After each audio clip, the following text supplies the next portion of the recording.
Hey everybody, we are live. It is November the 5th, 2024, Election Day, and the results are starting to pour in, and we already have a couple of states that are claimed. You can see Harris has 3 electorals. Donald Trump has 23. He has a popular vote so far of 5 million. She has roughly 4 million. And there are several that are starting to pour in, and many that haven't even started the counts yet. So I'm going to be covering this. We're going to be going as long as I can. I'm well aware of the fact that we might not have the full results tonight, but I am going to go ahead and keep you guys up to speed on everything. Now, let me know, do me a favor.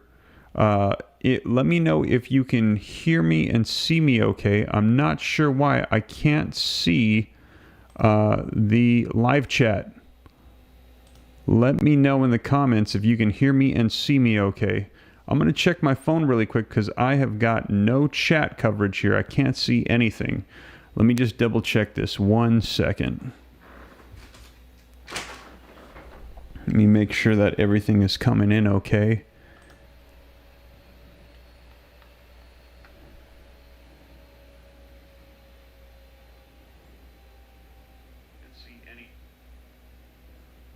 Let me see here. Everyone's giving me 5x5s. I can see the comments on my phone, but I can't see them on YouTube for some reason. They are not letting me see the comments.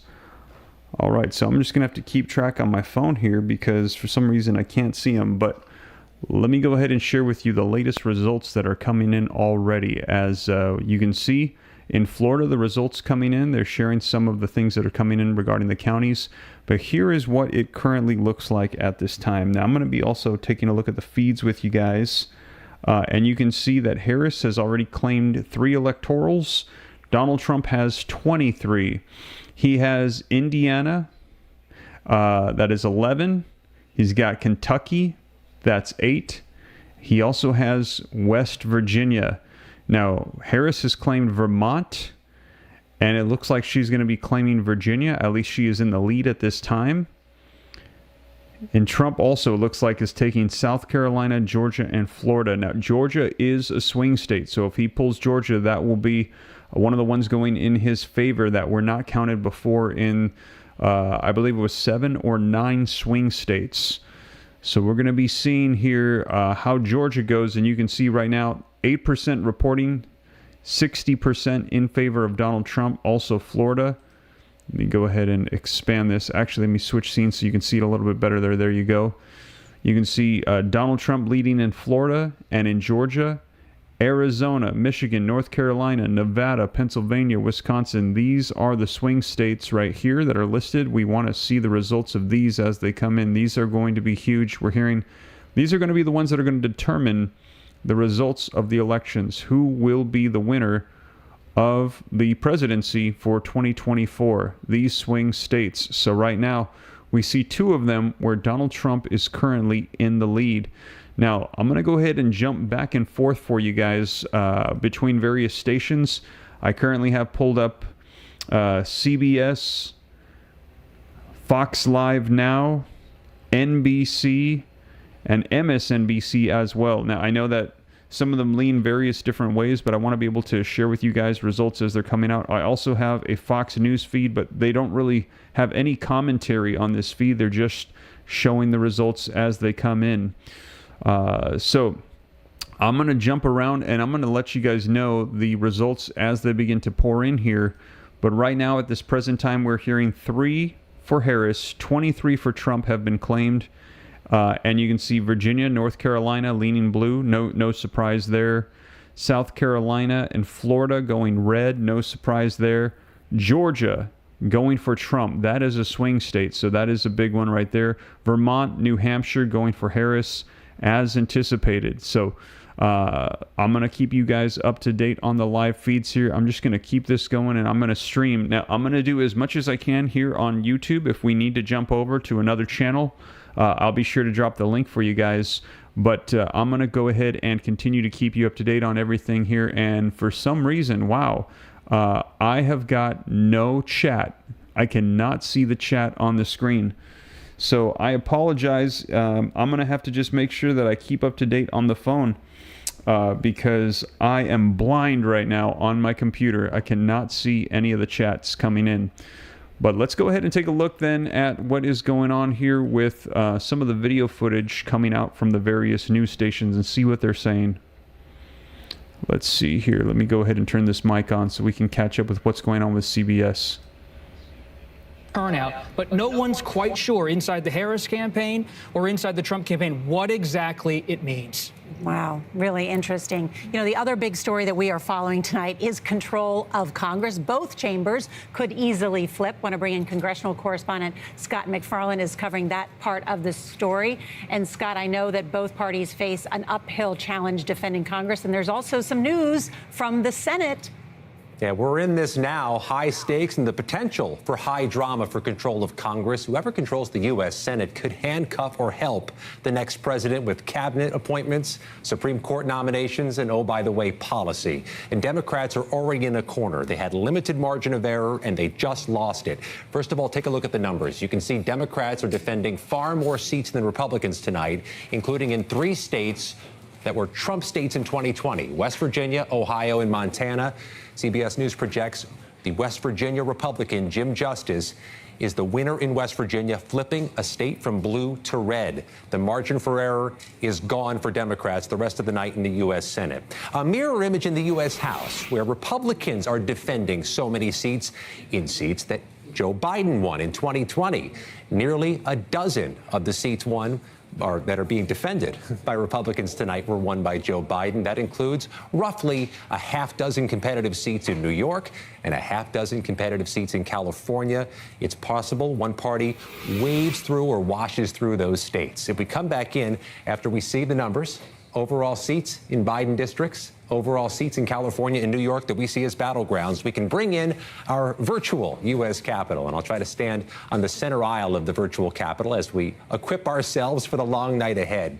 It's worth noting the entire U.S. House, all 435 seats are up tonight. I'm standing near the battleground seats. These white chairs behind me are the ones we'll watch closely all night. And a reminder, Nora, if Democrats can net a gain of 4 seats in the U.S. House, they have the majority. It'd be a Democratic Speaker of the House on January 6, 2025, in the first half of the next president's first term. You explained that so well, and it will be a long night in terms of control of Congress. Scott MacFarlane, thank you.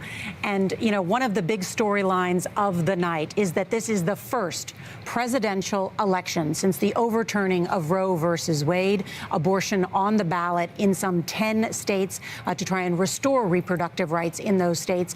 The Democratic Party hoping that that will drive women to the polls. How do you measure what's happening? Wow, so just a reminder here that not only is this the presidential election that we're keeping up on and keeping you up to speed on all the results as the electorals pour in, but in addition to that, also, we're going to be discussing what's going on with the Senate and the House. So all of these are up for grabs. Now, let me know your thoughts in the comments. I'm going to be checking here on my phone. Do you think that it is going to be a red wave? Do you think the Republicans are going to take it? Are they going to take the entire Congress? Or do you think that it's going to lean towards the Democrats? Now, I know the results are still just kind of pouring in here, but let me know your thoughts on this. What are you anticipating? Do you think that... I see Vasilia is saying this is, again, something that is not going to be legit. Hit the like button and spread the news, says Mr. Shemaic. Trump 2024, says Emmanuel. Yeah, let me know your thoughts. Do you think it's going to be the Republicans, or do you think it's going to be the Democrats? If you think it's going to be the Republicans, there's going to be a red wave, drop an R. If you think it's going to be the Democrats, drop a D. Let me know your thoughts in the comments. Now, I'm going to share with you that we're actually getting some more updates on one of the swing states. And this is the race to 270. Take a look. So right now, as it currently stands, presidential results, Kamala Harris has 3 electorals. It says that she is approaching 5 million votes in her favor. Donald Trump now has 6 million votes. And you can see he has claimed 23 electorals.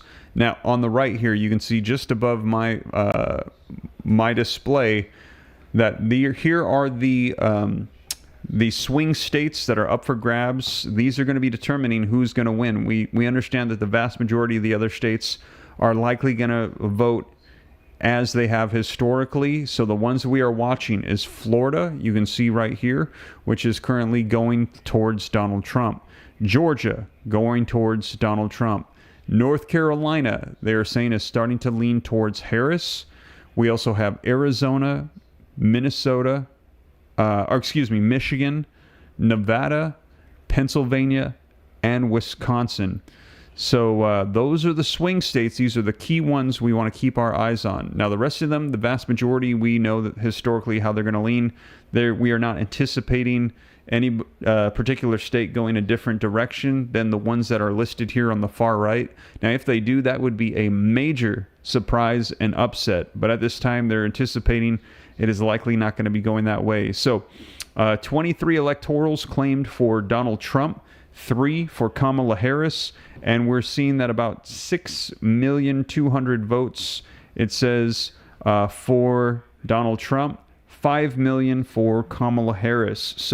So far, roughly 11 million votes have been counted, and it is leaning towards Trump at this time. Now, as the various results start pouring in, we're going to see, and you can see the ones that are light blue right now: North Carolina, Virginia, New Hampshire.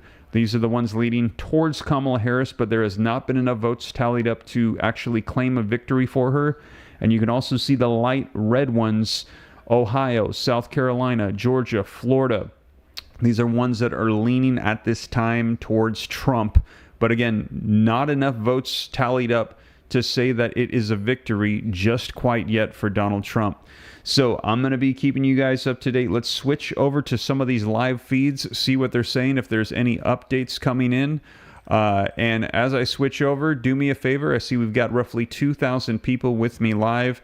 Take a second, hit the like button. Also, if this is your first time here, you want to stay up to date, hit subscribe. I'm going to be going as long as I can. I know we might not have the official results tonight, but I'm going to try to stay on as long as I can so we can watch the results pour in. And again, this is not just the presidential elections. This is all of Congress, the House, the Senate. Everything is up for grabs. We could see a total shift to the Republican Party. We could see the Democrats claim more of Congress. We'll see. This is going to be huge. So it's not just Trump versus Kamala. It is the House. It is the Senate. Everything is up for grabs. And if one party takes the entire Congress, we could see their particular policies and agendas pushed through significantly. Matt Burgess, thank you for the $1 super chat. I appreciate that a ton. Super chats, YouTube just let me know, helps spread this across the channel even further and get more exposure, so I appreciate that. Also, the like button helps as well. I see we got 2,100 people live, 600 likes. If we could get up to half of the room hitting the like button, if you haven't done so yet, help spread this out further. Subscribe, and let's go ahead and take a look at some of the live coverage going on so that way we can see what is pouring in here. Let's see which one is doing some updates. Let's see here. Democrats among voters. Live Fox Now, election results pouring in. CBS News. So I've got a couple different ones here. Let's take a look at what is going on with NBC News. See what they are reporting on. All right, let me switch over so we can hear what they're talking about. Each of them are overperforming on the sort of flip end of that. All right, well, Savannah Sellers is here to talk about a huge role that the youth vote could play in the outcome of this election. What have you been seeing? You've been tracking a lot of the polls leading up to tonight. Yeah, I absolutely have. And first, I want to dig in a little further on North Carolina and what Hallie just said, because if we dig even deeper in and we talk about gender in that under 30, it's similar to the trends that we've been discussing. Trump has improved what he did with young men. Tonight, 60% in our NBC News exit poll there say they support him. That is up from 42% that voted for him in 2020. Whereas with Harris, she's performing even better than Biden did with women. 65% saying that they support Harris in this exit poll, when 58% actually supported Biden. Is that just North Carolina, or is that a national That's just poll? North Carolina. Okay. That's our North Carolina exit polling tonight.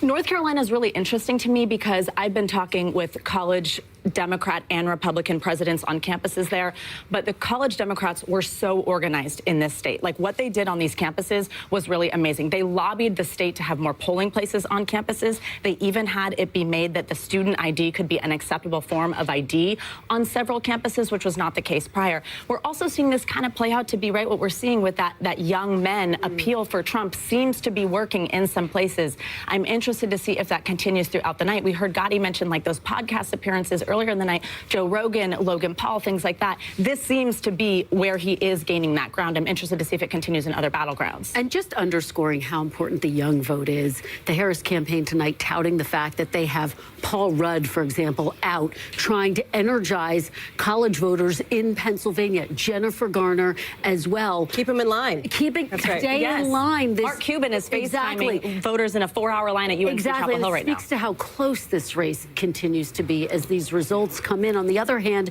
you have the Trump campaign saying, hey, we're seeing good turnout in Philadelphia. Yes, in the Trump areas. We'll have to see how that actually bears out when we start to get results in Philadelphia. But it does speak to the fact that there's a real focus on this epicenter and on young voters. And when we talk about young men in particular, and to the point that you're making here at the table, that the Trump campaign has really looked to turn those young men out, they're not typically the people who show up to the ballot box every 4 years. They're what's called those low propensity voters we've been talking about. I will tell you that the Trump campaign feels like they've been doing a pretty good job trying to turn those, not always voters into voters at least this cycle, because for them, that's one of the big keys. If they can get this demographic out to the ballot box to actually show up, whether that was early or whether that's now, they're feeling like they're going to have some wind at their back. It's, you take a step back, the story of this election is the gender gap. Yes. It's the battle of the sexes election, and whether you want to say it's young men or senior women, or it's men and women. If Trump turns out more men, he wins. If Kamala Harris turns out more women, she does. It's kind of as simple as that. No doubt about it. And what's so fascinating is that the Trump campaign tried this sort of unusual, unconventional tactic to get out the vote, which was to outsource it to Elon Musk, to other outside groups. And they were quite bullish heading into tonight, saying, look, we feel good about this decision. And remember, the Harris campaign was concerned about black men as well. That's they brought in President Obama to make the case. Any evidence right now how that appeal has translated into votes tonight? Well, that's one of the things that she has talked about on the campaign trail. I sat down with the vice president not too long ago, and she feels like she needed to earn every single one of those black male votes just as much as Joe Biden would have. That's why you saw her. We talk about podcasts, doing like an NBA podcast, a football podcast. Sure, she did call her daddy to try to reach out to those young women. That's the name of course, that very popular podcast with women. But she also was trying to extend an olive branch to men. I would just say this. Two things are true. Right? Kamala Harris, let me say it this way. Donald Trump is doing better with men based on public polling right now than Kamala Harris is doing with women, though that gap exists. But also remember that historically, women have turned out more than men in every election dating back to 1980. And so that is going to be one of the big key factors into tonight. And that's why that moment with former President Obama was so significant when he called on them not to stay at home. All right. Well, we're just a few minutes away now from a big batch of poll closings at 8 o'clock Eastern time, including the one that everybody's been watching, Pennsylvania. And we'll be right back. Wow. So a lot of polls going to be closing in 9 minutes, you guys. Now, when those close, that's going to be huge. We're going to start seeing results coming in. And right now, this is what we have so far. For those of you just hopping on. Sorry, I'm eating popcorn while I'm watching this. It's going to be a long night, so I've got the snacks and the water with me. But we've got 3 electorals so far for Kamala Harris. She has taken Vermont, and they're saying quite decisively. President Donald Trump has 23. He has Indiana, Kentucky, West Virginia. And you can see that we haven't really seen any additional results pouring in. They're still counting and tallying the votes. 7 million now for Donald Trump in the popular vote. 5 million for Kamala Harris. And we are watching over here on the right side of the screen. Let me go ahead and switch it over for you guys. These are the swing states. These are the ones that are going to be determining who is going to be the next president of the United States. These are the ones that they need to win. Florida, Georgia, North Carolina, Arizona, Michigan, Nevada, Pennsylvania, and Wisconsin. In addition to that, we've got the Senate races going on. You can see Rick Scott has one. Or excuse me, I guess it's not official. Sorry. Rick Scott Bernie Moreno, and various other states. They're still awaiting the results. And we also have the U.S. House as well. So as I mentioned to you guys, this is not just the race for the president. This is the entire Congress that is currently up for grabs. And right now, the ones that are in light blue that are leaning towards Harris, New Hampshire, Virginia, North Carolina. Ones leaning towards Trump at this current time, Ohio, South Carolina, Georgia, one of those swing states, and Florida. But in a lot of the reports I read, I didn't really see that Florida was considered a swing state. For the most part, I've heard that Florida is likely going to be going red. So we will see. Now, I think my understanding is, let me know if you've heard this, Michigan, Wisconsin, and Pennsylvania, every time those three states, it seems like they all vote together. They're saying that we have historically, I think since 1988, now I might be mistaken, I need to double check this, but since 1988, all three of these states, they have voted in unison. Whoever they vote for, they all vote together. So they all voted for Obama simultaneously, or they all voted for Trump simultaneously. Whoever it is that these three states vote for, they all vote for together. So it's going to be very interesting to see if they break apart for the first time since 1988, and also which way they're going to be swaying. Pennsylvania is a huge one. Pennsylvania, 19 electoral votes, the largest of the swing states right now. And we heard that there is some issues right now that they might open up. I think it was Pennsylvania, if I'm not mistaken, or it might be Georgia. Actually, it might be Georgia. I'm sorry. One of them is going to stay open till 10 p.m. because they had some issues. I think it's Georgia had some threats coming out. They're saying these came from Russia with bomb threats at some of the locations for the polls for people to go vote. Pennsylvania, they've had some issues with the machines not being able to read some of the ballots. So Pennsylvania and Georgia, two swing states where we're hearing that there are already disruptions and issues going on. So we're going to see the results of those when they come out. And also, I believe Nevada, Arizona are a couple of the other swing states. Nevada came out in a statement in the last 24 hours that they're going to take as long as they need to get their final results. And we're hearing this could be several days. Now, I shared with you that there have been some estimates by some experts saying that we might not have the results tonight. We might not even have it tomorrow. We might be well out into the weekend for the results. And like I said, you might be thinking, well, we have results pouring in right now at this very moment. Well, yes, we do. But at the same time, we already, for the most part, know what a lot of the states are going to be voting. Historically, we know the vast majority of the voters in these states and how they lean. For example, California, Oregon, Washington, majority swing to the left. Texas, Oklahoma, Louisiana, Arkansas, Mississippi, Alabama, Florida, these ones typically lean to the right for the Republicans. It is the swing states that we need to watch. And as the results of those pour in, it could determine who the president is going to be. So if they take a long time, we might not know the results for quite some time. So this is where things currently stand. 3 for Harris, 23 for Trump. 7 million votes right now in the popular vote for Trump. 5.9 are reaching to 6 almost now for Harris. So let's go ahead and switch over and see if there are any updates on the live feeds and see what they are reporting, if there's any news coming out so far as to where things stand in various states. Okay, here's one coming out. Let's take a look at what they're saying here for Pennsylvania. Let me switch this over. Former Secretary of the Commonwealth, talking about the challenges they faced back then. 2.6 million mail-in ballots. That was what slowed the process down. And it was a new process for people in this state.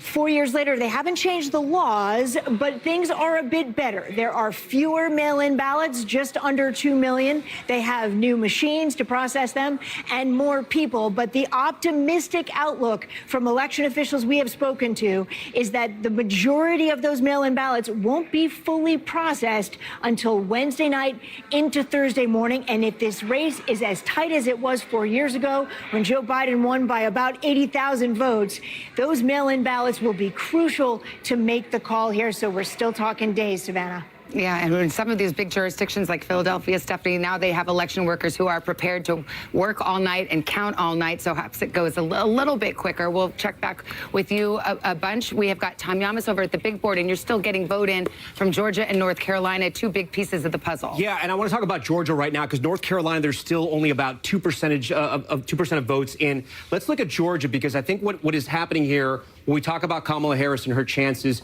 she's overperforming Biden in some of these counties around the Atlanta metro area. I'm going to move the map over this way because I'm going to bounce around. Here on this side, the right side, this is where Biden was at 2020. Here's where Harris is tonight, 76% in. You can see she's overperforming there. We come to this other county, Clayton County. Again, these are the suburbs of Atlanta, those ring counties around Atlanta. 84% for Biden, 85% for her, so she's holding that high watermark. We move over to Rockdale. Look at this, 69% for Biden, 75% tonight for Harris. They're looking at these numbers tonight, and again, there's still a lot of vote out, but they're looking at these numbers tonight, and they're telling themselves this is the kind of rhythm they want for the rest of Georgia throughout the night. Only 25% of the vote is in. Trump is way on top, but again, 25% of the vote is in. Remember, we can show you guys where the vote is out, these giant bubbles. The bigger the bubble, that's how many votes still have to be counted. So you can see a lot of the rural counties, a lot of them are coming in. There's still some in the rural county that are out, but the big area, remember, 50% of the vote is going to come around the Atlanta metro region. Let's also talk about Pennsylvania, guys, because we're getting close to getting some information in Pennsylvania. And remember this, 2020, Joe Biden wins the state. It is going to be the keystone state and the key to the election tonight. Trump won it in 2016. The difference, about 40,000 votes. In 2020, he wins by about 80,000 votes. Biden does. The interesting that has happened, and we've learned a lot about Philadelphia, the counties around Philadelphia, places like Chester, places like Montgomery County. Those people in the know call it Munco. We'll talk to Hallie about that, as well as Kristen Welker as well. Delaware County, Delco, and Philadelphia County. This area right here, this makes up about 30% of the vote for Pennsylvania. We're going to be watching what happens here. What's interesting that happened here in 2020, so Biden actually underperformed Clinton, but he overperformed in those suburbs. So we'll be watching what happens there. You also have these swing counties here, the Lehigh Valley, Monroe County, part of the Poconos, Northampton, and Lehigh. Lots of Hispanics there. We're going to see what happens. And we are so honored to have both Kristen and Hallie, people who know about Wawa. They know about Eagles fans. They know about steaks. Come on. Yeah. How good is Wawa? Phillies.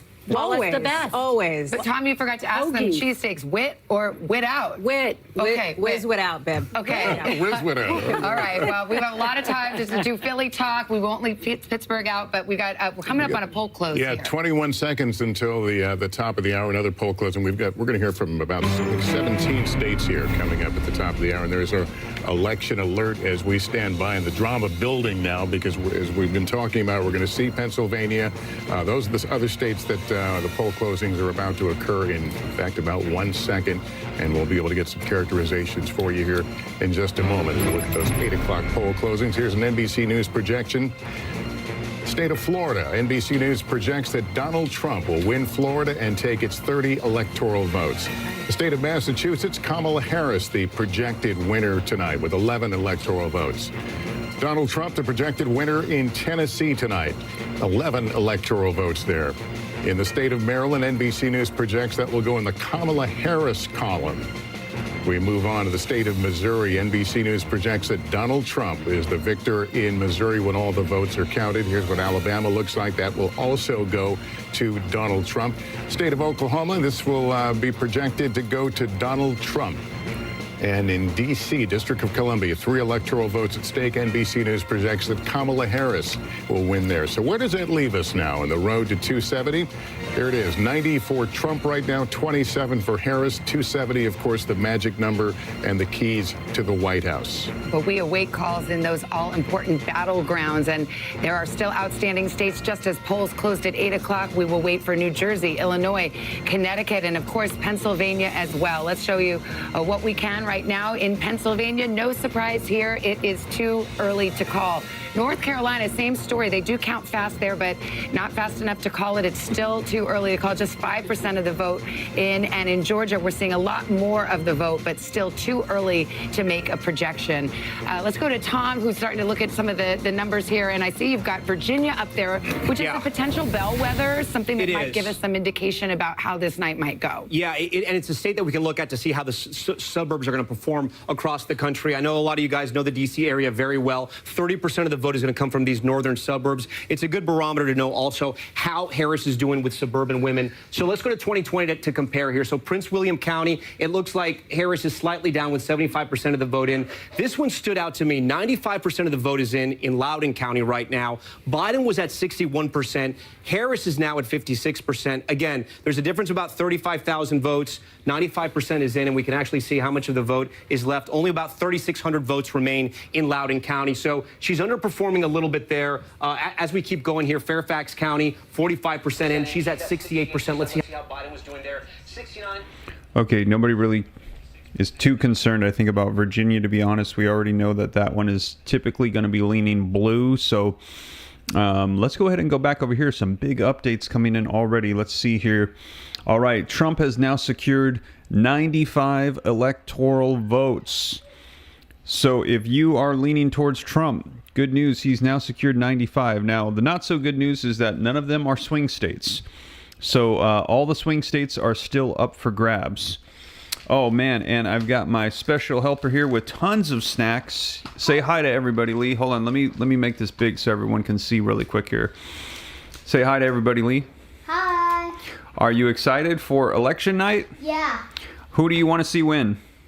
Trump. Oh, yeah.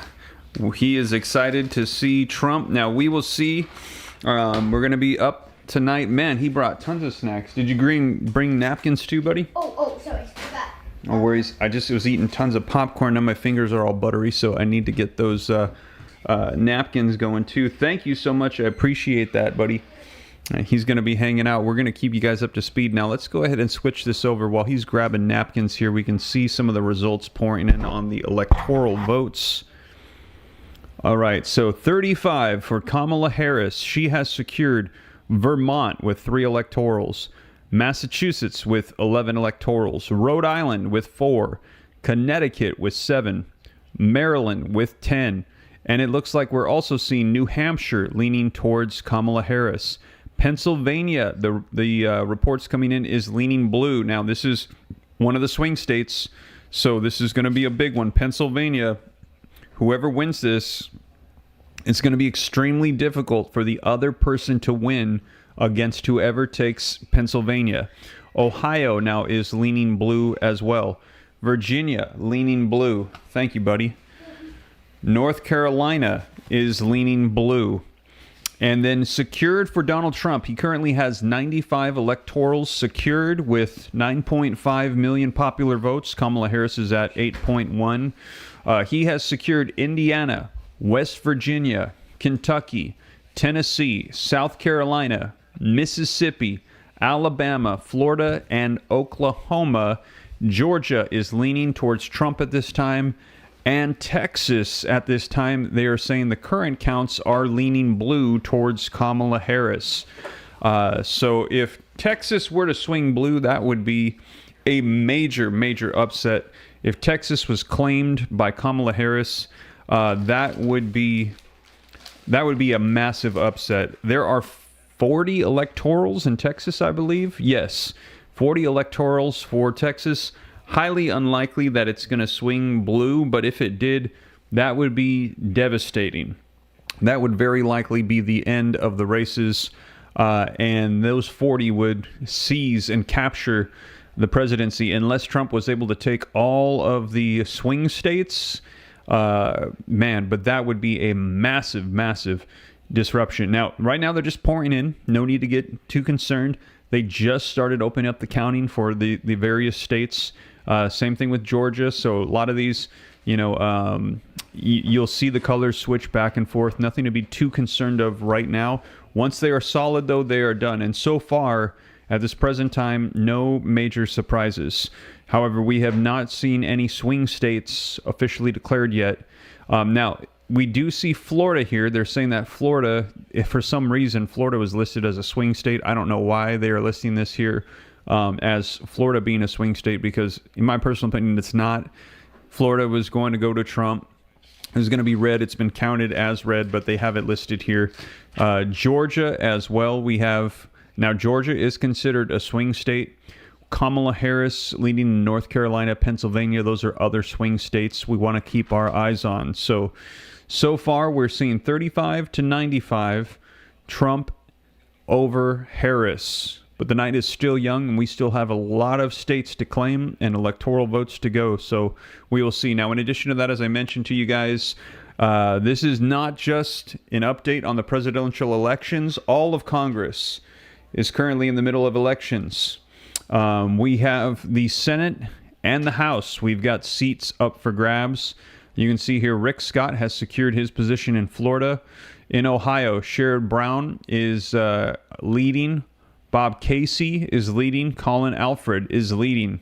And we have several others that are going to be pouring in. And in the House of Representatives, we are still waiting for all of those. They're going to be coming in here in a little bit as well. But I'm going to keep you guys up to date. Stick with me. It's going to be a long night. I'm just going to be right here as the results pour in. I'm going to go ahead and keep you guys updated on everything. We've got the snacks.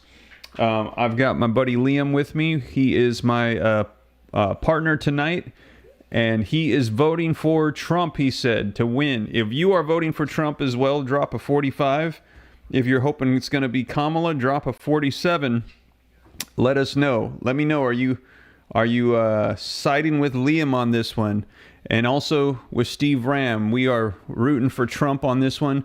But if you're not rooting for Trump, that's totally fine. You know, I believe that we should be able to be mature enough to articulate our differences, vocalize them, and that should be fine. Hey, you know, I feel like it's just so ridiculous that we live in a society where people scream and get violent and all this stuff because someone doesn't agree with their political stance.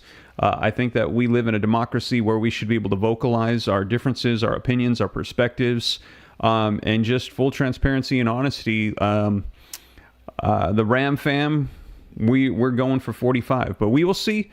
Regardless of what happens, I'm going to keep you up to date. You know, it could be Kamala, it could be Trump. Now, I've shared this with you guys as well, that a lot of people ask me, who do you think is going to win? I've got no idea, to be 100% honest with you guys. I do not know who is going to win the presidency because I feel like we have a phenomenon that we live in right now, and that is the social media echo chamber of what it is that we want to see. Right now, social media has made it so that way if you want to see Trump win, they're going to feed you tons of content and information showing Trump is winning. If you want to see Harris winning, the social media platforms of an individual that is following Harris, they're likely being fed content showing that Harris is winning. So it's really hard to say. It really just depends on the results that come in. Right now, I feel like all of us, though, are being fed what we want to hear, as opposed to what the reality actually is. So I honestly have no idea. We're going to see, but all of Congress is up for grabs right now. The presidency, the House of Representatives, the Senate, all of these have positions and seats open at this time. So I'm going to keep you guys up to date on everything that is going on. Now let's go ahead and take a look. Let's switch back over to some of the updates and see if they're giving any more news as to what is going on. All right, let's switch over to CBS and see what they are saying here. Let's turn this back on so that way you guys can hear the updates. Have been cast today, and he expects that number to surpass the million mark before the end of the day. That is on top of an additional 4 million ballots that were cast in early voting, which was a record. So that being said, there is some concern, as you all were talking about, that some of those polling locations had to extend their hours due to a number of bomb threats, particularly here in a number of the counties in the metro Atlanta area. For instance, Fulton County had at least 30 bomb threats alone that were either called in or sent via email. That is of particular concern to some Democratic operatives that I talked to who wanted to make sure that those locations that were impacted, the people stayed in line to cast their ballots, particularly because these are not only Democratic strongholds, but in some cases, more predominantly black precincts. And in terms of the black turnout, I do want to point to some exit polling data that we have that shows, at least for Vice President Kamala Harris right now, it appears that turnout is hovering somewhere around 86%, which is is slightly lower than President Biden back in 2020. But that being said, I've talked to a number of organizers here in the state who emphasize that they are not particularly concerned about the numbers right now, and that in these final days leading up to the election, they really doubled down on places here around Atlanta, DeKalb, Clayton counties, also further south in the state, places like Albany, Georgia. So they are confident that that turnout will be there. Nicole Killian, thank you for that reporting. Want to check in now with Skylar Henry. He's in the battleground state of North Carolina at a Democratic watch party there in Raleigh. And Skylar, what are you hearing about turnout? Hey, Nora, good evening to you. Board of Elections officials have indicated that they anticipate that the results here tonight could very well surpass what we saw in 2020 in terms of voter turnout. 75% of registered voters back then came out to vote. They anticipate that number either meeting or passing that. Both the Harris and Trump campaigns say that they are confident about what's happening here in the Tar Heel state. The Trump campaign enthused about those early voting totals in that Republicans outpaced Democrats. Meanwhile, for the Harris campaign, their team says that they are confident as well, given the fact that they invested the resources that they did here in North Carolina so early on in the cycle.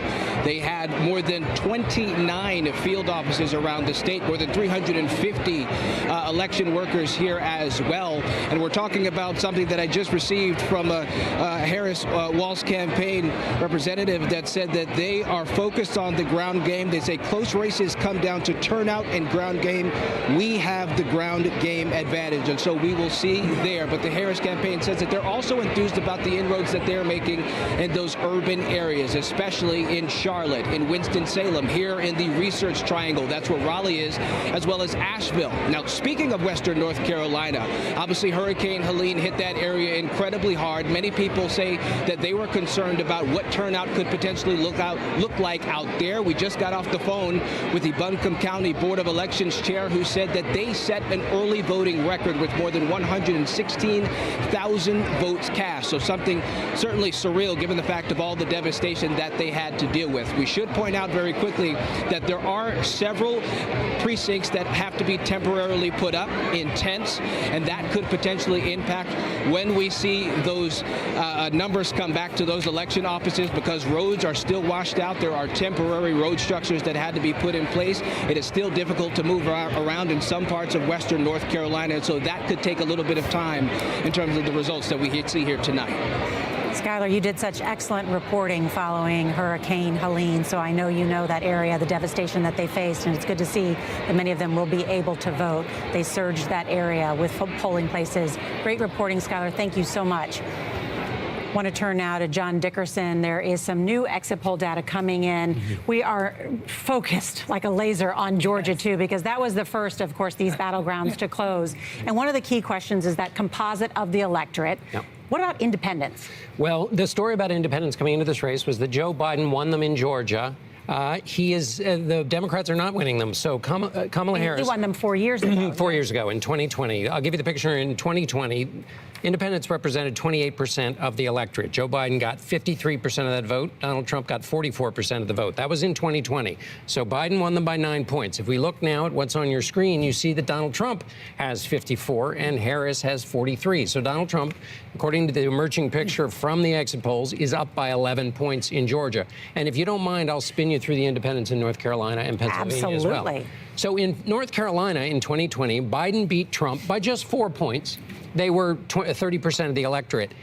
In North Carolina now, thank you for keeping me on track, Nora. Right now, independents in North Carolina, they're even. 49-49 among independents in North Carolina. So Trump is winning them by the exit polls in Georgia by 11 points, but they're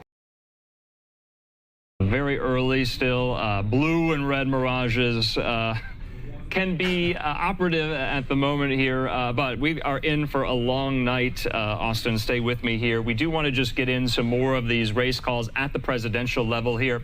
I want to put this up. We also have battleground states, too. To your point, you just put some of those up.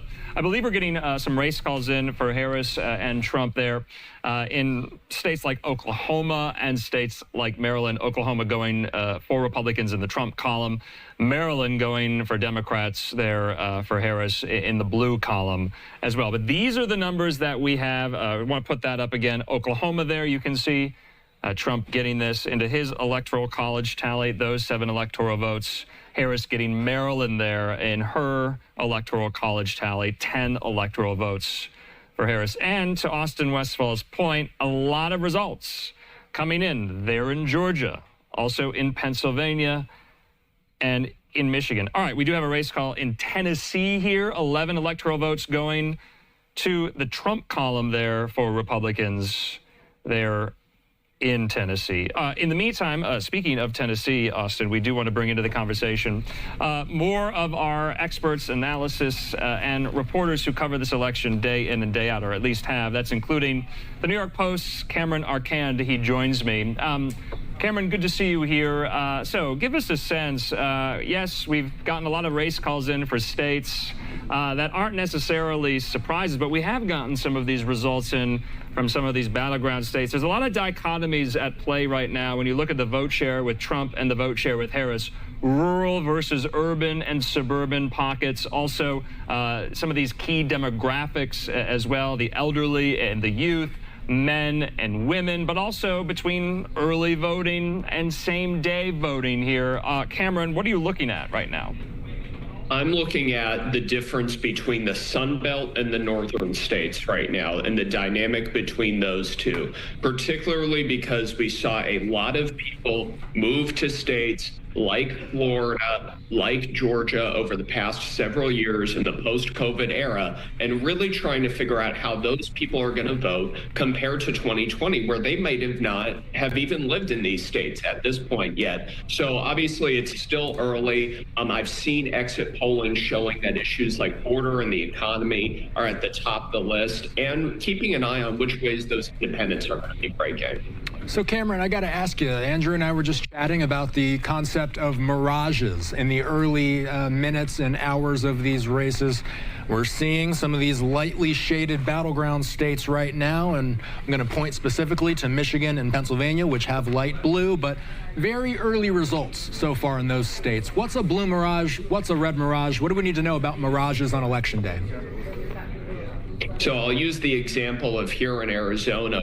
Going to see a drop of ballots that came in early, people, some of those election day votes, and a good chunk of those as well. So I think we really got to keep an eye on those ballots and seeing how that evolves throughout the night. Are we going to see more mail-ins that tend to favor Democrats? Or are we going to see a situation where it kind of flips slowly over time? As these races tighten, it really boils down to the different ways these people decide to vote. And so we'll see a different impact in different states and in terms of how that plays out. But I think the key here is for people to be patient. And if you see a close margin, you see that margin flip, keep an eye on terms of what those ballots are coming in those ballot drops.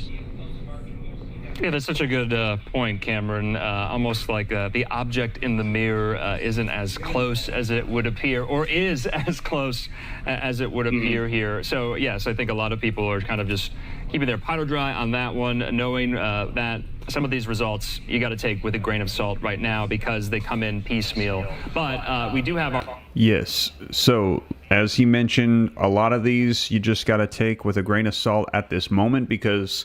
it's early. As soon as the results start pouring in, even if it's just a small percentage, they will sway the color to whatever it is. So don't get too excited just quite yet, one way or the other.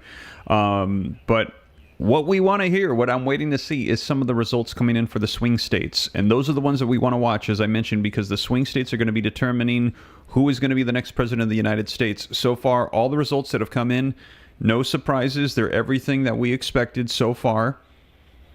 Let me go ahead and put this on the screen for you. So far, no changes from the last time that we checked in. It's currently 35 electoral votes for Kamala Harris, 95 for Donald Trump. She currently has 11.5 million of the popular vote. Donald Trump currently has 13.9 million, approaching 14 million. And you can see that he has secured 95 electoral votes at this time. Now it's the road to 270. 270 will win it. So right now he is at 95. She's at 35. So far, no surprises. He has claimed Oklahoma, Mississippi, Alabama, Florida, Tennessee, South Carolina, Kentucky, Indiana, West Virginia. All of those we anticipate he will claim. Now we see Missouri, Texas, Georgia, leaning towards Trump. Now, Georgia is a swing state. So if Georgia goes towards Trump, he's going to take one of those swing states. Now, we have seen Kamala Harris secure Vermont. Maryland has drawn, or Massachusetts, excuse me, has drawn a blank on that acronym there. Rhode Island, Connecticut, and Maryland. Now, we are seeing that New Jersey, New Hampshire are leaning towards Kamala, no surprise. Virginia leaning towards Kamala, no surprise. Now, Pennsylvania, North Carolina, Michigan, those are swing states. Pennsylvania is a big one with those 19 electoral votes. They're saying whoever wins Pennsylvania, it's very likely Michigan and Wisconsin will follow. We could see them break up, but I believe it's since 1988 we've seen all three of those voting very similar. So whoever takes Pennsylvania, they're saying it's going to be extremely difficult for the other individual to overtake whoever wins Pennsylvania. We also see Illinois leaning towards Kamala Harris, and also Kansas. So Kansas, Illinois, Michigan, Ohio, Pennsylvania, Virginia, North Carolina, New Hampshire, New Jersey leaning towards Harris. But as we mentioned, don't get too excited just quite yet, because these are just the updates as the votes are pouring in. They can be counted in any order. And we see right here 18% reporting, so there's still a long way to go in New Hampshire. In Michigan, only 4% reporting, so this could swing dramatically. Only 4% of the count so far has been done. Pennsylvania, 8% reporting, so still a long ways to go. So these could swing either way. Now let's take a look at North Carolina, one of the swing states. 10% reporting, and again, this could swing either way at this point. And same thing with Kansas, 7%. Kansas is anticipated to go towards Trump. Missouri anticipated to go towards Trump. Only 1% reporting. So a lot of these just coming in. And now you can see, as I shared with you earlier, Texas was blue. They had just started the counting. Now about 34% of the reporting is in and is leaning red as anticipated. So far, nothing out of the ordinary. Everything is and as anticipated at this time, and it is still too soon to tell. Not enough of the reporting has poured in for all of the states.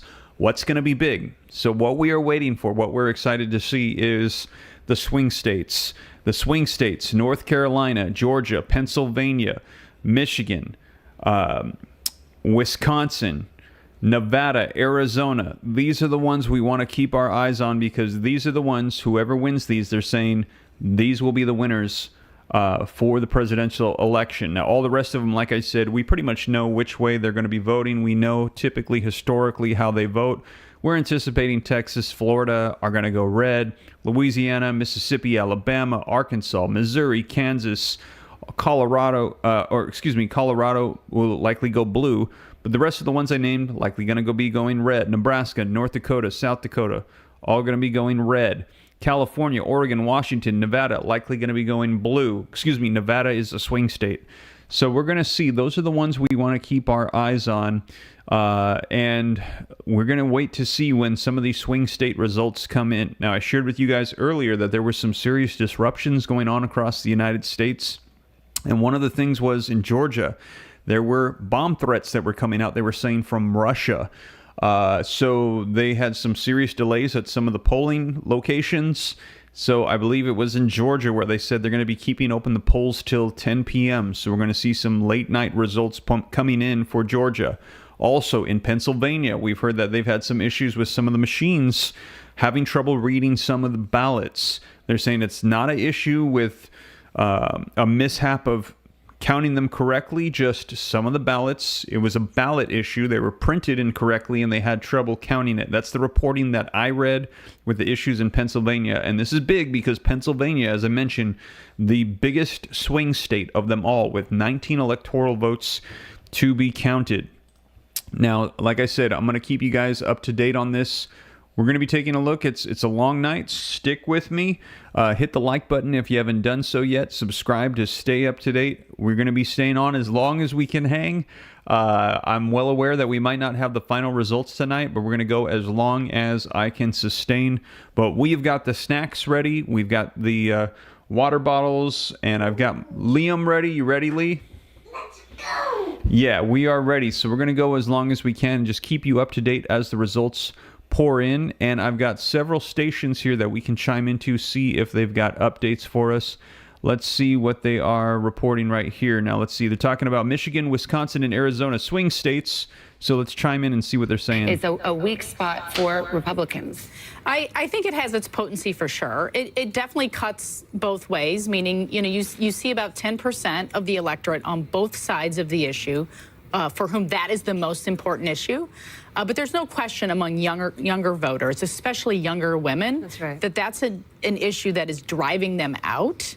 And so the question is, you know, really, is that the main issue they're voting on, or is that one of many issues they're voting on? Yeah, and I think, frankly, when we look at this, if Kamala Harris wins the presidency, we're going to talk a lot about how the women got her there, but I don't think we should ignore the fact that college students are playing a big role today.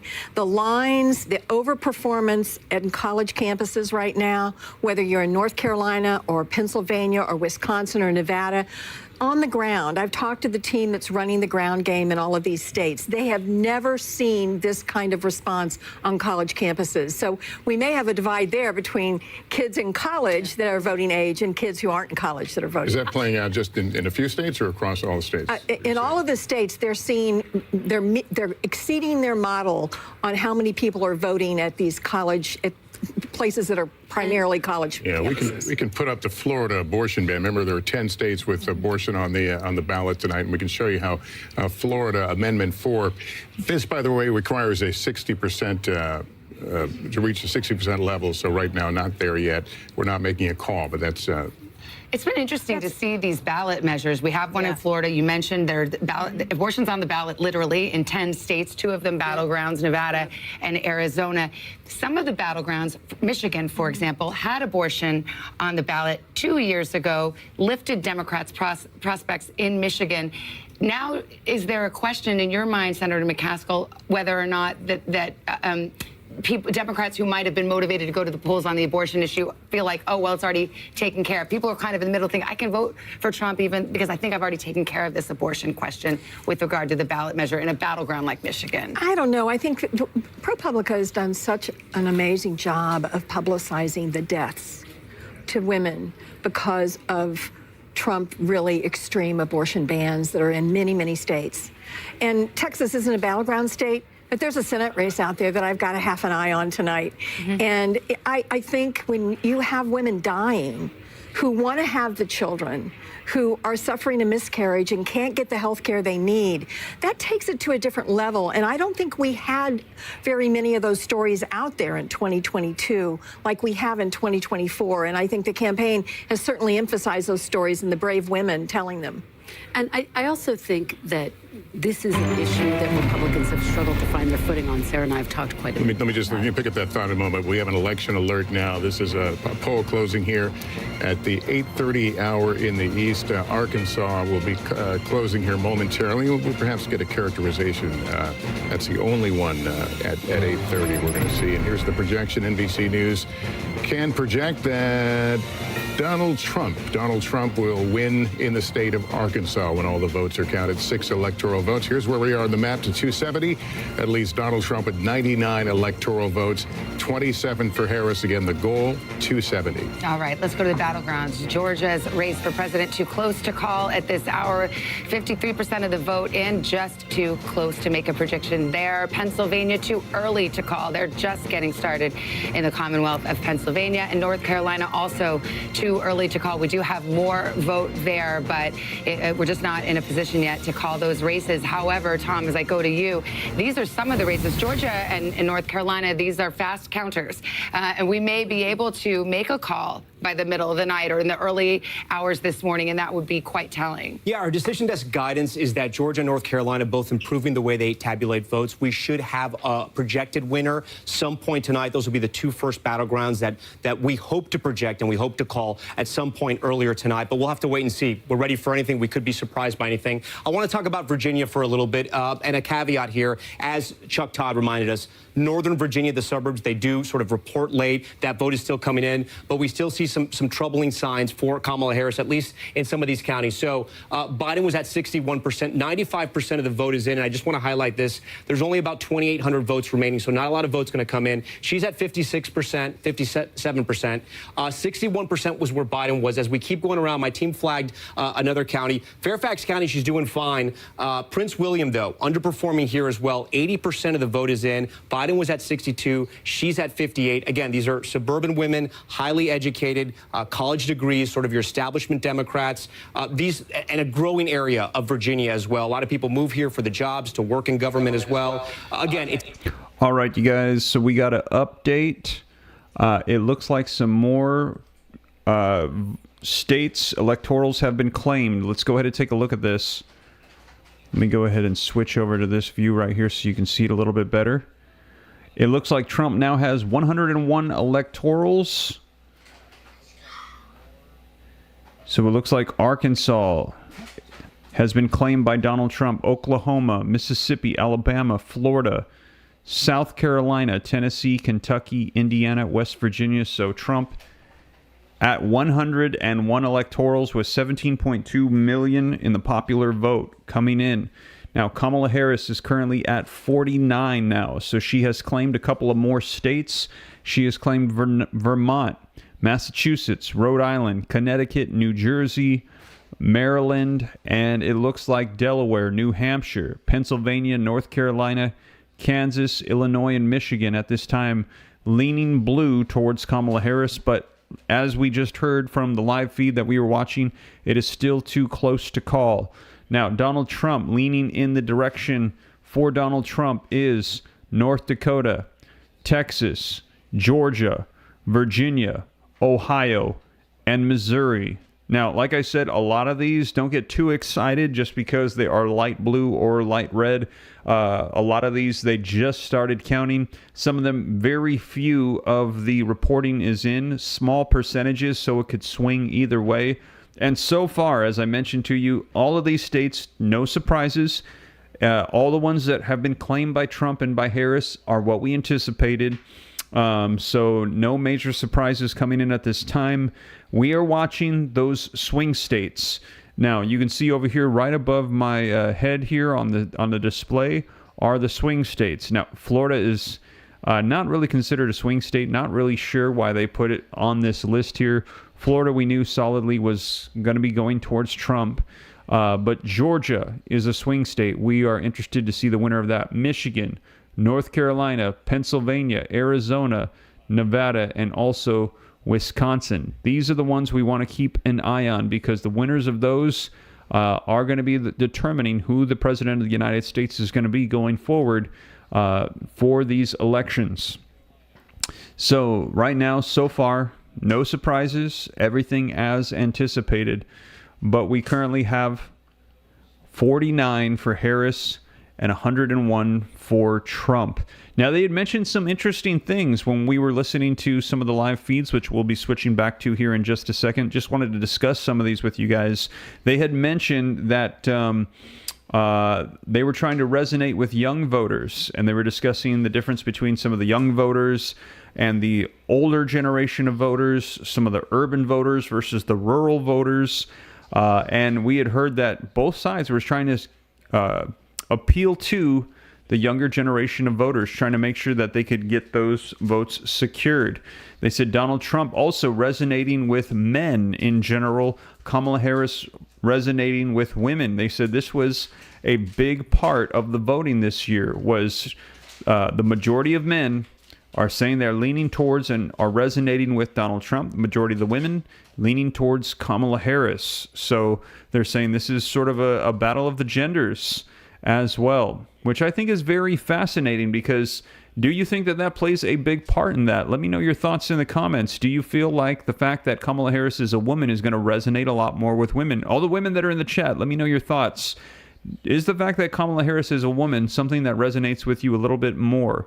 Let me know what you think. Now, it looks like Kamala Harris just claimed another one. It looks like the count just went up to 52 electorals for Harris. It looks like she secured one of these ones right here. Not sure which one it was. but I think one of them down here was light blue. I'm guessing it was Delaware, maybe? Maryland, Delaware, New Jersey, Connecticut, Rhode Island, Massachusetts, and Vermont, now all claimed by Kamala Harris. And I'm seeing the women in the comments pouring in saying, no, the fact that Kamala Harris is a woman does not resonate with you more, which, you know, would kind of be my thought.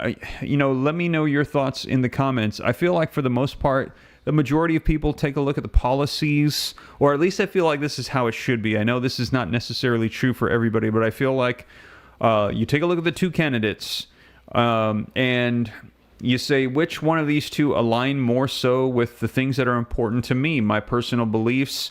What are the policies that they have that I think are the most important? For some people, that might be how they're dealing with foreign policy and conflicts around the world, World War III, support of our allies, and trying to make sure that our adversaries are not harming us or our allies. Some people, it might be the economy. Right now, we've got major inflation, interest rates are high, people are getting crushed, businesses are suffering.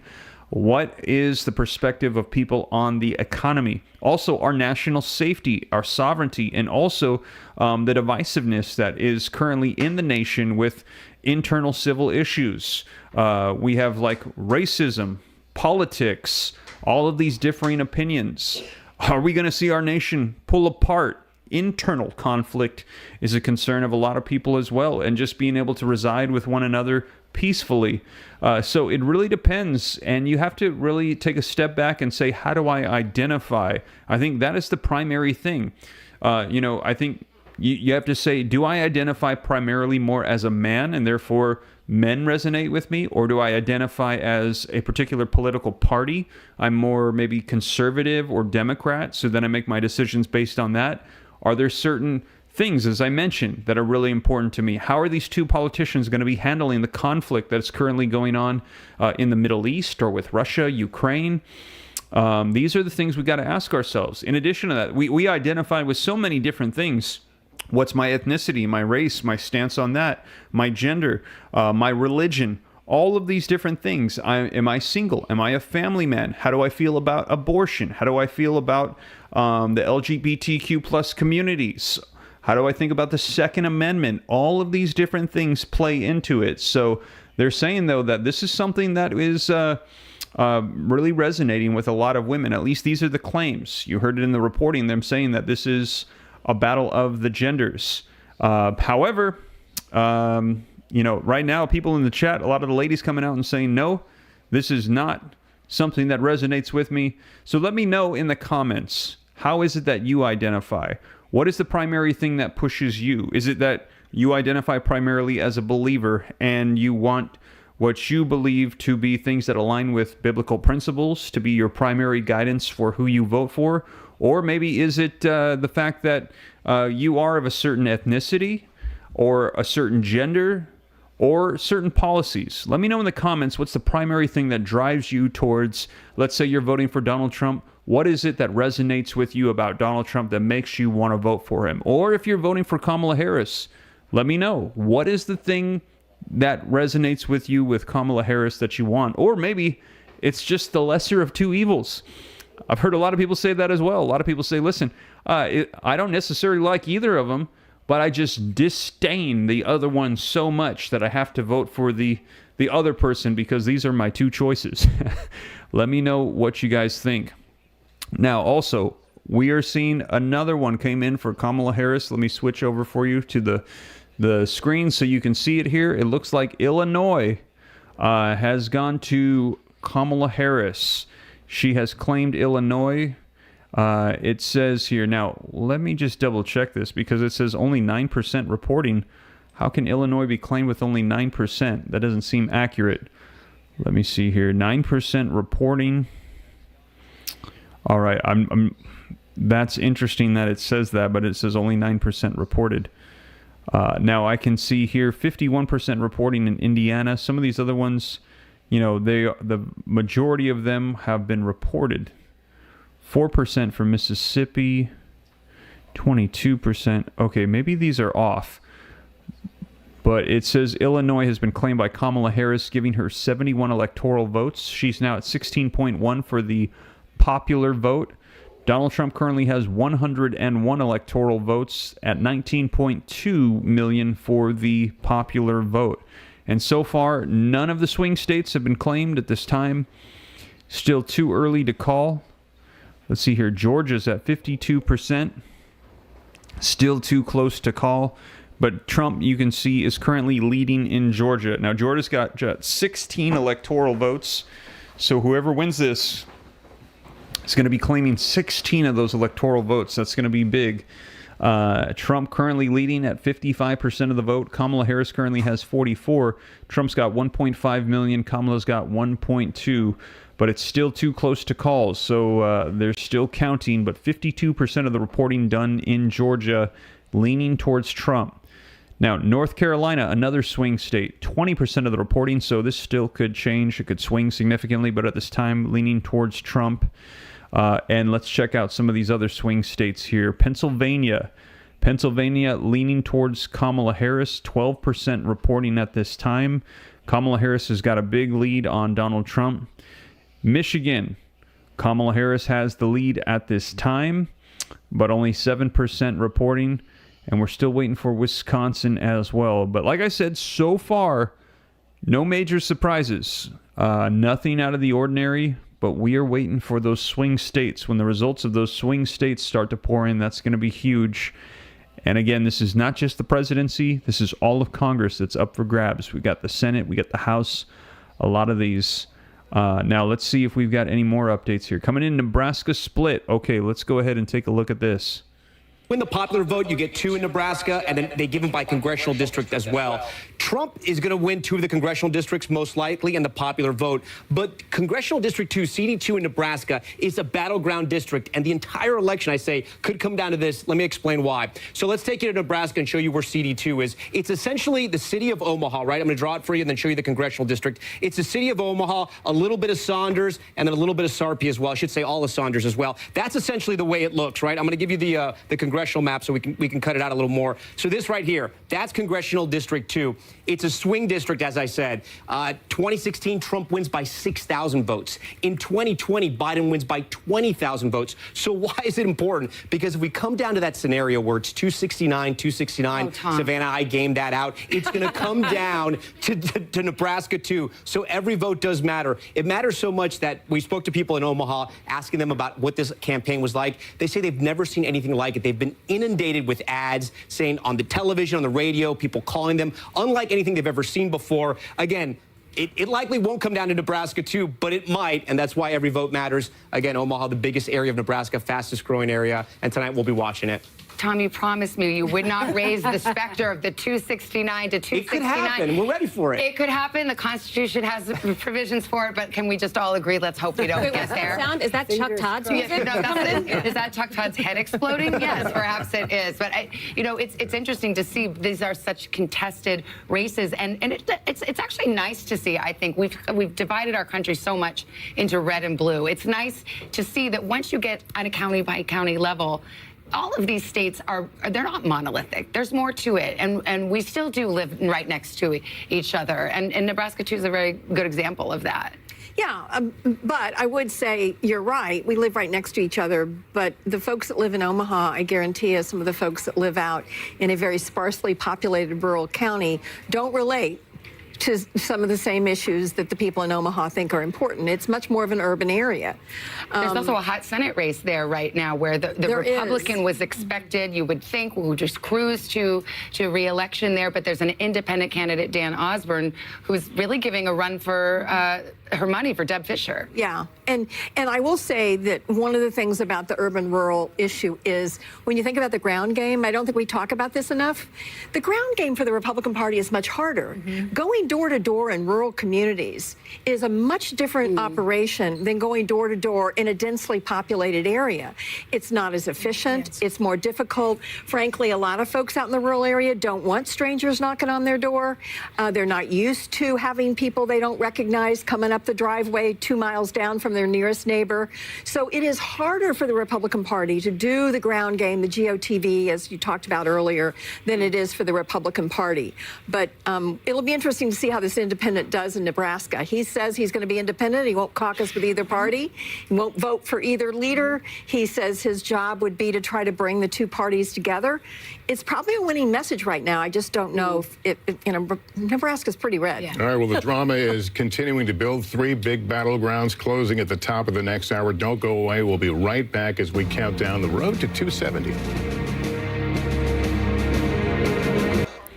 All right, so there you go. Now, one of the things that I find interesting, and I saw somebody mention this in the comments, is why is the electoral count different? And let me go ahead and share with you guys here what we are seeing, and that is 71 to 101. And the 71 to 101 you can see here coming out on Google, and this is the reporting, I believe, from the Associated Press. Yes, Associated Press hasn't called this race yet. You can see here. Now, for this particular one, it is saying 101.71. Now, the one that we were taking a look at a second ago from NBC News, they were saying it was like 30 to 105. The reason for that is because the various different news channels that we check in with, they are collecting the information at different times. They're calling it different ways. So some of them, they're saying, hey, it's still too close to call. Let's not call it yet. But other ones saying, no, go ahead and call it. Let's see what they're saying over here on some of these battleground states. That comment was made. You know, Anna, we were speaking earlier about the Senate and the balance of power in the Senate. We saw the race being called for Rick Scott in Florida. He's somebody that's thrown his name into consideration to become the leader of the Senate. Can you walk us through how that process works? Yeah, so you know, once Congress does get back this month, there's going to be a vote and move forward similarly with the House Speaker, move forward on who's going to be the best candidate for Republicans, and then as well as Democrats. But depending on who takes control tonight, if we know tonight, will determine, you know, if it's going to be a House and Senate controlled by one party, by both, if the White House is going to be controlled by a separate party. But I think Rick Scott is throwing his hat in, and very interestingly, Florida is a state of immigrants. Even with the situation at the southern border, we've seen millions of people released into the country and choosing to go to Florida, specifically South Florida, Miami-Dade area. And so Rick Scott has a firsthand understanding of, you know, not only how to help immigrants in his state, but this population that's technically illegal in the country, and what that looks like. So I think he's got an interesting perspective. Yeah, interesting in his very interesting in his very same election night victory speech, he mentioned the Republican Senate leader race as well, that he has thrown his hat into the ring here. Anna, thank you so much for being with us. Also, we do have some of these candidates stepping up to the podium at their election night watch parties as well, including Mike Braun, who's leaving the Senate. He's going to the governor's mansion there in Indianapolis. Let's listen. I think it was up at the Moontown Brewery that we celebrated. And the journey that I've been on over the last 7 years, most people would think you'd been crazy to do it in the first place. Dear, what do you think about that? No, it's good. Okay. All I can tell you is 7 years ago in August, when I declared to run for the U.S. Senate, there weren't many believers.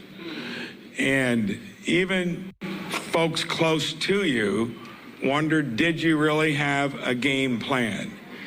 Well, my game plan started very simply when I got to be the luckiest man alive to marry this lady here.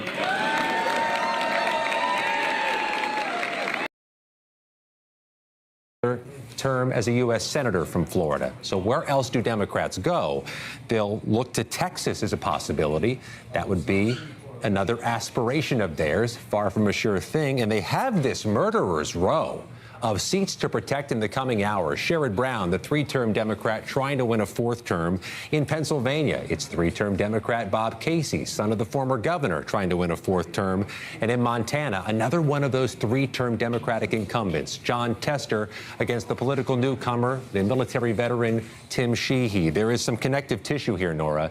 All of those three-term Democratic incumbents have never been on the ballot, with Donald Trump on the ballot, too.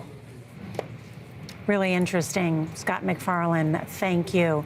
Want to touch base with Chief White House Correspondent Nancy Cordes. She is at Harris headquarters at Howard University in Washington. Nancy, I know you've been talking to your sources inside the campaign. First, are they nervous? Nora, the campaign officials I've been speaking to sound.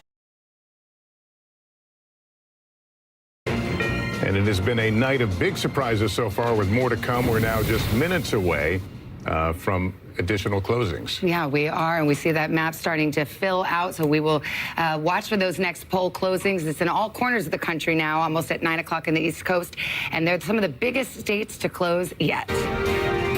At the top of the hour, a major round of poll closings with the most battleground states of the entire night. 15 states and 163 electoral college votes up for grabs, including 3 critical swing states. Will Vice President Kamala Harris hold on to the blue wall that cuts through Wisconsin? Good evening, Wisconsin! And Michigan? Michigan, we are not. Wisconsin, Michigan, and Pennsylvania. We're going to see.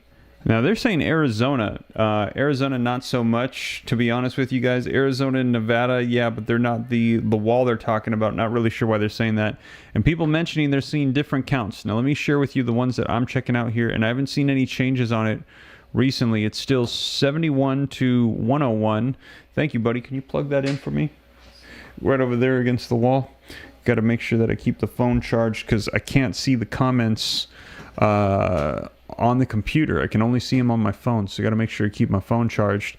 But those are the big ones. So those are the swing states that we are watching. Now you can see them right here above my head. Let me go ahead and expand this for you guys so you can see it. Now they've got Florida listed.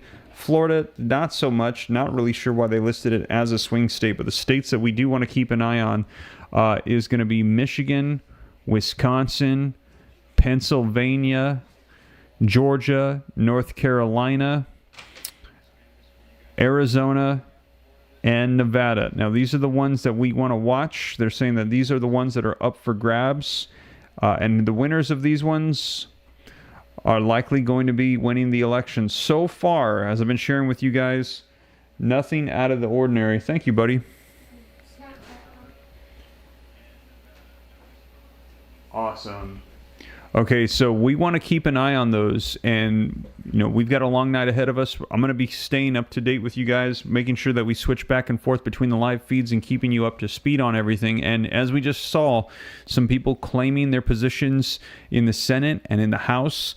All of Congress is currently up for grabs at this time. So this is not just for the presidential elections. This is also for all of Congress. So I'm going to keep you up to speed on everything. So far, no major surprises, no shifts or changes in anything. You can see Kamala has 71 electoral votes. It's the road to 270. Now, this is the reporting coming out from the Associated Press, which is the one that I'm using here. 101 coming out from Donald Trump. Now, as I mentioned, we're seeing CNBC, NBC, some of the other ones reporting different numbers at this time. They're claiming them in different speeds. But right now they're saying likely, and this is nothing out of the ordinary. This is very likely what it is, because all of these are just as we anticipated. Trump taking Oklahoma, Arkansas, Mississippi, Alabama, Florida, South Carolina, Tennessee, Kentucky, Indiana, West Virginia. No major surprises there. Kamala Harris taking Illinois, Vermont, Massachusetts, Rhode Island, Connecticut, New Jersey, Delaware, Maryland. She'll likely take D.C. and New Hampshire. She'll likely take New York. No major surprises there. Trump likely going to take Texas, Louisiana, Ohio, North Dakota. These are not any major surprises. We want to see the results of the swing states. Now, so far, you can see 63% reported for Georgia. This is likely going to be the first swing state we'll see the results on. Trump currently winning, still too close to call. So when we get the results of that, that's going to be big. I believe that's 16 electoral votes. Let's double check. Yes. So that'll be big for Trump as he pushes towards that 270. We want to see who wins those swing states. Next up, we've got Michigan. And for Michigan, that is 15 electoral votes. So far, Kamala Harris is leading that one, but it's still too close to call. North Carolina, currently Trump is leading, 26% of the reporting coming in. Still too close to call. We're going to see as the votes come in where they're at, but that's another swing state. So Georgia, North Carolina, we're going to see. Now, Trump could take both of those, and we've seen historically, they call this the wall up here. Wisconsin, Michigan, Pennsylvania since 1988. All three of those voting together as one, always voting for the same individual. So this is going to be big. In Pennsylvania, 19 electoral votes. So that's going to be big for whoever takes that. So we've got a long night ahead of us as this updates. I will be sure to keep reporting. So stick with me. Hit the like button if you haven't done so yet. Help spread this out further. Subscribe and stick around because we're going to be covering this in more detail. Now let's see if there are any more updates coming in on here. And they are covering as well, not just the presidential elections, but also various amendments you can see. And also Senate races and also House races as well. So it looks like they're bringing in, let's see here, results. U.S. support for Israel, too strong, 30%. Not strong enough, 26%. About right, 37%. Senate run for Arizona, Ruben Gallego and Kari Lake. They're showing the different results coming in across the screen here. Wisconsin Senate, Tammy Baldwin, Eric Hovde. Let's see if they've got any other ones coming in. So it looks like some of the results of the different races in Congress are starting to come in, but we are still waiting to see what the results will be for various states and their electorals. Let's take a look here and see what they're saying on this. A 2-point lead over Joyce Craig. Looks like there's still a lot of ballots to be counted in that competitive gubernatorial race. We'll keep you posted. I think we have some props to get to. Yeah, that's right. So we have now a resolution to the North Carolina gubernatorial contest that got so much attention with those bombshell reports about some of Mark Robinson's alleged online behavior. This is the election night watch party for Robinson's supporters here, Austin. So if we see any campaign staffers or Robinson himself take to the podium there, we'll bring this live as well. So that's a live vantage point we have coming to us from North Carolina. We also have a live vantage point coming to us from New Jersey. We're expecting Senator-elect Andy Kim, the Democrat, to address his crowd of supporters here.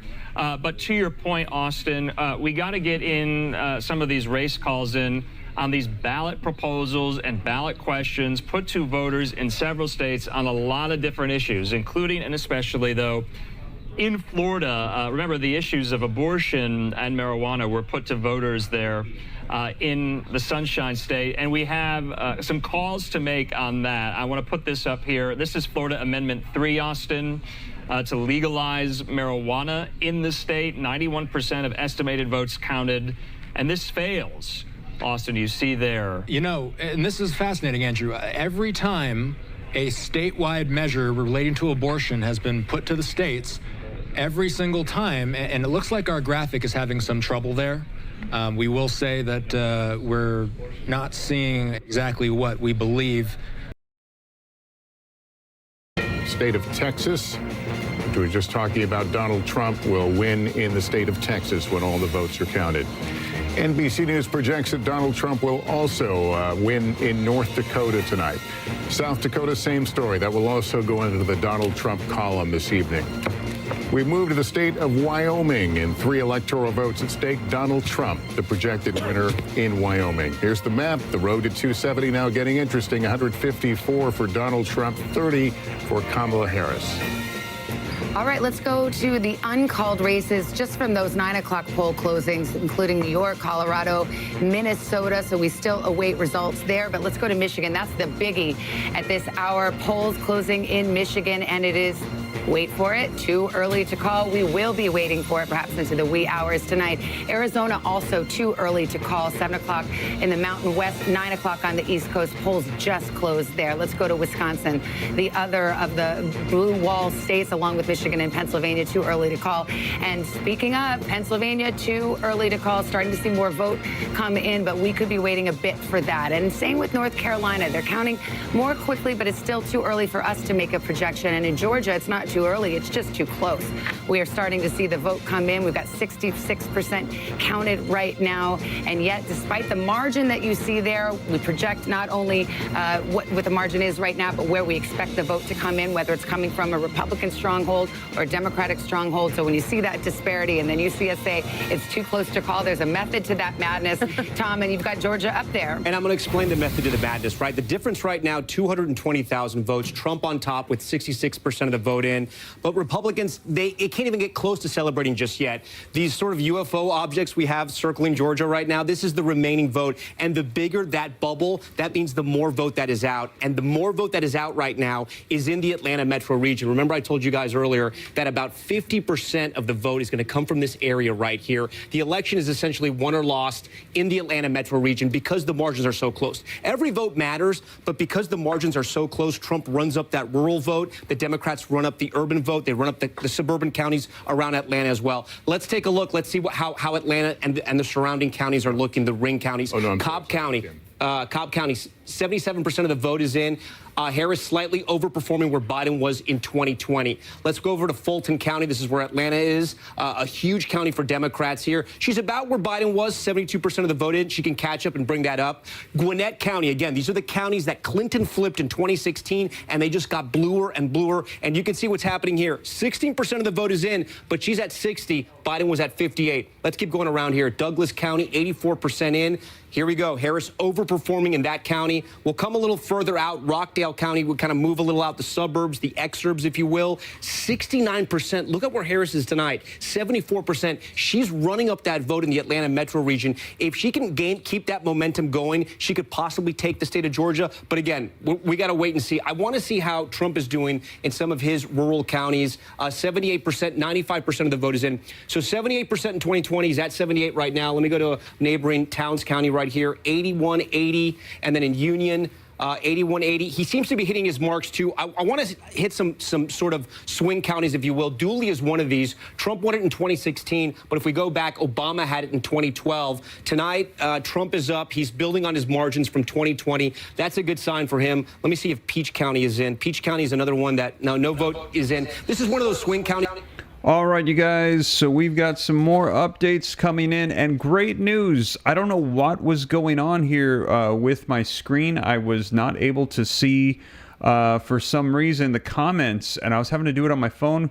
Good news is that now I can see on the screen, so I can now go ahead and give you guys some updates on your comments here. We can interact. I feel a whole lot more better with this. Somebody said you got my like, Steve. Awesome. Thank you. I appreciate that.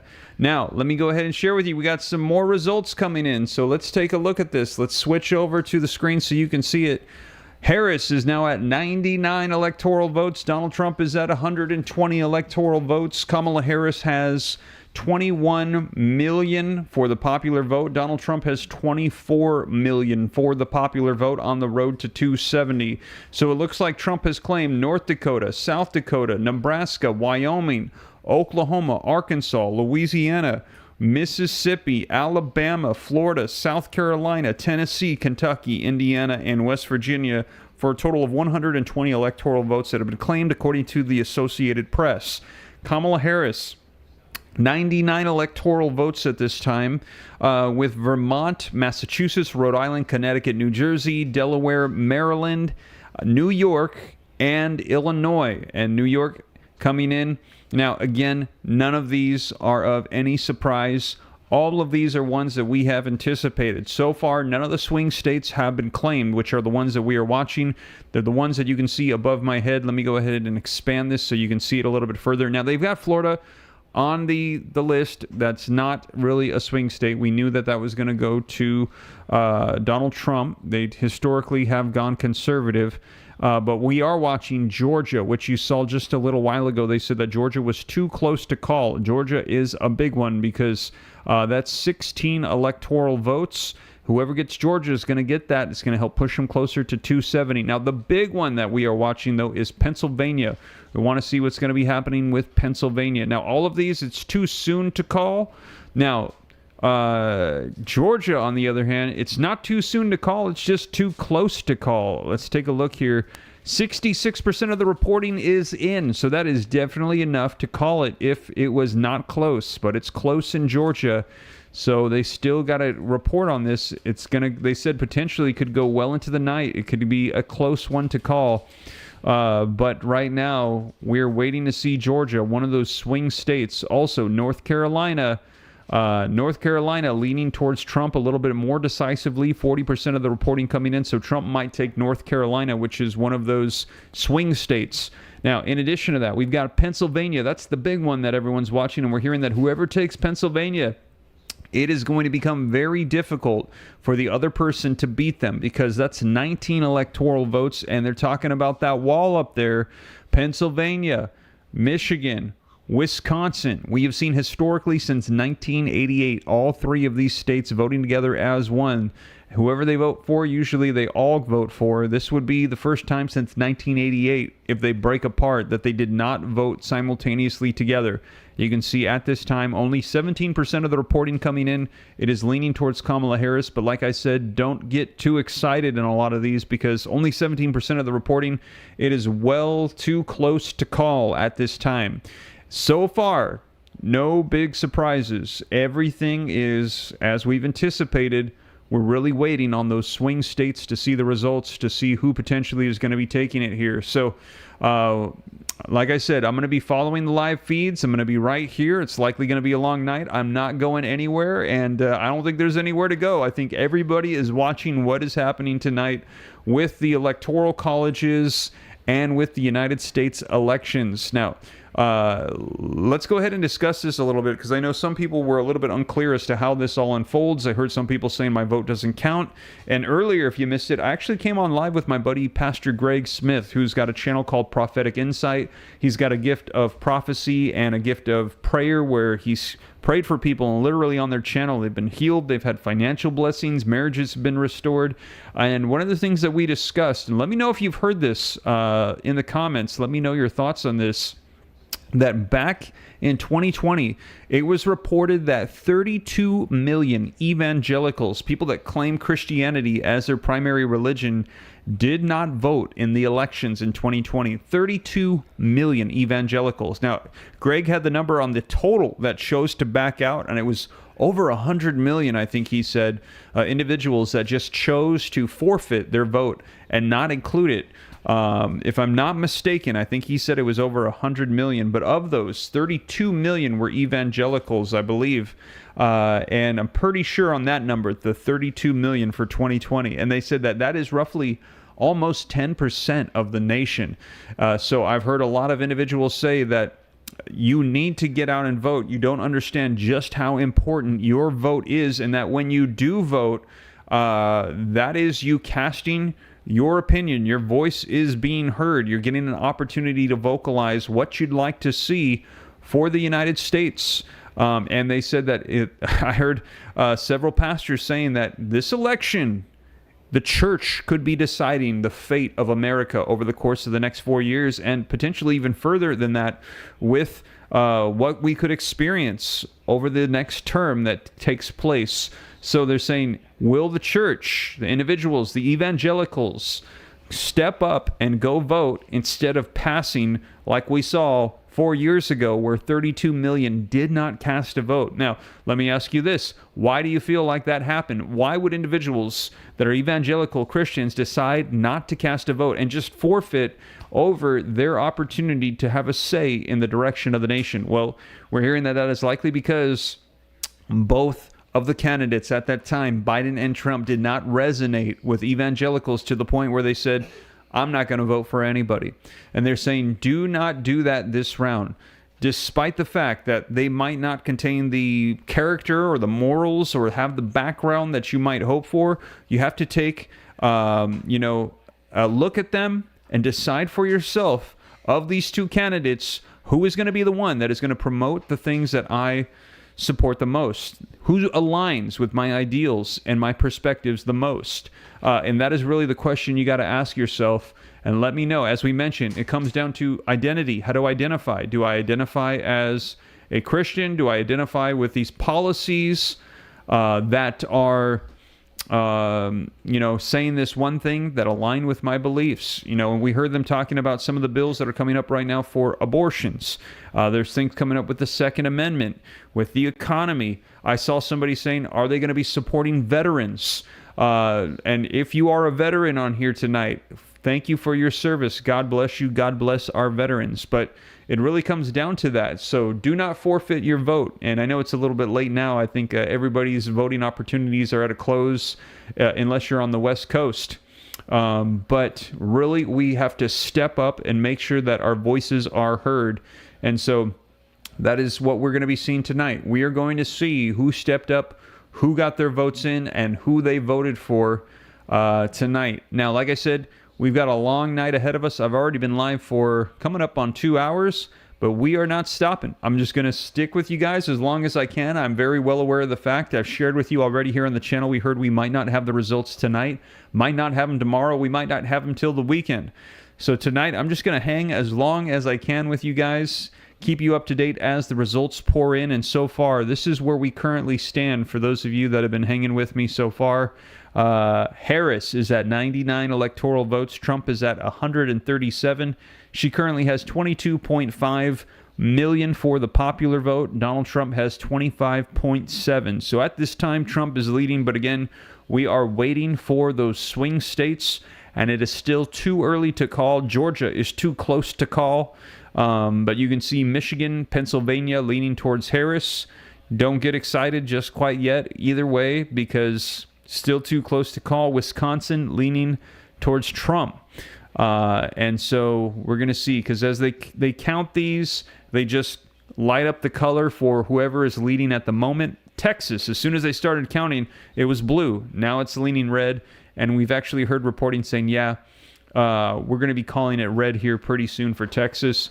No big surprise. Like I said, all of these as anticipated, but we're really waiting for these over here, these swing states, except for Florida. Again, I don't know why they have Florida on this list, but we're going to see who's going to be taking these swing states.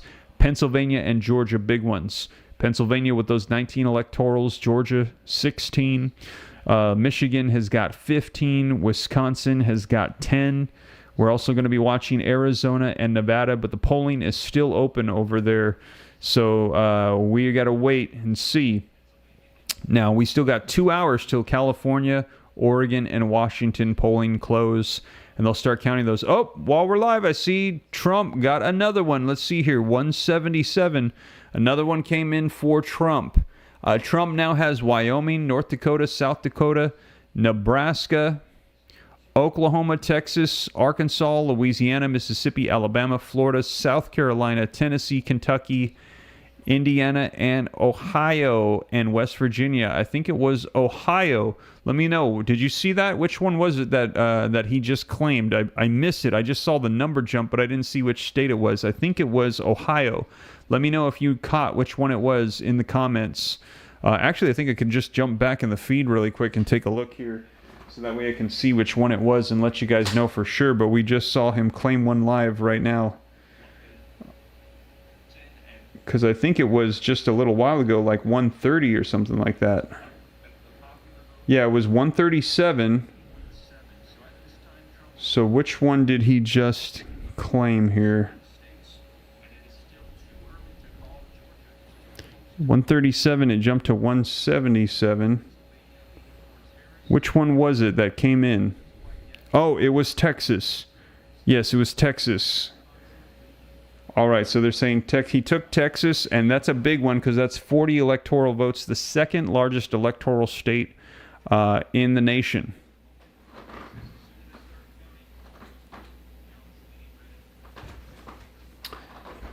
All right, Texas going red for Trump. 40 electoral votes. The only one bigger than Texas is California. California, I believe, has 52, if I remember correctly. And just so you guys understand how that works, popular vote for the state. Whoever wins the popular vote, that particular party's electorals go ahead and get to vote. An electoral is the individuals that are going to be casting their votes on behalf of the party. The Republicans and the Democrats, they each have their electorals. So for Texas, there are 40 electorals. All of those came in. All the electorals vote in favor of Trump for the Republican Party.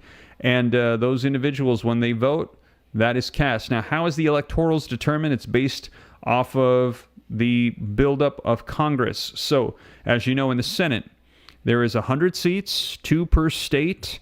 So Texas has 2 Senate seats. California has 2 Senate seats. However, there are 38 seats in the House of Representatives for Texas, and that is based upon the population. I don't remember exactly off the top of my head what the population is for the state of Texas, but whatever it is, they assigned to it based upon the population 38 seats in the House of Representatives, plus the 2 seats in the Senate equals 40 electoral votes for the 40 seats. California, I believe it's 52. Let me go ahead and do one where I know it. So it's showing 28 for New York, for example. So New York has got 2 seats in the Senate, and it's also got 26 seats in the House of Representatives for a total of 28. So those are the electoral votes. When New York wins the majority of the popular vote, then those electorals go to the Democratic Party. Winner takes all, and all of those then go to the Democratic Party. Now, there's only 2 states where it is not winner takes all, and that is why you see some funny recording coming in for 2 states. And I believe those 2 states, if I'm not mistaken, are Maine and Nebraska. So Nebraska's got 5 electoral votes, and it is not based upon winner takes all. It has the ability to go by percentage. So if there are, let's say, 80% for Trump, 4 of the electorals would go for Trump, 20% for Kamala, 2 go to Kamala, and the same thing with Maine, which has 4 electoral votes. So these 2 particular ones are the only ones where it is not winner takes all. Once somebody in all the other 48 states gets the majority vote, then all the electorals go towards that particular party, and typically that party will then vote for all of the votes towards that particular candidate. Now, not all the time. Now, the majority of the time, yes, but not all the time. Historically, we have seen occasions, and I'll have to double check because I don't think it's very often, but I believe that it is not 100%. There have been times where the electorals have gone against the party, and the party not very happy about that. But the majority of the time, you will see it's winner takes all, and all of the electorals, they will go towards that particular party's pick. Now, I want to say, if I'm not mistaken, it might have been 2016. We saw a couple of them where the electorals went another way, or it might have been 2020. I can't remember, because I think they did it to Trump. Some of the electorals, I believe, if I'm not mistaken, maybe somebody can check on this for me. Some of the electorals for the Republican Party, I think, turned on Trump in 2016 and 2020. And again, I might be mistaken. I need to look it up. Don't quote me on that, but it is not for sure that your electorals for your party will vote for the candidate. Not that they voted for the Democratic candidate either. Keep in mind there are other people running as well, so we saw some of that. But typically what we'll see is that they will vote for their particular candidate. So right now we currently have Kamala at 99 and Trump at 177. What's up, buddy? Hey, Dad. You see? Trump's winning. Trump is winning. He is at 177. And he just needs 27. He needs 270, yeah. To win. So that means he needs about 93 more, I think. He needs 93 more electorals to win, and then he'll be the president. Pretty cool, huh? Mm-hmm. Now, Kamala is at 99, so she needs still 171. So we're going to see here. We're going to stay up and keep an eye on it. Are you ready for bed? I see you got your eye covering. Yeah, I got the thing. You sleepy? I took it out and I had a little rest. Yeah. Mm-hmm. Yeah. Well, if you want to rest, that's fine. I don't blame you. It's probably going to be a long night. Well, actually, now's your bedtime, huh? Yeah, I'll drop in and out. You drop in and out. That's okay. Yeah. Well, if you can hang out as long as you want, or as long as Mama says you can, and then. But if you want to rest, that's totally fine. Mm-hmm. But me and all of my friends online here, we're going to be watching, seeing, because everyone's curious to see what the results are going to be. We want to see the swing states. So these ones right here above our heads, you see right there, these ones? Yeah. Georgia, Michigan, North Carolina, Pennsylvania, Wisconsin, Arizona, Nevada. We want to see what those ones come out to. Hey, Jay said your son is a cool dude. Thank you. Yeah, Michael says cute little guy. Mm-hmm. So we will see. Oh, Worm says go brush your teeth. Have you brushed your teeth yet? No. Not yet, huh? Worm is right. Okay. All right. Yeah, Worm, I'm guessing, is a parent as well. Remember, brush those teeth. All right, so we are at 99 and 177. So we will see. Somebody said Liam needs to get, Val says Liam needs to get a sleeping bag so he can stay away. Yeah, I'm not sure. Like, I'm still excited to see the swing states and where they go. Right now, Georgia is saying they're saying it'll likely be the first one to claim. 70% of the reporting is done in Georgia, but it's still too close to call. Too close to call. Pennsylvania, the next one, 22% of the reporting done. So we will see. Now, let's go ahead and switch back over to the live feeds and see if there's any updates. See what they're saying on some of these races. So let's take a look here and see what we've got going on here. Commercials over here. Oh, reports on what's going on in the Senate. Sherrod Brown, it looks like he might be losing his seat here to Bernie Moreno.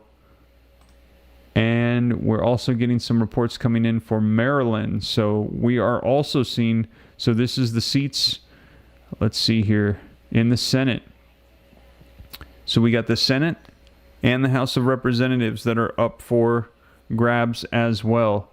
This is not just the presidency. Let's see what they're saying here on Fox Live. Kind of popping in, reacting in real time to some of these results, though we do have some live events going on right now. I want to go out to North Carolina. Josh Stein there, the Democratic Attorney General, just won the governor's race over Lieutenant Governor Republican Mark Robinson. He's at his election night victory party here. Let's listen. When we go together, not as Democrats, not as Republicans, not as independents, but as North Carolinians.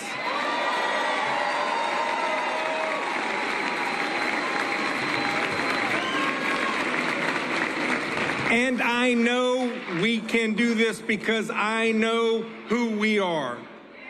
I have met so many inspiring people across this state. Debbie and Cornelius, who tragically lost her son to fentanyl and is fighting to protect. Wide open. Yeah, still very early so far. No big surprises. If you're watching at home, you can find your state here. We've already given some. We've projected some states for former President Trump, some for the vice president, and still so many, the bulk of states right there in the middle, and still so many people still voting along the West Coast in places like Hawaii and Alaska as well. Let's remind you and walk you through the paths that each candidate hopes to take to get to the White House. Let's start with Vice President Kamala Harris. We'll click her in here, get to 2024. This is the predetermined map of how the states voted in 2020, and then the 7 battlegrounds that will be decided tonight. So her easiest path is Pennsylvania, Michigan, Wisconsin. She holds that blue wall. If she can do that, she gets to 270. If she's having a very rough night and she loses Pennsylvania, loses Michigan, loses Wisconsin, she has other paths, but she does have a Sun Belt path where if she can flip North Carolina, hold Georgia, hold Arizona, and get Nevada, hold it once again, she gets there as well. That path, though, would give Democrats heart palpitations. As far as former President Trump, his easiest route, just think of the east side. He holds Pennsylvania. He flips Pennsylvania. He holds North Carolina. He flips Georgia back. He gets to 270. But if he can't win Pennsylvania, he has to win somewhere else in the blue wall. He has to break through the blue wall. That's the main difference between his path and the vice president's path. There's a path for her, even though she doesn't win any of these 3 big Midwest states. But for him, he has to win one of them. If he wins Michigan and he flips North Carolina, holds Georgia, he can win any of these 2 out west, either Nevada or Arizona, put him over the top. But if he can only win Wisconsin, I'm going to take Nevada away. He has to win Arizona to get to 272. So you can see it's going to be a long night for us, but every state sort of leads to a domino effect, if you will. And that's one of the reasons why we were watching Ohio, because if he were not to win a state like Ohio, which he won the last 2 presidential elections, his whole map changes. Guys, back to you. Well, right now, so far tonight, we haven't had any big shockers. But let's talk about Pennsylvania. There's a reason that the campaigns spent more money there, spent more time there. It may well, at the end of this night, or perhaps it will be Saturday morning, like in 2020, it will all come down to Pennsylvania. It very well could come down to Pennsylvania. 19 electoral votes. It is the biggest battleground prize out there.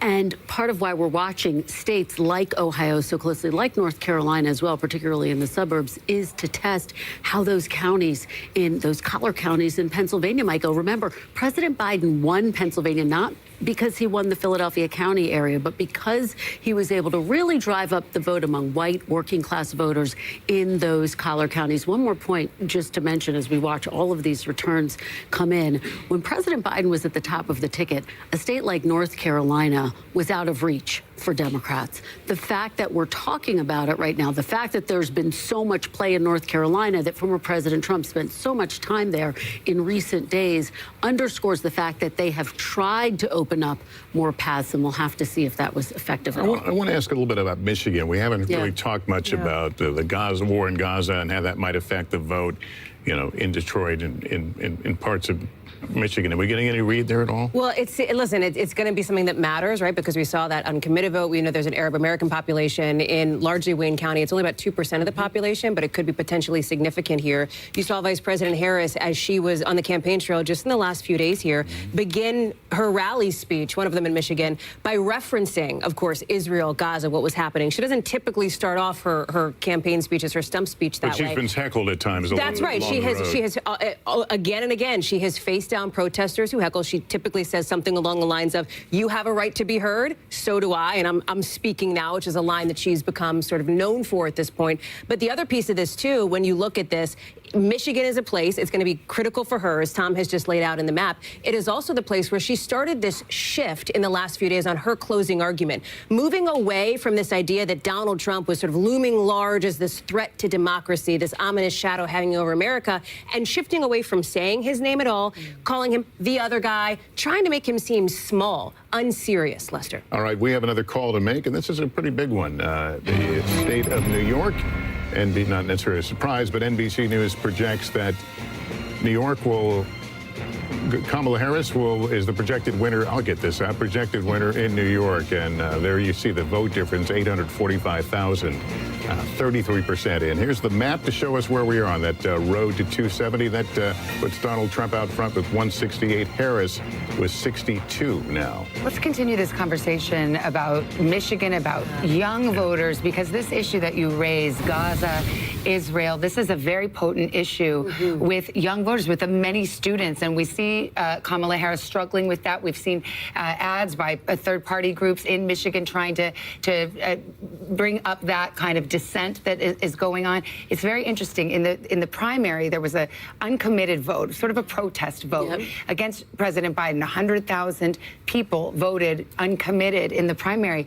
The margin in 2020 was 154,000. So this is a constituency that very much matters. Absolutely. And with young voters right now, we just had Hallie, you brought this up on the data wall a little bit ago. Trump is leading young voters. And again, that gender gap is playing out right here. It's large with voters under 30.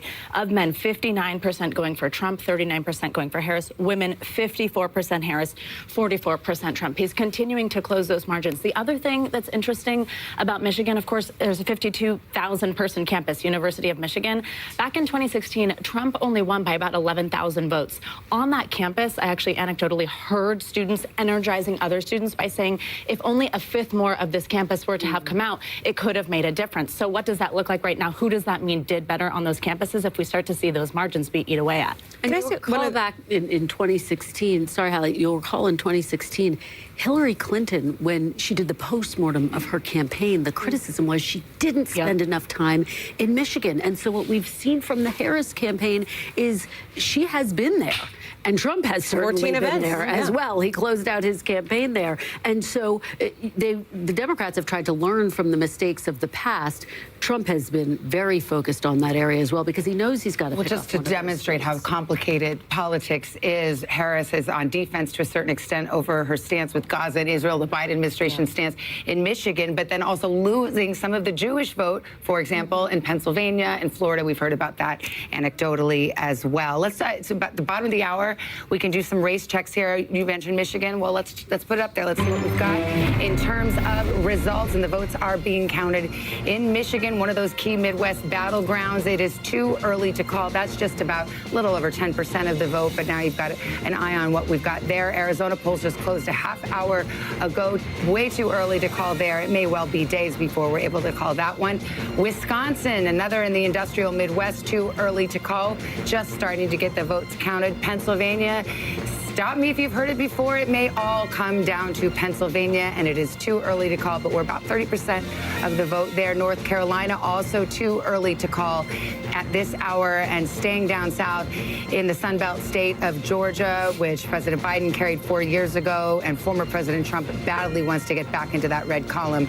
That is too close to call at this hour. So here is the road to 270. That is the magic number that a candidate needs to win the White House, and that is where we are in the early going at this hour. I always wonder what it looks like from the other side, from the candidates, when they're doing the same thing we are, essentially, pulling up these numbers, trying to weed through them, trying to figure out where you can be optimistic, you know, when you don't have the pressure of people looking at you. You want a fun fact? Fun fact alert? We love it. The last election was decided in 4 states by approximately 80,000 voters. You could fit those voters into Cowboy Stadium.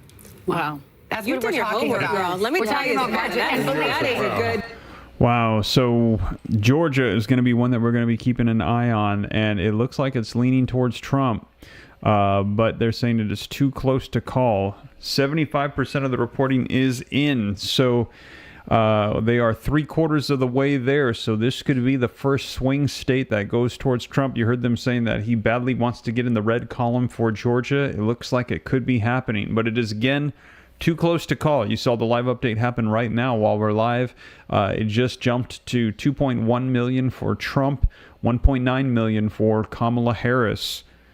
So, man, we will see who takes Georgia. This could be the first swing state that we see claimed, and this could be claimed by Donald Trump. Now, however, they did mention that we are waiting for the votes to be coming in from Atlanta, which they said runs deep blue. So it is very possible that we could see Georgia here at the very end in this final stretch pour in with tons of votes for Kamala Harris, and she could take it because it is going to be the counts for the counties for Atlanta, they said. So we will see. It is really close. They said too close to call. 75% of the voting, though, is in. Trump with 2.1, you can see, and Kamala with 1.9. So Georgia, waiting to see what the results will be for that. Also, we've got Pennsylvania, as they mentioned, roughly 27% of the reporting is in. It's currently going towards Kamala, but still too close to call, or excuse me, too soon to call it. Michigan, too soon to call, only 12% of the reporting is in. Same thing with Wisconsin, only 12% of the reporting is in. And North Carolina, halfway there, but still too close to call. Kamala Harris with 1.5, Donald Trump with 1.6. So those swing states we are keeping an eye on. And it looks like Wisconsin has switched over to blue now.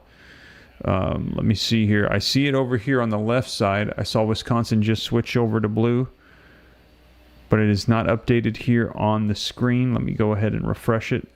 There we go. With the refresh, Wisconsin is now blue as well. So there's that blue wall they're talking about that Trump is trying to hopefully break. Pennsylvania, Michigan, Wisconsin, they're saying that if he can break that blue wall, that he could have a significant chance of winning. But they're saying Pennsylvania, it could all come down to Pennsylvania. You heard them vocalize that yet again. Pennsylvania is a big one. 19 electoral votes. It's a swing state. Everybody wanting to get Pennsylvania. We've seen a lot of campaigning done in Pennsylvania, specifically Donald Trump, Kamala Harris in Pennsylvania, quite a bit in those swing states, trying to make sure that they can get voters to head over and vote for them in the polls. And I saw somebody asking in the comments, Steve, what is going on with all the conflict around the world? Are there any threats? What is taking place? And yes, if you missed my video earlier, man, we saw that there was issues with potential bomb threats at polls in Atlanta, Georgia. Now, we heard that those were false and that those were done by Russia. They're saying that those were reclaimed by Russia. Also, we had issues with counting machines in Pennsylvania. Now, they said it wasn't the actual machines, it was the ballots. That some of the ballots that were printed out incorrectly and were unable to be read. They said that they are working quickly to try to resolve this and get on track with that. In addition to that, we also heard that tonight, November the 5th, there is going to be a test drill. The United States is going to be firing off a ballistic missile with nuclear capabilities, an ICBM, in a test run. And they're claiming that it's not a big deal, that this has been planned for years ago. But years ago, they should have known, right? November the 5th is going to be Super Tuesday, the election day. Why would they do this at this time? To me, it's like you literally could just move it over 24 hours. This is causing a lot of concern for a lot of people, especially right now as we have all the conflict that we currently have. And just yesterday, we saw North Korea launching ballistic missiles with their testing. So the United States causing a lot of people some stress by launching ICBMs. We're hearing it's going to be going on tonight. After the polls close, there's going to be a ballistic missile launch taking place in the United States as a test run. But again, we just had North Korea launch their ballistic missile test yesterday, the second this week. We saw one, I think it was 4 days ago, and North Korea announcing it was the most successful launch they've had. The United States had an emergency meeting immediately after that, very concerned with what they saw. The Pentagon discussing this, saying that they confirmed with that test launch, it was an 87-minute airborne launch of an ICBM by North Korea. The most successful test they had ever seen. Prior to that, they had only had a missile up in the air for 13 minutes. With that launch, it has now been determined that North Korea does have the capabilities of striking the United States anywhere in the United States. Not just California and Alaska, which were major concerns, but now they're saying they could hit D.C., Florida, Texas, New York. They could hit anywhere in the United States with what we saw unfold a couple of days ago. Very concerning to the United States' safety and security. And now we're hearing that they did another launch yesterday as well, a second one I reported to you. And now the United States coming out and doing their own ICBM testing on Election Day. So the timing is just uncanny. And they're saying they planned this out years ago, but why would you plan a ballistic missile test on Election Day? To me, it just seems a little bizarre. Anyways, we also had a concern at the U.S. Capitol, as we're hearing that there was an individual that went in, was trying to enter into the Capitol through the visiting area, and they said he smelled of fuel, like he had poured, I guess, gasoline on himself. He had a torch, and he also had a flare gun, and he was detained by the police, and they shut down the visitor area for the Capitol today as well. We've also been hearing that the National Guard in Washington, Oregon, and Nevada are prepared for potential unrest in the states as the election results come out. In addition to that, we're also hearing that the Capitol Police in D.C. and also the military are prepared, and they are doing drills as well. So a lot of concern about what could be unfolding here as the results pour out, and if people are not happy and feel like things are not being done correctly. Now, a lot of that unfolding, and also the conflict in the Middle East with Israel and Iran. We're hearing that Benjamin Netanyahu today fired the defense minister Yoav Gallant. They said that they were having issues over the past couple of months, not seeing eye to eye, not able to trust each other. So this is pretty big. We're seeing some major changes taking place, and all of this coming out today, November the 5th, U.S. Election Day. So people were asking, what about threats? What is going on? A lot going on. Now, like I said, let us pray, though, that this is going to be the end of it. Hopefully we don't see any additional attacks, cyber attacks, anything else coming out. But if there is, I will be sure to share with you guys here on the channel so you know exactly what is taking place.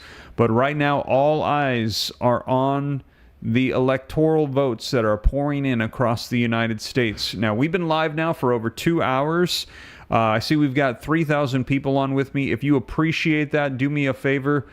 Take a second, hit the like button if you haven't done so yet. I see we got a little over 2,000 likes. If we could get that up, that would be awesome. I see Greg Smith from Prophetic Insight. Thank you for praying for the nation with me earlier on the channel. He said Ted Cruz has been reelected in Texas. He has won his Senate seat. And yes, that is a good reminder as well. That is not just the presidency that is up for election right now. It is also the entire Congress. The seats in the House of Representatives and the Senate are also up right now.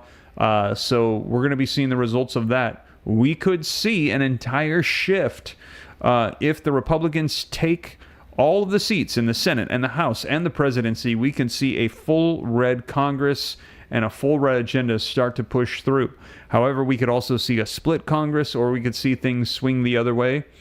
I will keep you guys up to speed on everything as it pours in. And as you guys know here on the channel, I cite the sources, put it on the screen, read right from it, make sure you're aware of the latest that is going on. But let's go ahead and jump back to the live feeds so that way you can see what is being reported. Let's take a look here and see which one's reporting on some stuff. North Carolina, let's take a look here. One of the swing states has picked the winner. 2012 Obama, Trump flips it. Biden it went with Biden in 2020. That wasn't a correct pick. But today Trump is on top, and you can see that's good news for him considering that Biden took it in 2020. We're also watching New Hanover. This is Wilmington. You have a lot of people who have moved to the east coast of North Carolina, the coastal communities here. Only 5% in, but this is also one of those counties that is always picked the winner, North Carolina. Not enough vote in to even compare it. I do want to talk about the Triad. This is, again, sometimes the forgotten metro area, but huge population center for North Carolina. A lot of the historically black universities are here as well.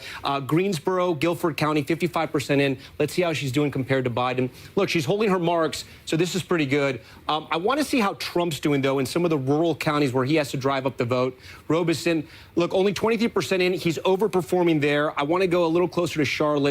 Union County seems to be doing okay. Again, this is along the southern border, right above South Carolina. Seems to be holding his own. Anson, 92% in. This is actually a big flip. Let me see what this looked like in 2016. So this is interesting. Clinton won in 16, Biden won in 2020 with 92% of the vote in.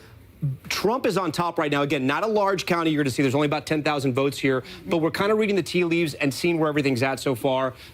Again, statewide, 63% in. This is the only battleground state that Trump won in 2020. That's why we're watching it so close. It was very close. It was his slimmest margin. 63% of the vote is in. We're still watching and waiting here in North Carolina. As soon as we can make a call, again, too early, you know we're going to project it, guys. Tom, you had a little something for everybody in that, no matter who you're rooting for. We got a couple of results to read to you right now. These are ballot measures. We saw the abortion measure go down to defeat in Florida. It had a 60% threshold. In New York, it passes easily. 71% of the vote is the margin there. We'll go to Maryland. There was also an abortion rights measure, and that easily passes as well. Both of those blue states. I'll bring Laura Jarrett into this conversation because we do have 10 states that have these ballot measures, and obviously Democrats have hoped that that would help their fortunes, and especially in these battleground states. New York, obviously not a place where people think of abortion rights under threat, but the initiative there was broader than just about abortion. It had to do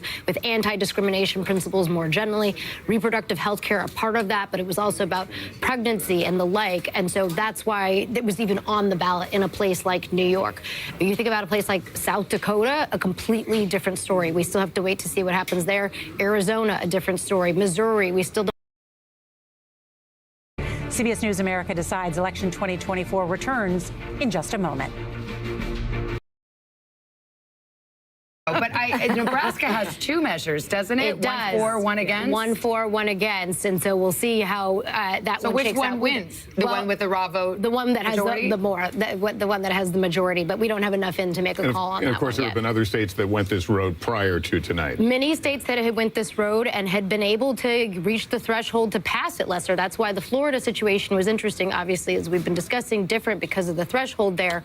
But you think about a place like Michigan, places like Ohio had managed to get it through in the past. We have another presidential projection here we can put up on the screen here and walk you through it. I see it as you see it. NBC News projects Donald Trump will take the state of Ohio with 17 electoral votes. There is the breakdown of 441,000 vote difference now. 64% of the vote in Ohio. And again, Donald Trump is the winner there.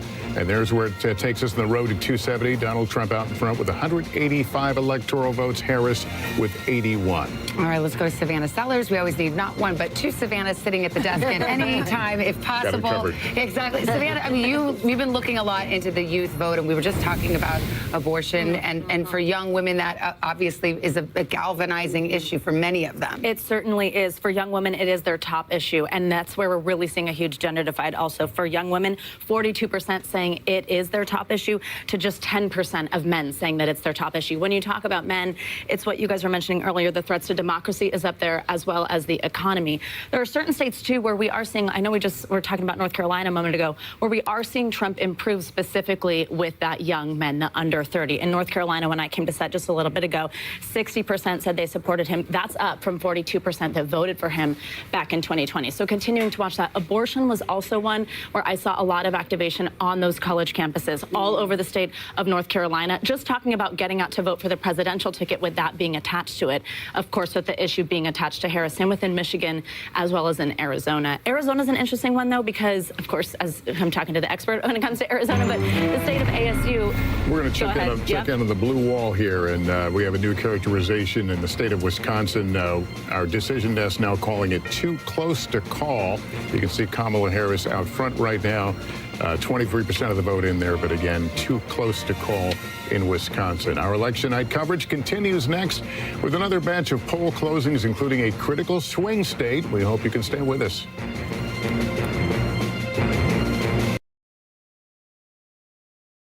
We aired Rick Scott's victory speech last hour, and almost in the same breath, he moved on to yet another race he's waging. And that is for Republican leader in the Senate. He's thrown his hat into the ring. He's been very critical of current leader McConnell. McConnell stepped. Well, of course, it's too close to call, or it's too soon to call. They said that 23% of the vote coming in. Well, that leaves a whole lot of votes uncounted. But let's take a look again, you guys. So let me share with you where things currently stand here. So this is according to the Associated Press, which all of the Google references are leading to as the primary indicator. So I saw a lot of people saying that there are other ones that are coming up, and yes, there are, and they differ. That's because they call them at different times. But right now, this is the one that I'm following because this is the one that they are saying is the ultimate source for all of the election results as the electorals pour in. Now, like I said, you know, I heard somebody else mention North Carolina, but no, it has not been called yet, according to the Associated Press. Now, you will have sometimes commentators that will say, okay, this one is called. It's basically got it, but until it is called, I believe, on the Associated Press, the AP, I think, is the one that they reference as the primary determining call for it. Here on this chart, I don't see it. So North Carolina has got 63% of the votes in, and you can see it is still 1.8 million for Trump, 1.7 for Kamala Harris. And Georgia, now this is the one that we're seeing come down to the wire here, 80%. So 80%, 4 out of 5 votes so far have been counted in Georgia. And of those, we're seeing 52% leaning towards Trump and 47% leading to Kamala. He currently has 2.2 million votes. Kamala Harris has 2 million votes. So there's a difference of about 200,000 leaning towards Donald Trump. 80%. So we still got 20% to go. And if the rest of them pour in for Kamala, she could take it still. They're saying this one is too close to call, but we'll be seeing the results here soon. Now, the other thing is that here with Georgia, let me click on it. I haven't seen any of these yet. I believe they said that some of the remaining votes are in the Atlanta area that need to come in. And also, it looks like we've got some over here by Macomb in this county over here. So, yeah, we could see just tons of blue votes pour in, And if that's the case, these final votes are all blue, we could see Georgia still potentially go to Kamala Harris. But if we still see it the way it is on the same projection, it looks like Donald Trump could be taking Georgia. Again, this one is legit too close to call. Now, some of the other ones, like they were talking about North Carolina, we've got about half of the votes in, and it's still very close. We still got a ways to go. Pennsylvania, I think it was that they mentioned saying too close to call. No, not too close, too soon. They said too close, and I'm saying no, it's not too close. It's too soon. Only a third of the votes have been counted, so there's still a long ways to go in Pennsylvania. Same thing with Michigan. Only 14% has been called, and Wisconsin. Only 30% have been called or reported, so still got a long ways to go. Currently, Kamala Harris at 99 electoral votes with a popular vote of 32.1 million. Donald Trump at 178 electoral votes claimed with 36 million popular votes. So at this time, Trump is winning those popular votes. But again, the night is still young. We are still seeing votings coming in. You can see over here that the results are expected to come in around 9 p.m. Central Standard Time. So in about 9 minutes, we're going to see the pollings end in Montana, Idaho, Utah, Arizona. And then at 10 o'clock, we still got an hour to go in California, Oregon, and Washington. Oh, and also Nevada. In about 8 minutes, Nevada is going to start counting. So we still got these.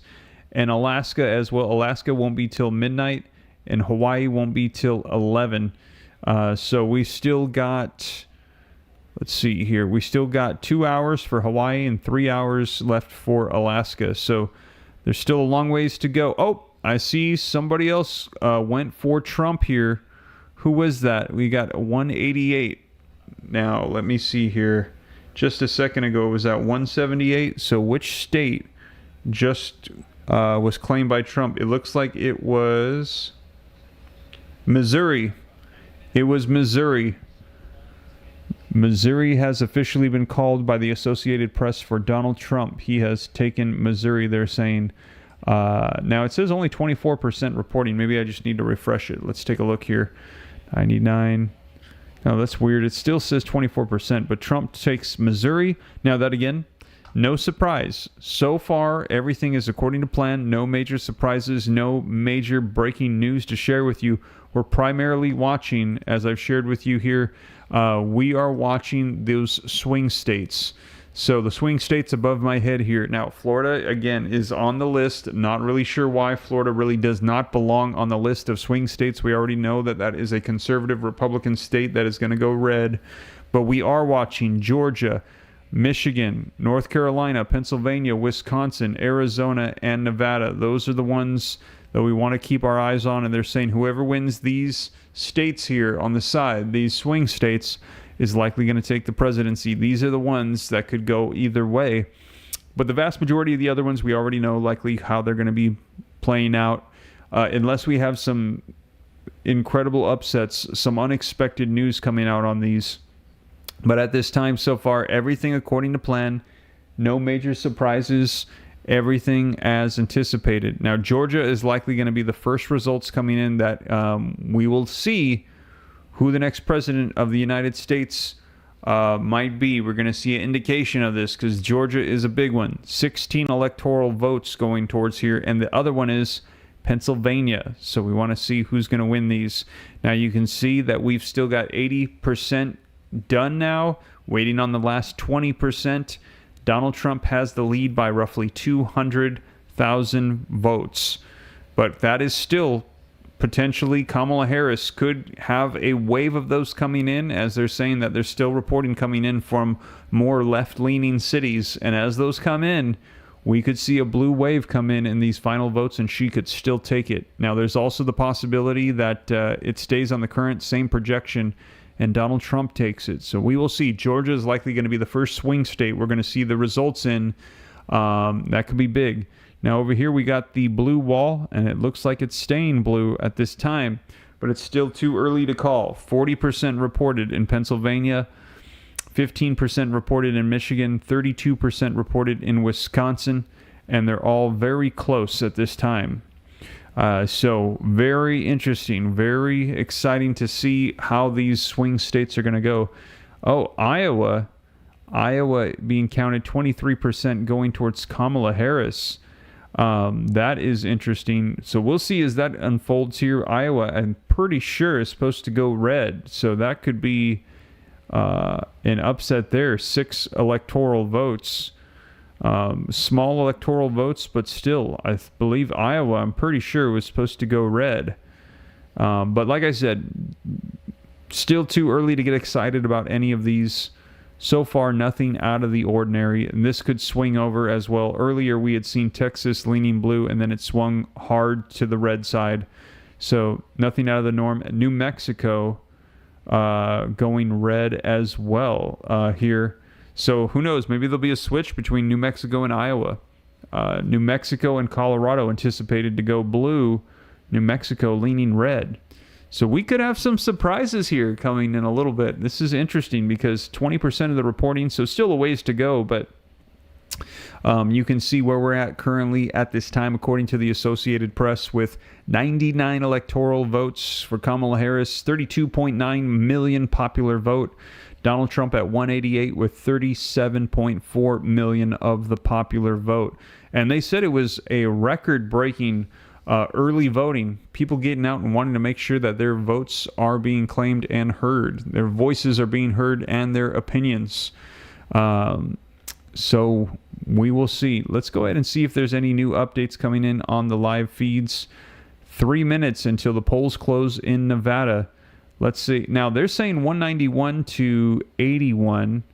We're at 188 to 99. Let's see what they're saying here because, again, some of these vary a little bit depending on when they call them. Let's see what they are saying. Biden in 2020. The spread, though, was only 2 percentage points, a little over 2 percentage points. That's why it's a battleground for us. It's one of the reasons why we're watching tonight. I'm going to give you a primer on Nevada. What you have to understand is a lot of Nevada is Clark County. It's Las Vegas here. This is 3/4 of the electorate here. If Democrats can turn out their voters here, there is no way that Republicans can catch up. Between Las Vegas and Reno, which is Washoe County, this is the battleground county here, about 15% of the vote here. The vote in Washoe actually is more reflective of the entire state, much more than Las Vegas is. It's reflective because it's a mix of both Republicans and Democrats. Democrats have been able to hold Washoe County for a couple of elections now. If they can hold it tonight and do well in Las Vegas, it's game over there. But look at all of this Trump country in the middle. It's not a lot of people, but it is rural desert, with the exception of Elko. You have some population centers there, and this is where Trump hopes to run up the score. Something else we have to understand, I'm going to zoom out a little bit, about Nevada, is that you have people from Northern California who have been moving since the pandemic into Reno, right? And then Southern California moving into Las Vegas. People from California find it more affordable. They find it that they can get more for their money. Because of that, housing prices have gone up. So the economy and housing prices are a huge issue in Nevada. And finally, the last point I want to bring up here is that the unemployment rate right now in Nevada is over 5%. It's the highest of any state in the entire country. So the economy is going to be huge here. And you got to remember, Trump came out with his plan about no tax on tips. You have all those service workers and the service unions in Las Vegas. Democrats quickly adopted that plan because they knew it was a good idea. Unclear if it's ever going to become law or if they can even do that. But it was a plan that caught a lot of attention in Nevada, guys. And a populist appeal, definitely. And I think I'm glad Tom was talking through those points here because I think of Nevada and I think economy, right? You talked about the Republican governor, that largely driven by anger over pandemic shutdowns on the Strip, et cetera. No tax on tips. I'll also tell you another number. I think it's $3.80, just about $3.79. That's the price of a gallon of gas in Nevada, the highest of any battleground state. The economy is a big factor in this state, as are the Latino population, of course, and that's another factor that Democrats we're watching. for a long time had a big registration advantage, but that's all but disappeared. And as you mentioned, a Republican won statewide office, the governor's race in 2022. It's also one of these states with an abortion ballot initiative as well, in a state that the Trump campaign believes you could see some ticket splitters on that. And it's a competitive Senate race in Nevada as well. We talked about the fact that some of these Senate races, if you rewind about a month ago, weren't so competitive. It is incredibly tight. Senator Jackie Rosen looking for another term. Look, if the way so far that Donald Trump's performing tonight versus Harris, this really is an indictment of the Democratic Party for the last 3 years. Because you want to talk about Nevada, you talk about the voter registration advantage. Republicans, basically, for the first 3 years of this presidential cycle, just destroyed the Democrats on voter registration. All across the country in the battleground states, Republican registration advantage. The last 3 months, Democrats have done well. 3 years versus 3 months. So far, the 3 years is paying some dividends for Trump. All right, there's the countdown. We are waiting for another batch of closings, and this will bring us to Battleground, Nevada, which is our last battleground state we've not heard from, or the last to close the polls. NBC News can make a projection now in the state of Utah. NBC projects that Donald Trump will win in Utah and take those 7 electoral votes. And we go further into the west, into Montana. 4 electoral votes. Donald Trump, the projected winner in Montana tonight. Here's the map, the road to 270. Donald Trump now with 201, Harris with 81. That's the road to 270. Well, let's put Nevada up on the map here. It is, as you might expect, too early to call. And if you remember, in 2020, we didn't get a result in Nevada until Saturday, so we could be waiting a while. In fact, oh, yes, we remember. Oh, we remember. You can send your mail bell. Exactly. Don't even bring Don't it up. even bring it up. Everyone's triggered here. Okay, Pennsylvania, too close to call. Got to say, that was a Saturday call as well in 2020. Michigan, too close to call there. Let's see how much vote we've gotten, though, at this hour. Just 16%, so there's a lot of vote to be counted there.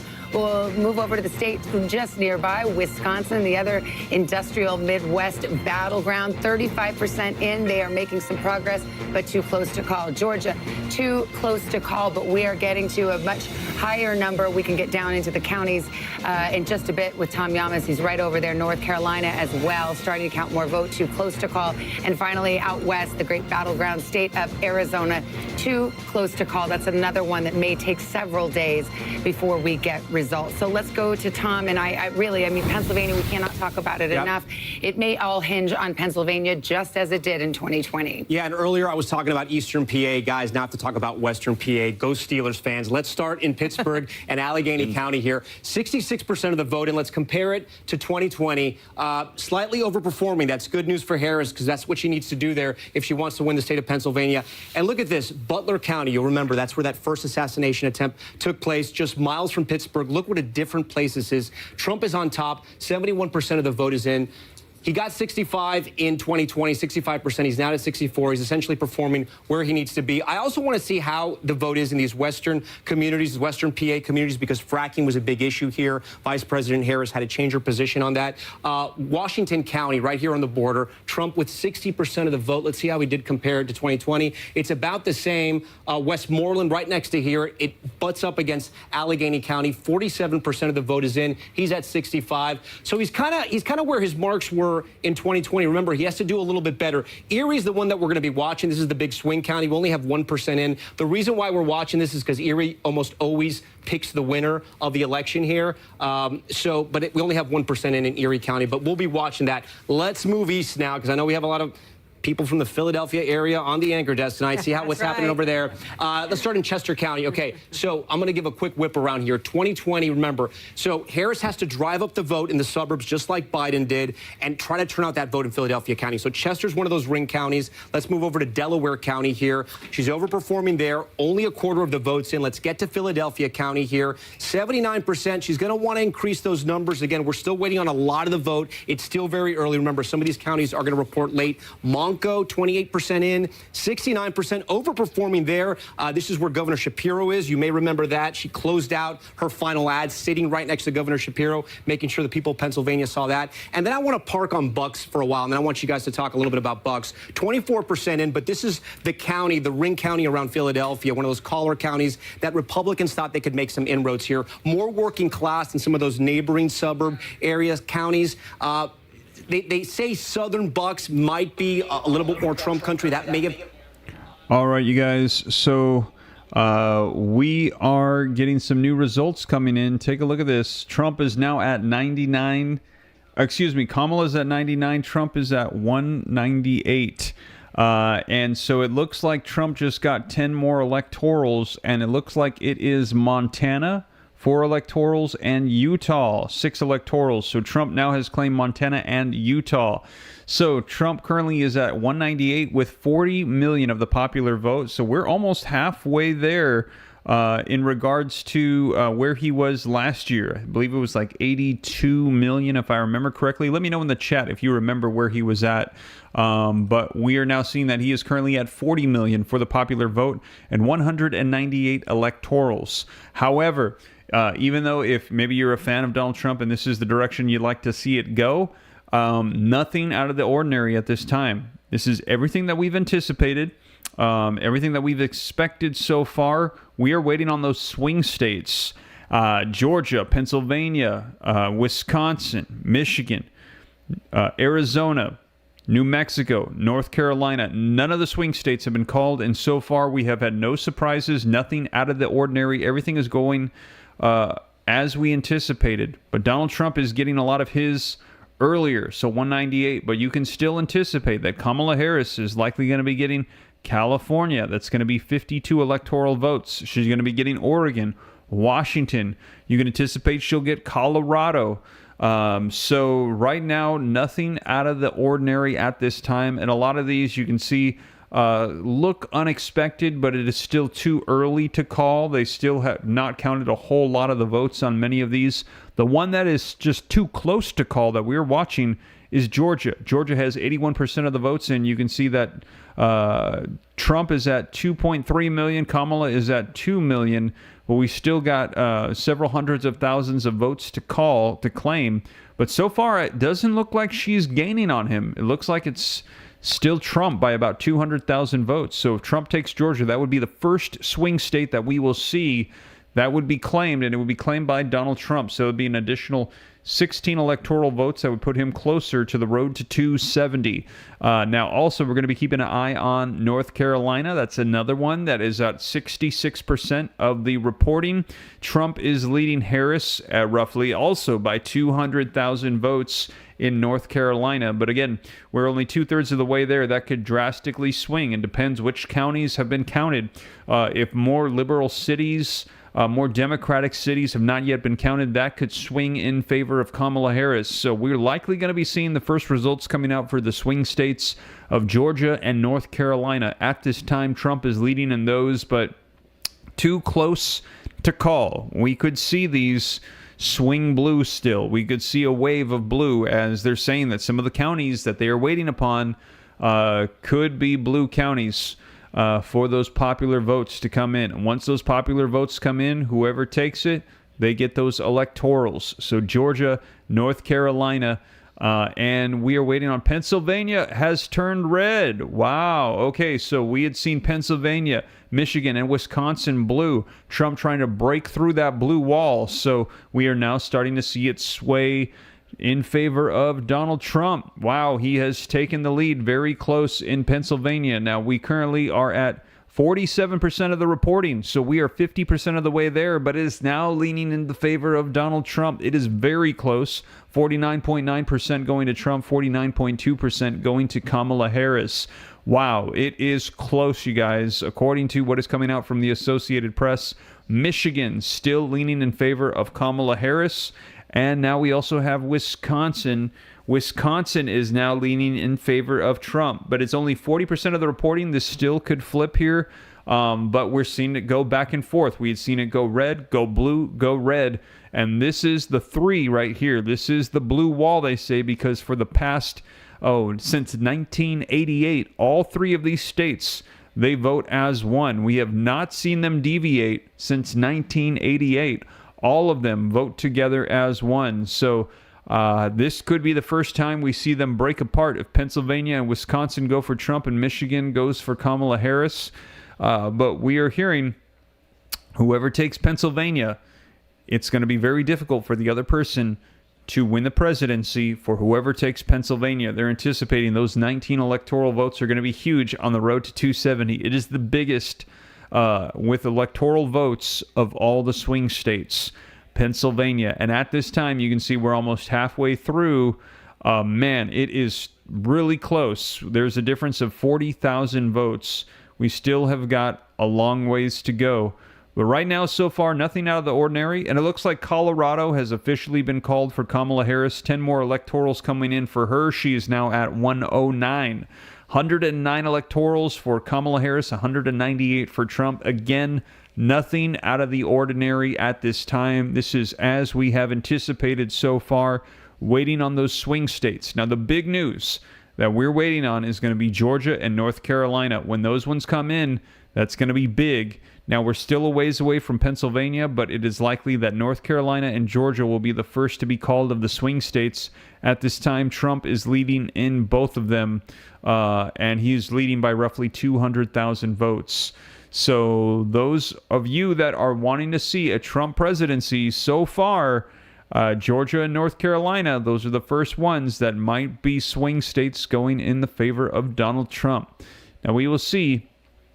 I'm going to be right here keeping you guys up to speed. Now, we have been live now for roughly 2.5 hours. I'm not planning on going anywhere. Just so you guys know, I'm going to go as long as I can. I know we might not have the final results tonight. We might not even have them tomorrow. But I'm just going to go as long as I can go. And I want to see if we can get some of these swing states coming in here and where things stand. So if you guys appreciate that, do me a favor. I see we got 3.5 thousand people on with me. We've got 2,376 likes. Take a second, hit the like button for me. Helps spread this out so more people get the updates. Helps with the channel. If this is your first time here, you want to stay up to date. I keep you up to speed on everything. Cite all the sources. Put it on the screen. Read right from it so you know it's the latest. Hit the subscribe button. Totally free to stay up to date. And also, thank you to so many of you that have been sending those super chats. I've also heard that that helps with the YouTube algorithm as well. I had a meeting with YouTube just last week, and they let me know that the super chats, they also help spread things out as well. So thank you for that. But like I said, I'm going to keep you guys up to date as more electorals pour in. Now, we can anticipate California, Oregon, Washington. These ones are likely going to be going to Kamala Harris. Historically have gone blue. Nevada is a swing state along with Arizona. We're going to be watching those. Arizona with 11 electorals.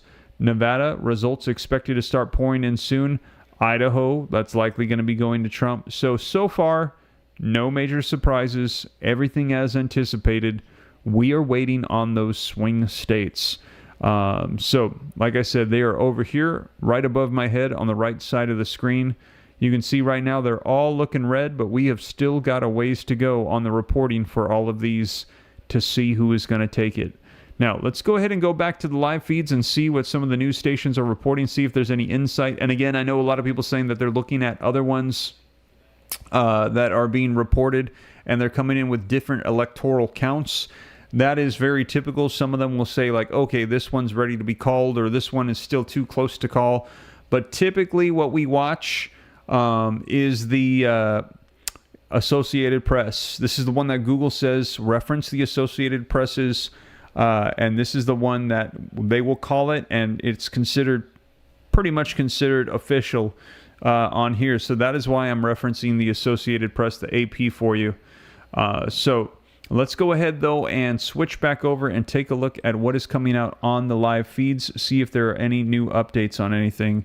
Let's see what they're reporting here on CBS. Certainly nervous in this crowd here at Howard University. Unlike all the Kamala Harris rallies we've been to in the past few weeks, it's totally silent here. People are watching the screens, they're checking their phones, they're having hushed conversations. They're waiting for some good news, and they haven't seen any in a while. And the Harris campaign knows that. It knows that Democratic supporters across the country are getting worried. And so they are trying to reassure them that they are seeing some bright spots. And I'll just walk you through what they say those bright spots are. This is coming from Ian Sams, the senior campaign spokesperson. He says, first of all, that they are tracking slightly above expected support levels among suburban early voters in Georgia. Note that's not all suburban voters, just early voters, but they're feeling good about that. Still waiting to get more information about same-day voters, I guess. He says in some larger suburban counties, and maybe we can hear more from Major and Anthony about this, they are currently outperforming Biden's winning 2020 margin. They're talking talking about Douglas County outside Atlanta, where she's running 5 points ahead of President Biden from 2020, and Rockdale County, where she's 10 points ahead of what Biden did back in 2020. So they are feeling good about that. They say that their rural turnout in Georgia is matching expectations right now. They don't have a lot of information about Michigan yet, so they're watching and waiting there. In North Carolina, he says they're seeing additional late arriving mail ballots, which are favorable to them. They are not expressing optimism that they are going to win any one of these particular states, but they haven't given up either, and they continue to insist that they are still in the fight in North Carolina and Georgia. Nancy Cordes, thank you, and stand by, because soon we're going to go to John Dickerson, who has some information about Michigan and Wisconsin. But first, I want to check in with CBS Mornings co-host Tony DeCopel, who's at Trump headquarters in Florida. Good evening, Tony. Hey, good evening again. You know, as we get a little bit deeper into the night, a little bit closer to some of these key calls in this race, projections that could swing things one way or the other, I want to give you a little bit more context on the conversation around political violence from the perspective of people in this room. They are ready for anything in terms of results in this room, and that's because Donald Trump in recent days, up to and including today, has said just about everything about this race. On the one hand, today he said he would accept the results if they are fair, but then on the other hand, in radio interviews just tonight, he has referenced unsubstantiated rumors of alleged fraud in Detroit and Philadelphia, things that a senior federal official has told us are. I also want to thank all the Democrats across Texas who crossed over and supported my campaign.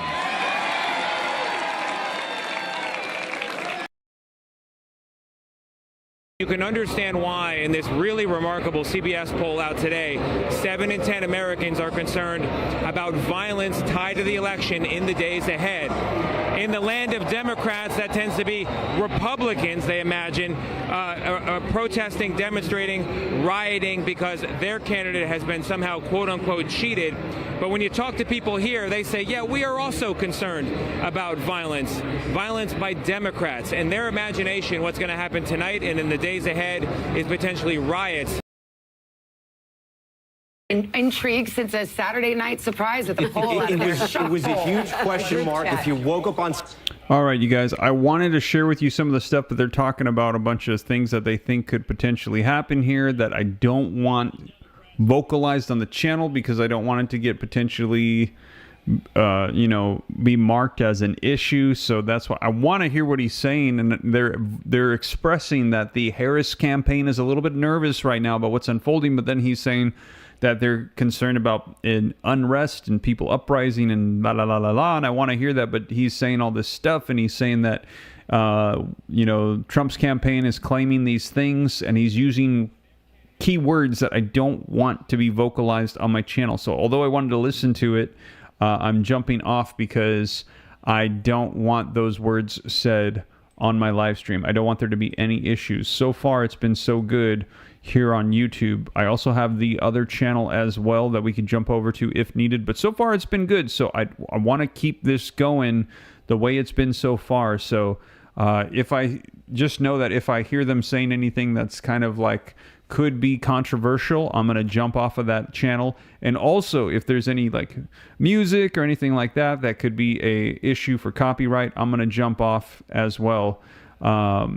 Now, let's go ahead and see what they're saying for Iowa. I think Iowa's already been claimed by Trump. Let's see what they're saying, though. Electoral votes of Iowa be a wave of independent women who could somehow turn this red state blue, but this was not to be, Chuck. No, I mean, look, this is a miss because this looks exactly the way Iowa looked 4 years ago. You know, we're in margin of error range there. So, look, she had found something this with is the pollster that we're talking about, yeah. Independent women looking like they were choosing, and certainly we've seen some evidence of it in national polls, a point or two here or there. And look, I've seen it throughout the Midwest, but it's a point here or a point there.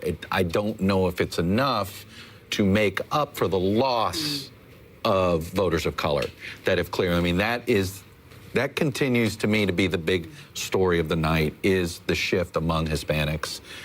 Look, Hispanic voters are swing voters, and I think, what's interesting here is the Republican Party treated them the same way they treated white working class voters. They courted them the same way they treated white working class voters. The Democratic Party has spent a lot of time treating it as an identity group. You know, and you know, whether it's Latinx, which sort of fell flat, and so there's been a lot of hand-wringing about this inside Democratic circles, a real split. Like, you know, it was a total misread sort of by the coastal strategists when it comes to how to target working class voters of color. And I think we're starting to see sort of a working class coalition start to drift to the right. You know, before, Donald Trump had working class whites. Now he's adding working class Hispanics and working class, not necessarily seeing evidence of working class African Americans, but adding working class Hispanics.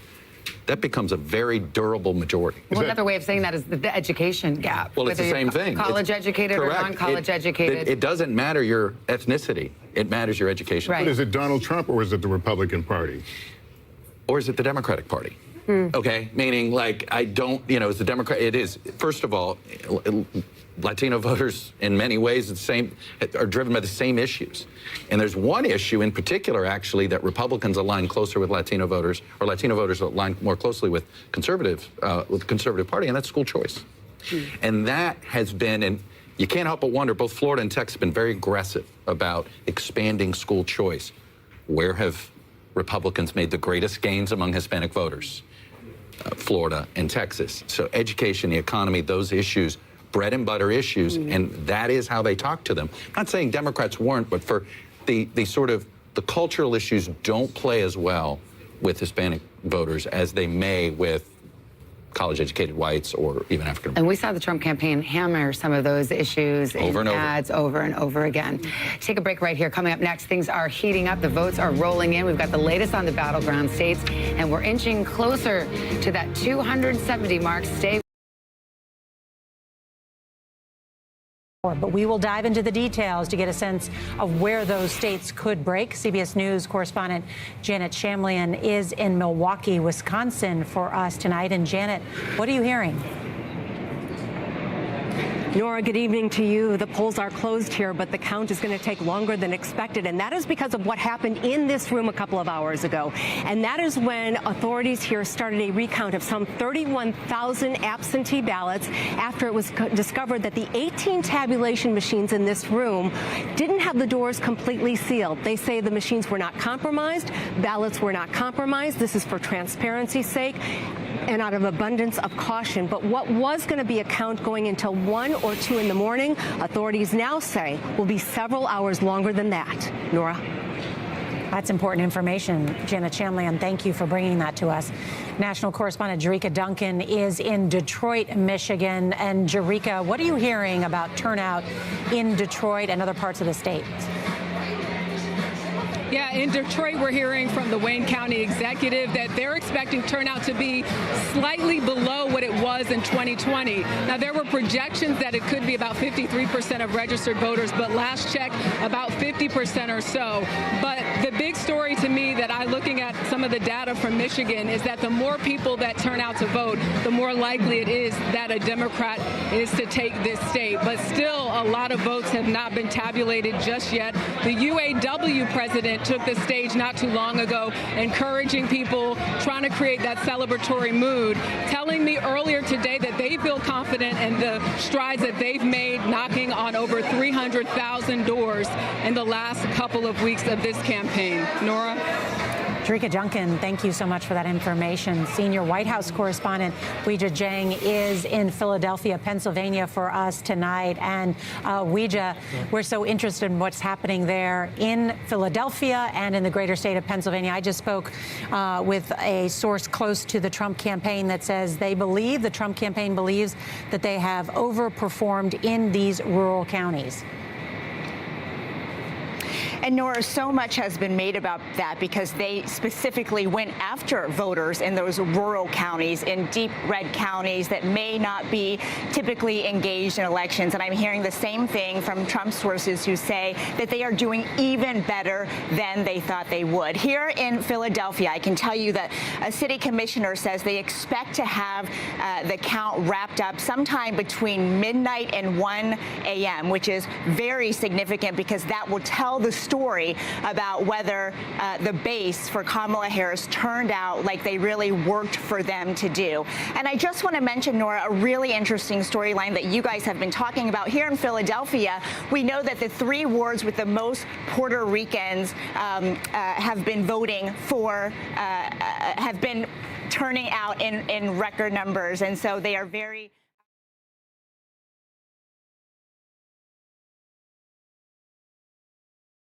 That was the vote difference in both 2016 and 2020. That's what decided the vote. Trump won in 2016. Biden flipped it in 2020. Right now, 47% of the votes in. We want to dive a little deeper and look at some of these counties. We're going to start with the biggest one, Milwaukee. Again, we're still waiting for a lot of the vote in Milwaukee. We're expecting this a little later in the night. 51% is in. Let's see how Harris is doing compared to Biden 4 years ago. She's down about 3 points, 3 or 4 points, 2 points, actually, we should say. But we're still waiting on the vote there. Let's go over to Madison. This is Dane County. This is where the University of Wisconsin is. This is one of the fastest growing areas of the state. All right, you guys, I want to cut away here for a second because we have some updates coming in on Georgia, which is going to be the first one that we're going to see likely from the swing states that's going to have reporting coming in. And let me show you this. We are seeing Donald Trump's lead on this starting to narrow. So as I shared with you earlier, Georgia was at 200,000 apart with Trump leading. Now you can see we are at 88% of the reporting in, so we still got about 12% to go. She was behind by 200,000 roughly. Now she's behind by only 150,000. So before it was like, if she was still 200,000 behind, she would be at 2,220,000. Now she's at 2,280,000. It just jumped again. So she is getting closer. He's at 2.432. She's at 2.281. So she's 150,000 votes behind Trump. So she has gained roughly a net of 50,000 votes, getting closer to Trump as we are approaching the end of the reporting. So, yeah, we'll see. It's getting closer. She is gaining. Like I said, he is leading by a small margin, yet we're also hearing that if the final votes come in as a blue wave, as it could be a, more left-leaning city, she still could take this. It is way too close to call. So we're 88% of the reporting, and she's starting to gain on Donald Trump. Was 200,000 votes behind. Now she's 150,000 votes behind. So she is getting a little bit closer in the state of Georgia. It is too close to call. But I'm going to keep you guys up to date on this. Like I said, not planning on going anywhere. We've been live for almost 3 hours. And I want to see the results of this. Now, we also saw another update. So Kamala Harris has gained 3 more electoral votes. Washington, D.C. has gone towards Kamala Harris. Nothing out of the ordinary. That is what we anticipated. 75% of the reporting. She's taking 92%. 241,000 votes for Kamala Harris, 17,000 for Donald Trump. We anticipated that. Like I said, no major surprises, unexpected electoral votes coming in for a candidate we did not anticipate. All of this is as we projected. So all the ones you're seeing that have been called, that are dark red or dark blue, everything that we already anticipated. Now, the ones that are highlighted, we're still waiting on. Georgia is likely going to be one of the first ones we might see the results come out on, and North Carolina. Both of these at the moment are leaning towards Donald Trump, but you can see that they are still too close to call. North Carolina, 75% of the reporting, 3 of 4 votes have been counted. They are leaning towards Donald Trump at this time. He is now leading. He's gaining in North Carolina. A moment ago, he was 200,000 votes up on Kamala Harris. Now he's 260,000 votes up on Kamala Harris. So he's gaining in North Carolina. But in Georgia, we're seeing that Harris is starting to gain on Trump. Now, these two are very important because these are the first 2 swing states that we will likely see called. And so we're not really sure which way these ones could go. So Trump is gaining. In North Carolina, his lead is growing. And in Georgia, it's shrinking. Kamala is starting to catch up to him. She was 200,000 behind. Now she's roughly 150,000 behind Donald Trump. So we will see. These two are likely going to be the first two we're going to see called. Once these are called, this is going to be big for either Kamala Harris or Donald Trump. Now, in addition to that, we're watching Pennsylvania. Pennsylvania is the biggest of the swing states with 19 electoral votes. Only half has been called so far. Donald Trump is leading 1.9 million votes. Kamala Harris is at 1.8 million votes, roughly 100,000 behind Donald Trump. Still too close to call. Michigan at 21% called. 50% has been called in Wisconsin, and it is leaning towards Donald Trump at this time. I saw a lot of people in the comments saying that Wisconsin's going to go red. We will see, because Wisconsin, Michigan, Pennsylvania, they call it the blue wall. And typically when they vote, they all vote together. If they break apart, it would be the first time since 1988 we have seen these three states vote differently in an election. They're saying they all are a wall. They vote together. Now, in addition to that, we are also watching Arizona and Nevada. These are the other swing states. Arizona currently leaning, just 4,000 votes at this time towards Donald Trump. Extremely close. Half of the reporting coming in for Arizona. So these are the swing states, and you can see them over here right above my head. Now, I keep saying this. I don't know why Florida is on the swing state list here. Florida is not a swing state.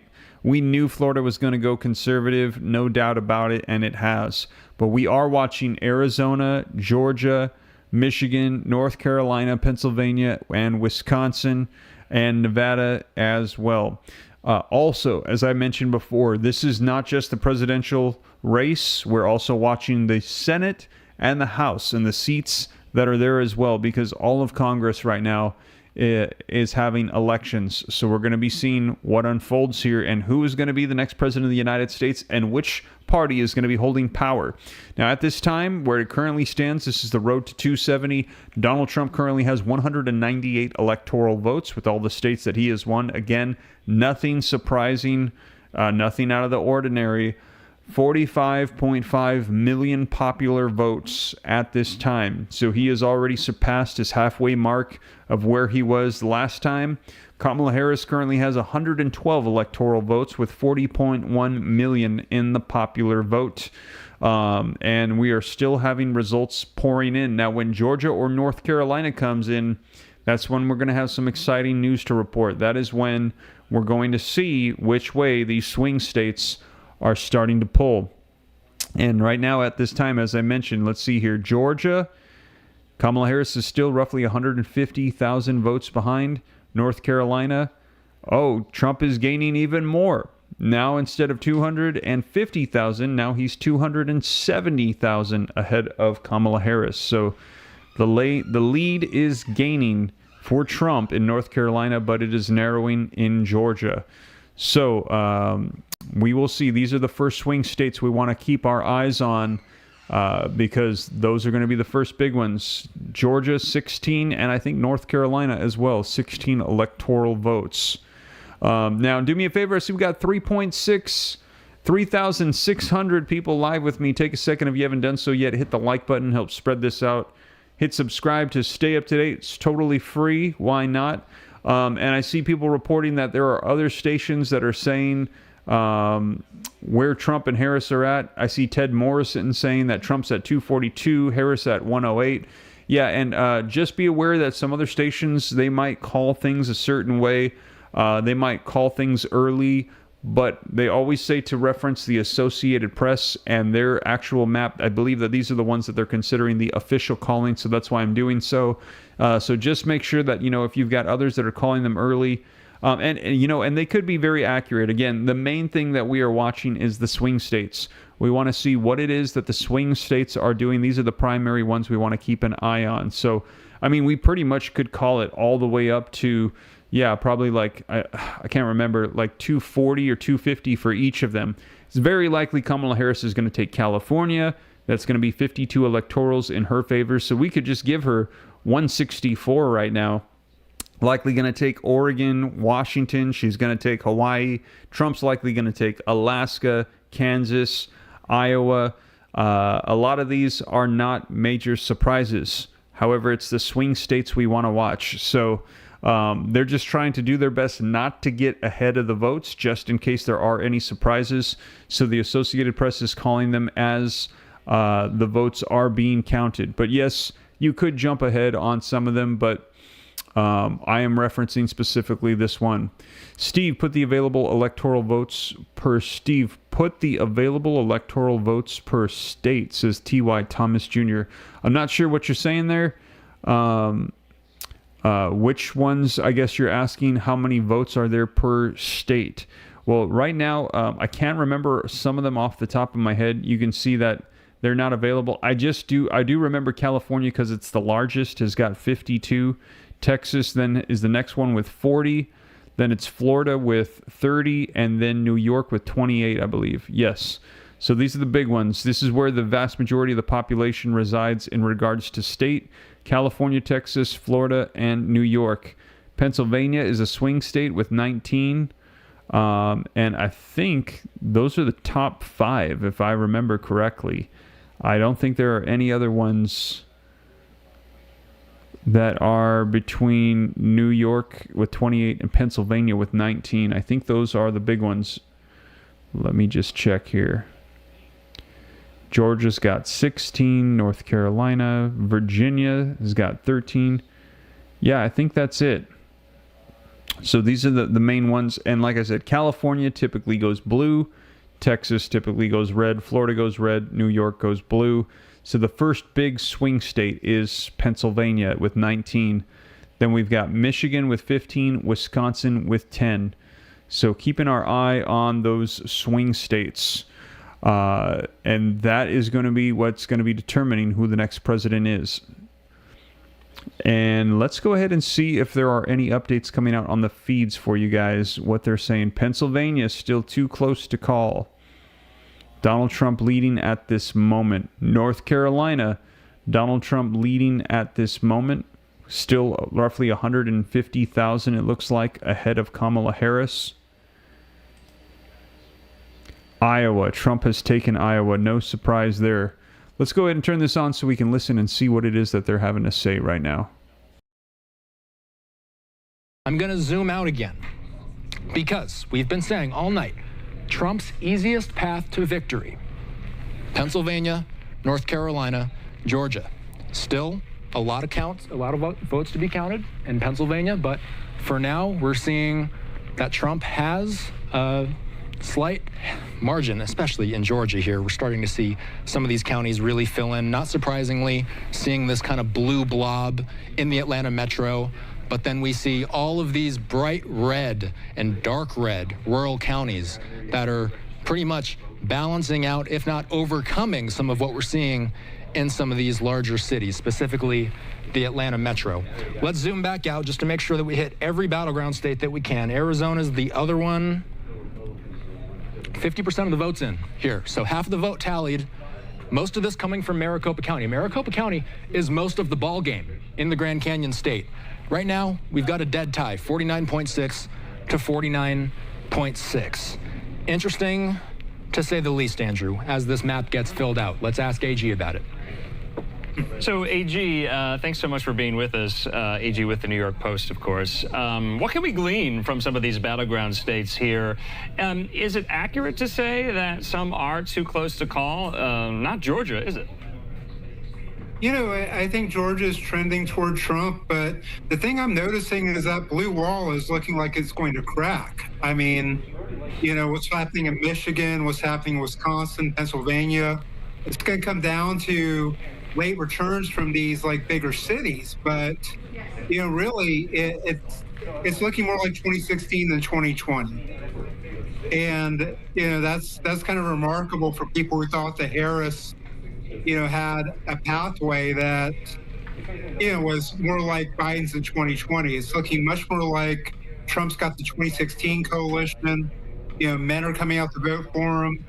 And, you know, this is really a remarkable political comeback in the making by Donald Trump, because I think a lot of people looked at this a few weeks back and said there was no way he could make inroads in the blue wall.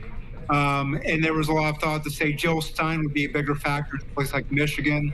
She hasn't been as of yet. So this is just Trump versus Harris, like, R versus D. But, Trump is really, he's really driving it right now. So, AG, I've got Pennsylvania up right now. 51% of the vote so far is going for Trump. He has roughly a 3-point lead over Harris. 57% of the vote has been counted. Let's talk about what is considered the most pivotal battleground state here. There is still 43% of the vote to be tallied. What are we going to be watching for as we get that 43% of the vote in? Philadelphia County, because that is predominantly Democratic. I think in 2020 was more than 80% for Joe Biden. And you expect similar margins with Kamala Harris, but the question is always turnout. Like, how many people actually turn out to vote? How many votes are counted in, the coming days? It's not just what we see tonight, but we'll see what we see in the next couple of days as well. So, a Trump lead, say 3 o'clock in the morning isn't necessarily safe in Pennsylvania because of Philadelphia County primarily. The rest of the state, Trump's got an advantage in it, but I don't know if those numbers are correct. That's machine politics, and it works a little bit more slowly, works a little more gradually, and it looks a bit rougher from the outside, where people are saying, "Why haven't these votes been counted already?" You've got late votes, you've got precincts that take a while to count for whatever reason, you've got anomalies that happen in the counting process, all kinds of things. So people will be watching that one over the next couple of days for sure. Okay, so AJ, we have a live picture there at the Harris Walls watch party. You said there are indications of 2016 vibes, so to speak, when Hillary Clinton lost. Do you see any of that on the faces of some of these Harris Walls supporters here? Because I want to ask you this. The question going into the night was whether or not we would know a winner in the presidential contest tonight. Do you think we will, or will it take till tomorrow morning? I think it's going to take a day or two before we have something where we can say somebody's going to be the winner. I just don't think that we're going to have enough of the count in tonight, especially in those blue wall states, to really figure it out. I think Arizona may take a little bit of time too. It looks a little close from what I'm seeing also. So, between those states, you've got, 55 electoral votes between the four? That's a lot of suspense. So, expecting a winner before you go to bed tonight, I think is a little bit unrealistic. But the trend right now is Donald Trump. It's looking good for him. But, you have to consider that the late vote, that the late counted vote, the mail vote, things like that is going to trend Democratic. And, so any margin that Trump has at, 10:41 Eastern time may not hold, when we wake up in the morning. Let's talk about Detroit. I want to talk about Michigan. We talk so much about some of these southern states, and we've been talking about Pennsylvania. Let's talk about Michigan. And I'm going to just kind of zoom in on Detroit here, because that's one of the largest Arab American populations in the country. When we focus in and we go in on what is, and let's just make sure we get this correct here. We're focusing in on the area where Detroit is. So Wayne County is what we're talking about here, AG. So right now, Wayne County is showing that Trump is up 61% to 37.5. All right, you guys, I want to cut away for a second because it looks like another state has been claimed by Donald Trump, according to the Associated Press. And I believe it is Kansas, if I'm not mistaken, that just went for Trump. But you can see he is over 210 now. Actually, there might be two, because I think he was at 198 a little while ago. Now he's at 210, so it looks like two more have been solidified for Trump. I'm taking a look here at the map. I can't quite tell which one it was that was claimed by him officially by the Associated Press. But it does look like he is now at 210. He's got 48 million for the popular vote. Now, Kamala Harris is at 112 electorals with 42.3 million for the popular vote. So Trump ahead by roughly 5 million for the popular vote. And the electorals are at 112 for Kamala Harris, 210 for Donald Trump.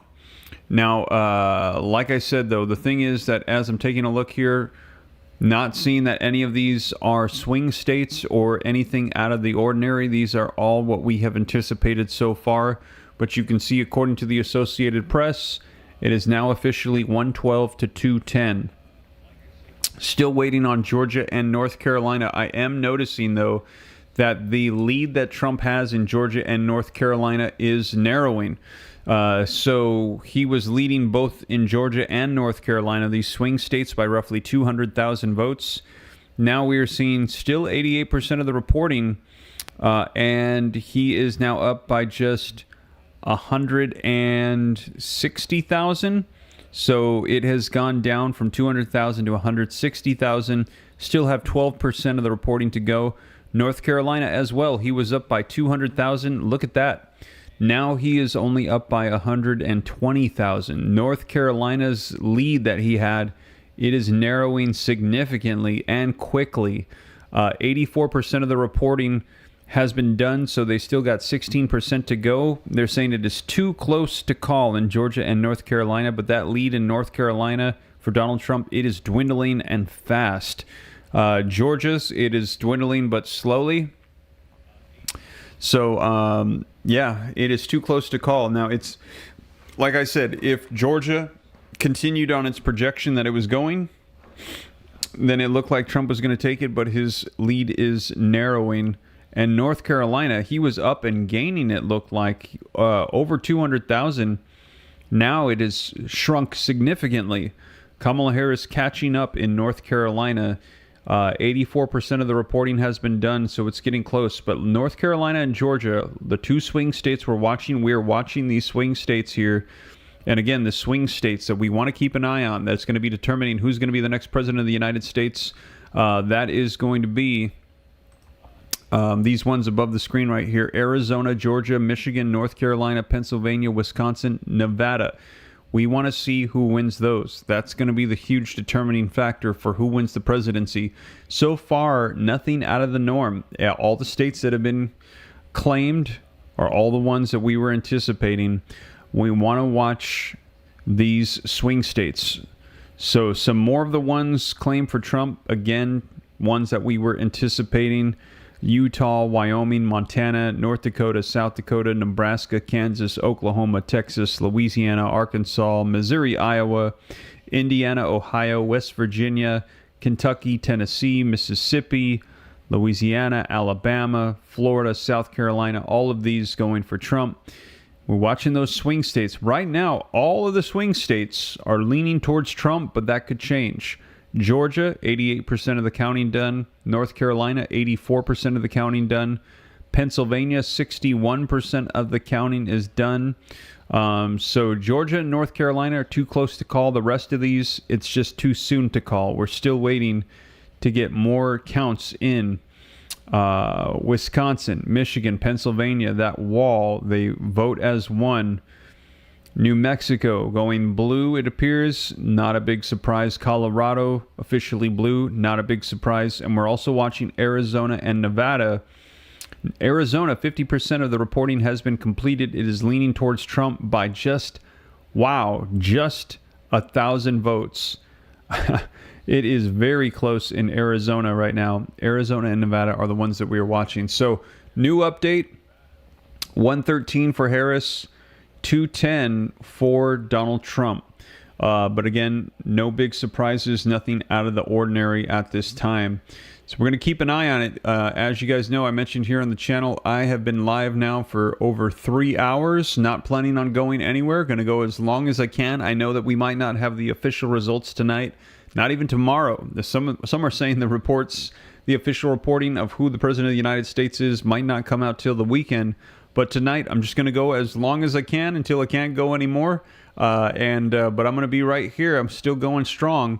So if you appreciate that, do me a favor, hit the like button. I see, wow, we only need 80 more likes to get 3,000 likes while we're live right now. 3,700 people live with me in the room. Please take a second, hit that like button. Also, thank you for the super chats. Appreciate that a ton. I hear that this also, the super chats, YouTube told me, helps spread this out further so more people can get updates. And don't forget, if you want to stay up to date, it's totally free. Why not hit the subscribe button?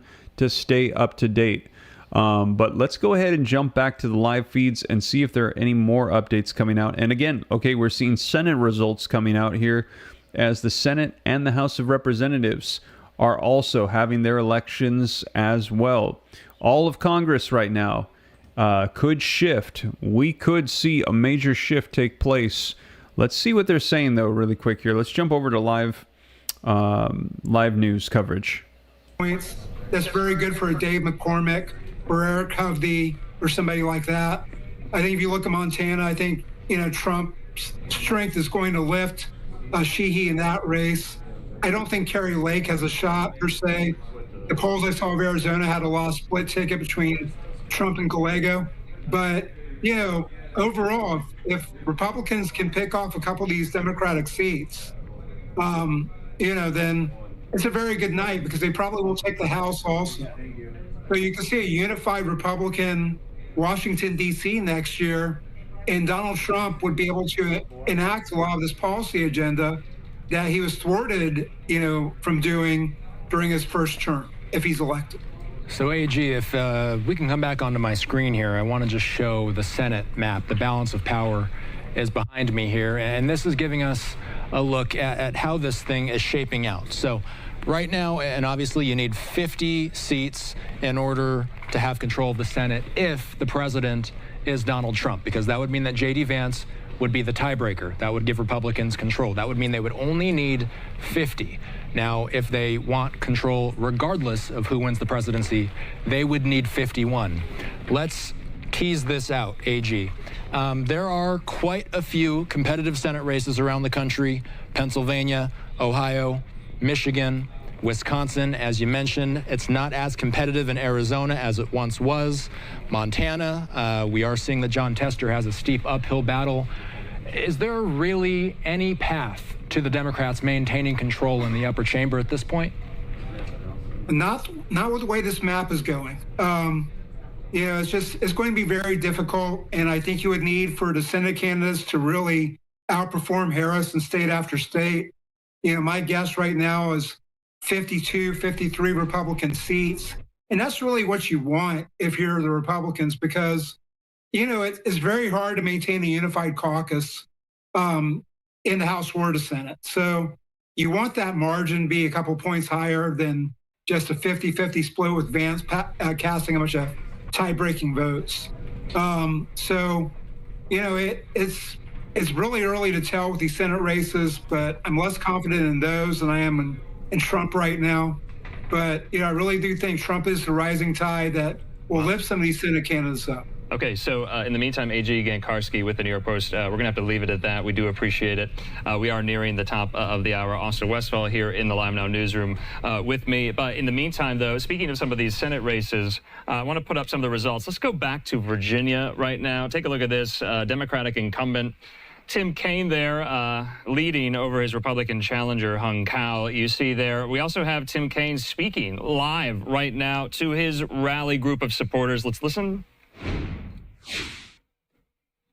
Embody, and by the progress that you've demonstrated. So it's going to be a long night. We're going to have, however all these results go outside Virginia, we're going to have a lot of work to do. We're going to have a lot of work to do to promote more peace in the world. We're going to have a lot of work to do to create this economy that is not just for a few, but for the many, and expand healthcare options and protect reproductive freedom and polls were in fact right. Are they getting that sense that the polls are really reflecting what Anthony just said, and think that sounds counterintuitive, right? Given the rhetoric that we have heard from Donald Trump over this campaign and his 4 years in office and the campaign leading up to it. One of the polls that has been the most illustrative for me from this entire campaign is the one that said 2/3 of Latinos who were surveyed said that they believe that Donald Trump was not referring to people like them when he spoke about immigrants, and half of foreign-born Latinos said the same thing. Broadly speaking, Latinos are still overwhelmingly Democrat, but Donald Trump has very successfully started to get into this population. Many Latinos seem to be finding a sense of belonging in Trump's otherism because he is talking to them the same way he talks to white voters. They hear him on the economy. That's their message from him. All right, when we return, poll closings in 4 Western states, including California and its 54 electoral votes. CBS News America decides election 2024. We'll be right back. And there to Tim Kaine, wrapping up some of the speaking to reporters. You can see there the 52-48 margin right now, not officially called by the AP, but a happy crowd on the hand there in that state of Virginia. All right, we're following it all here on Live Now from Fox. A change of anchor. I'm Andy Mack now in the desk, supplanting Andrew Kraft after a great election night for him, covering all the latest. All right, let's continue on. Let's slide away for a quick 2-minute break. We have more polls closing here at the top of the hour. As it gets closer to 8 o'clock Pacific time. We'll be right back.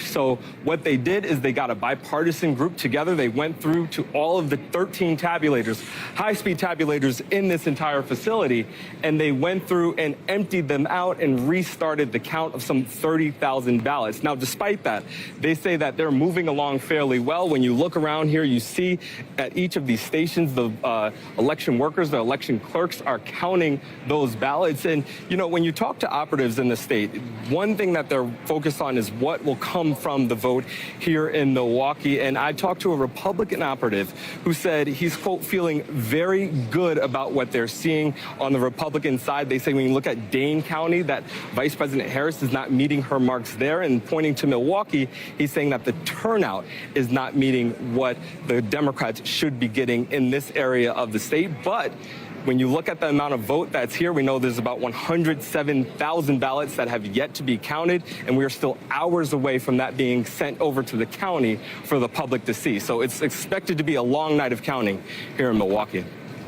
All right, Shaq, thanks very much. Let's go over to Tom Yamas, who's over at the big board. Couple of things. Let's look at North Carolina. You got it. Still too early to call. And how about Virginia? Yeah. It's a blue state. Haven't called it yet. We'll talk about both those because both states have interesting things happening. So first off, 85% of the voting, if you're asking yourself, why is it too early to call? Why hasn't NBC News projected this race just yet? Because listen, there are still 875,000 votes that are out. So we're going to wait till we can make a clear projection there. I do want to highlight some things. I've been talking about Charlotte, Mecklenburg County all night long. This is where Democrats had to turn out the vote. This is where races are won and lost in the state of North Carolina, is in Charlotte. Clinton at 62, Biden at 66.7. Harris is at 65. Remember, she has to win this state because they lost it 4 years ago. She has to be doing better than Biden. And now I want to take you to the Black Belt. Again, these are the counties that there's not a ton of people, but they're largely African-American counties. And I'm going to go to compare this to 2020. And I want you guys to watch these numbers. Remember, the number on the left, it has to be higher. The number on the left has to be higher. So we're going to lock this in. Let's go through here and just watch. Every county, she's underperforming. With a lot of the vote, there's still some vote out. But in almost every county, she's underperforming. Again, this is the Black Belt, high proportion of African-American voters here, and she's underperforming. Not a population center, but if she wants to win North Carolina, she has to be doing better there. I know you were asking about Virginia. Savannah, let's take a look at Virginia. We haven't called Virginia yet, you know, and if we, just to give you context, the last 2 elections, it came kind of close in 2016, about 4 percentage points, 4 or 5 percentage points. In 2020, Biden grew that lead much more. It was about 10 points there. Tonight, here's where it's at. 77% of the votes in. There's about a 2% spread. I'm being told by our politics desk, a lot of the vote that is out is still in the Northern Virginia suburbs. This is the Democrats' sort of their sweet spot where they're going to drive up the votes. Also, Richmond County, a lot of African-American voters there, too, that could possibly vote Democratic. But listen, Republicans have been making inroads in there as well.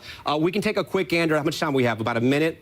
2 minutes. Now we're going to say goodbye. We'll come back. We'll dig into those northern suburbs in just a minute, Savannah. Let's do, because, you know, northern suburb resident Chuck Todd says you can't count. We're waiting on that vote. You're waiting on that vote. But I want to go to Mark Lauder on this. Also, I think a Washington, D.C. former area resident. So you get to weigh in on this, too. And you too, Senator. I mean, Would you have expected that Virginia would take this long to call? I mean, is this concerning? Does it give you any other trend lines? No, I mean, I saw a lot of energy, and I live in Northern Virginia as well. I've seen a lot more Trump signs in people's yards where 4 years ago, 8 years ago, you would have never dared put one up there. So I think there was a little more of an emboldened activity, but you know you're not going to win that area. But I think this does point to what we were talking about we see going on in Philadelphia, which we see going on in some of the other Charlotte areas. She's underperforming in the metro areas, which is where she needs to overperform.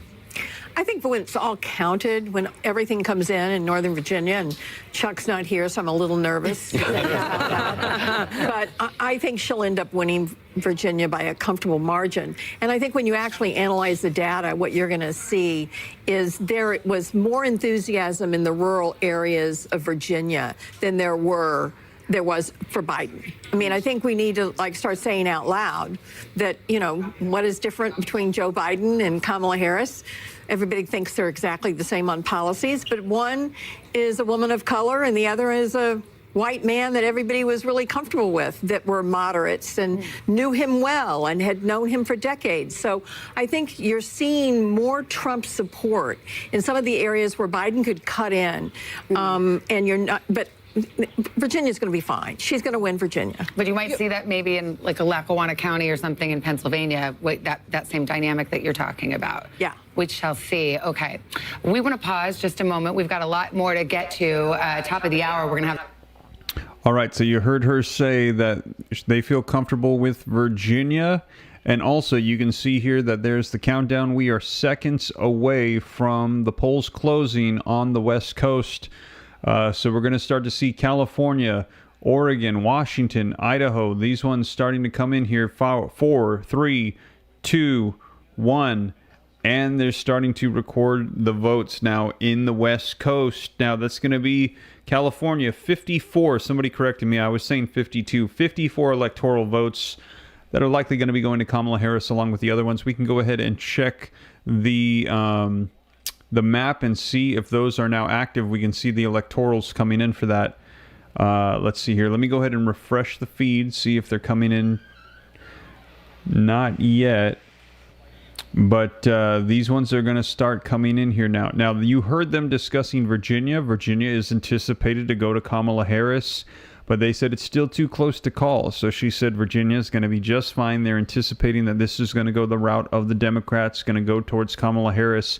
That will provide her with an additional 13 electoral votes. That will put her at 126. However, they're surprised. And you saw on there, and we actually heard this from news reporting from CBS News. Let me know your thoughts on this. They were showing the crowds in Washington, D.C., and they said that there was not a whole lot of cheer about, that she was underperforming, and a lot of them were very concerned.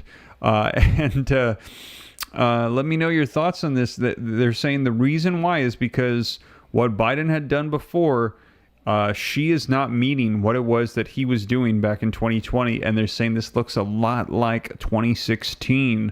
That is starting to unfold here, that she is performing more like how Hillary did than Biden did. All right, so you guys, we already got some new results coming in. As I mentioned to you, Oregon, Washington, California, those ones likely going to Kamala Harris. Take a look. Already got them in instantly. As soon as they started counting, it just poured in. Washington they're saying, is already going to be called. There's not even the data in yet for the counting. I don't know how they can do that, but they're basically saying Washington, 100%, it's going to Kamala Harris. So that's 12 electoral votes that have been added to Kamala Harris's count. And also California, 54 electoral votes going right to Kamala Harris.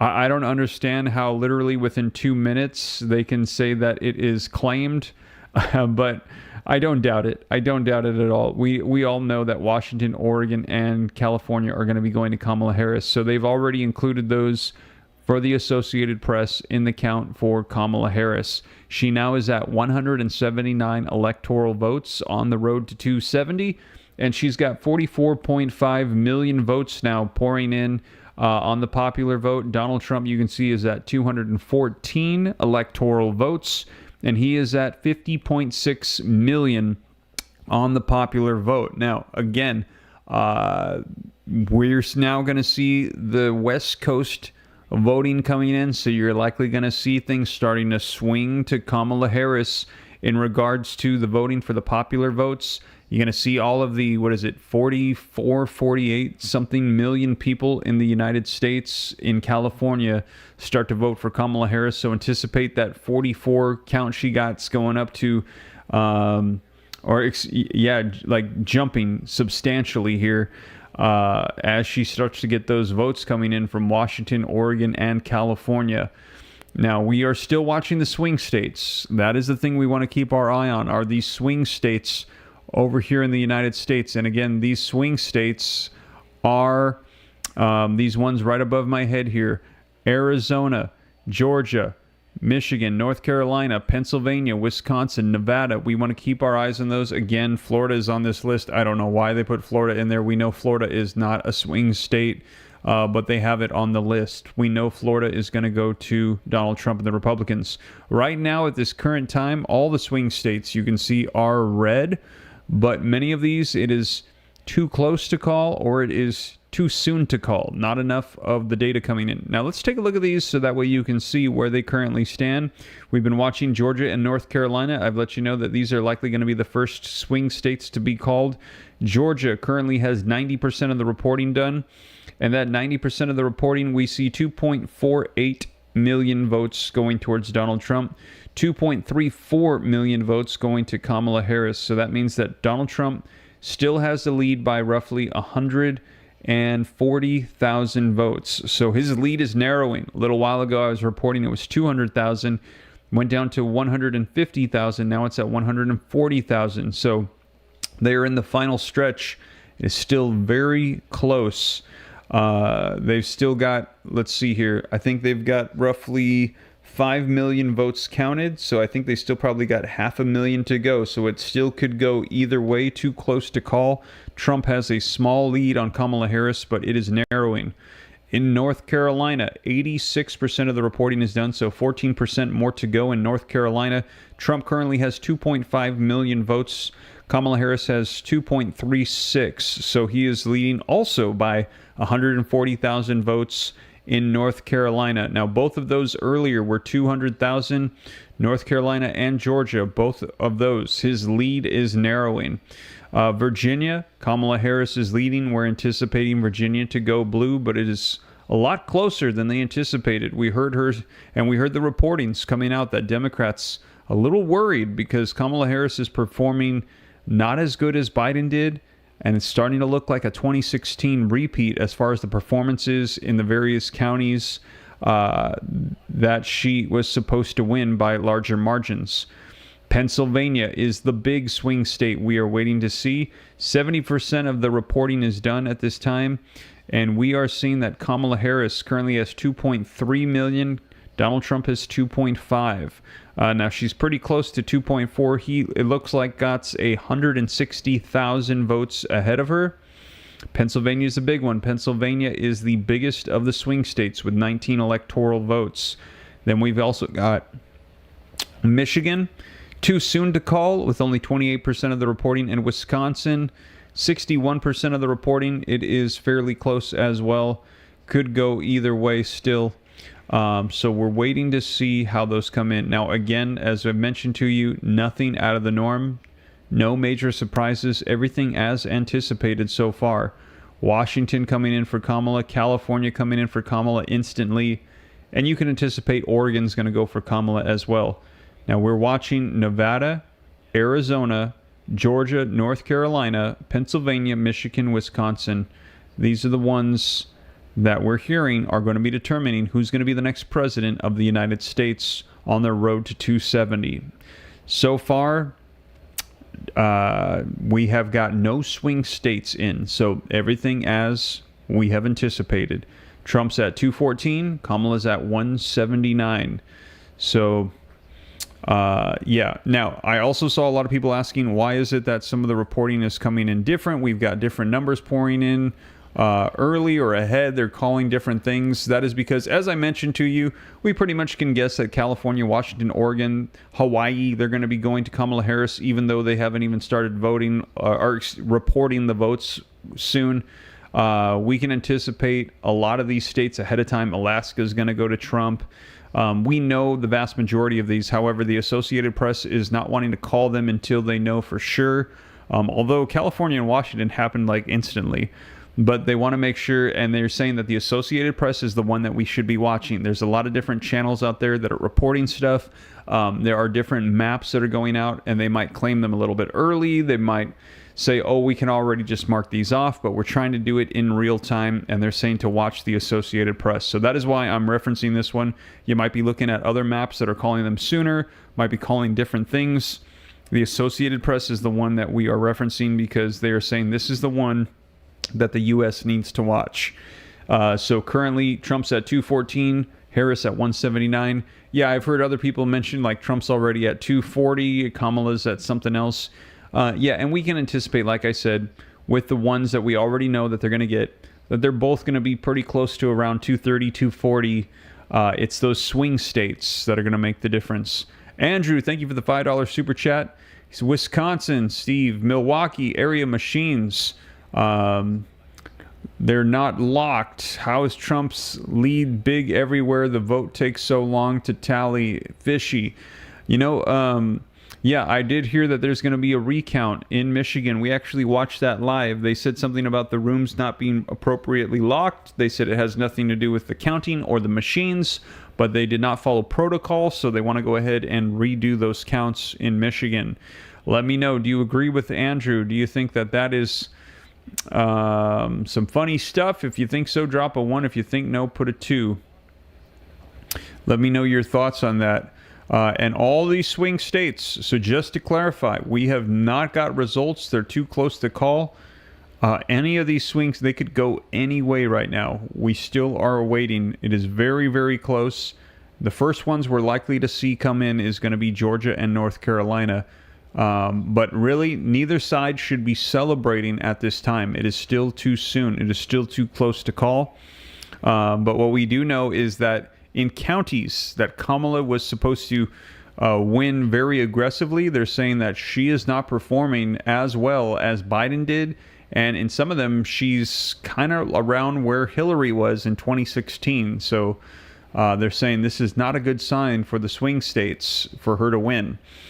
And we saw the footage of people in Washington, D.C. all crowded around watching the television displays that were there for Harris. And they said it was quiet and a little bit nervous. A lot of the Harris supporters, they said, a little bit nervous right now with the way that results are pouring in. So we will see, though. But again, nothing out of the ordinary so far.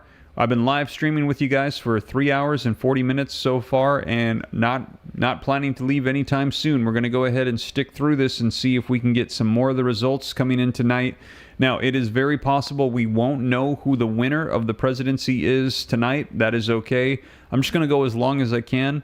It might not even be tomorrow. They're saying it might be until the weekend, depending on how long it takes some of these swing states to count their votes. And we actually heard Nevada come out today, and Nevada said that they need extra time. They said they want to get it accurate, and they will take all week if they need to. And I think, if I remember correctly, the last election, we had the same thing with Nevada. Let me know if you remember that. It took them like until Saturday to get all the votes counted and have the official call for Biden in Nevada. So we will see, though, tonight. I'm planning to go as long as I can to make sure I can get you guys the latest info. Let's take a look at these swing states one more time, see if there's any updates. Let me refresh this really quick here. Georgia, 88% reporting. Interesting. Georgia is just sitting at 88%. And so is North Carolina. Now, I thought I saw that Georgia was at 90% a little while ago. Looks like it's at 88%. North Carolina is at 88% as well. Trump with those very small, tight leads. Pennsylvania, 72%. Michigan, 30%. Wisconsin, 63%. All right, let's go ahead and swing back over to the live feeds and see if there are any updates coming out here. Let's see what they're saying on the live feeds.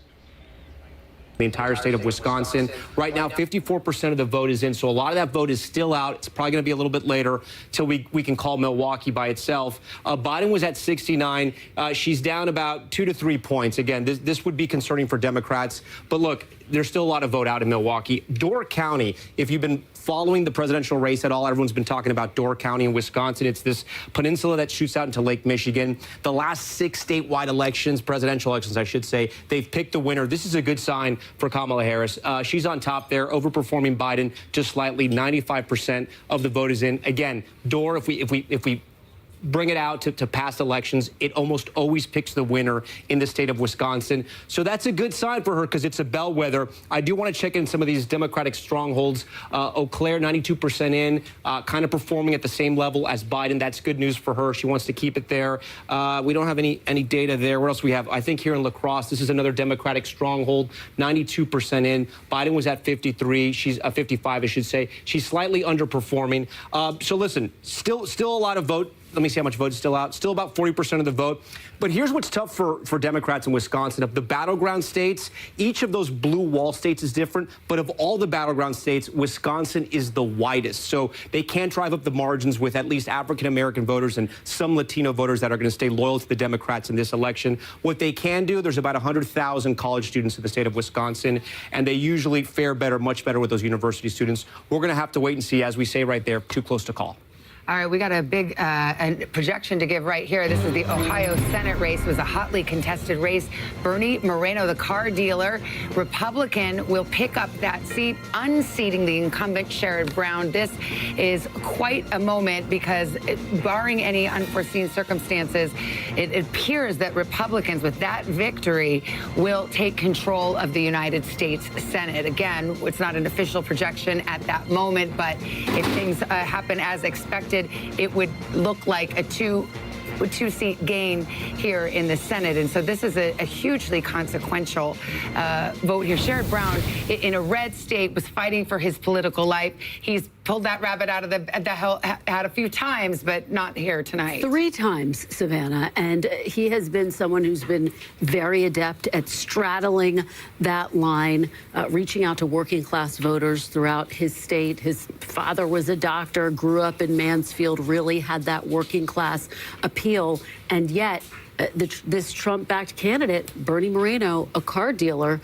able to topple him tonight. Again, we've been looking for ticket splitters. Didn't find one here in the state of Ohio. Again, this in line with what we've seen, which is that ticket splitters have been diminishing. He only overperformed, Sherrod Brown only overperformed Harris by about 2 points. And he needed to overperform about 4 or 5. But this is no longer about, Democrats knew they probably weren't going to hold the Senate. The question was, can they limit the Republicans to 52? Because if they can limit them to 52, then you can find 2 or 3 seats to pick up in the 2026 midterms. But if it gets to 53 or 54, right, which is very possible tonight. I mean, they've got Montana, which Republicans are favored. They've already held their 2 vulnerable seats. Nebraska's sitting out there, and it really is a coin flip race right now. That's a unique situation. But they could get to 53 or 54, which could put the Senate out of reach for Democrats for 4 years.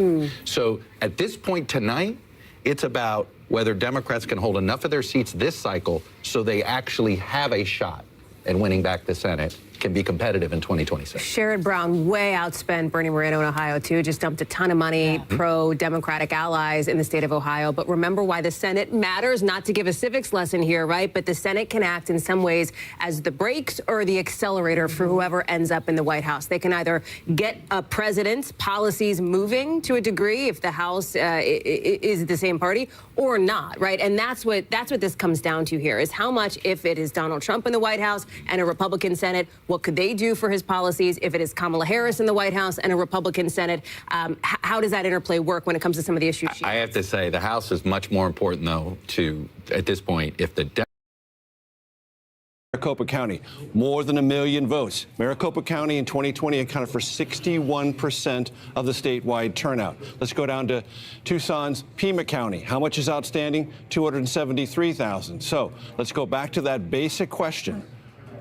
What does Kamala Harris need in Arizona to prevail? 50%.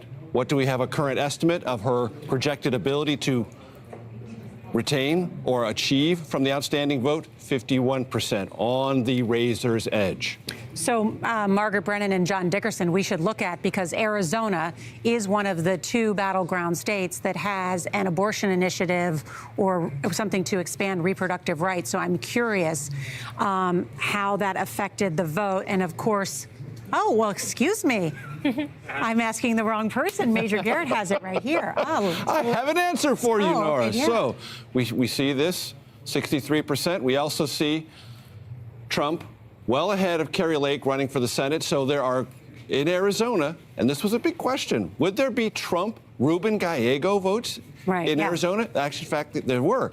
But was there a transference on the question of abortion and linkage with Vice President Harris? This data indicates not nearly as much as the Democrats. Well, I'm wondering if if the vice president is riding the coattails of Gallego and the abortion initiative. She very well might. She very well might. But not nearly as strong. There's not that connection that many people thought there might be. All right, so let's go back to the paths to victory on that front now that both Georgia and North Carolina are in the lean Republican column. Maurice Dubois and Ed O'Keefe are there. Gentlemen? Okay, thank you so much. Once again, this is the current map, right? 211 to 145, with many votes still to be counted.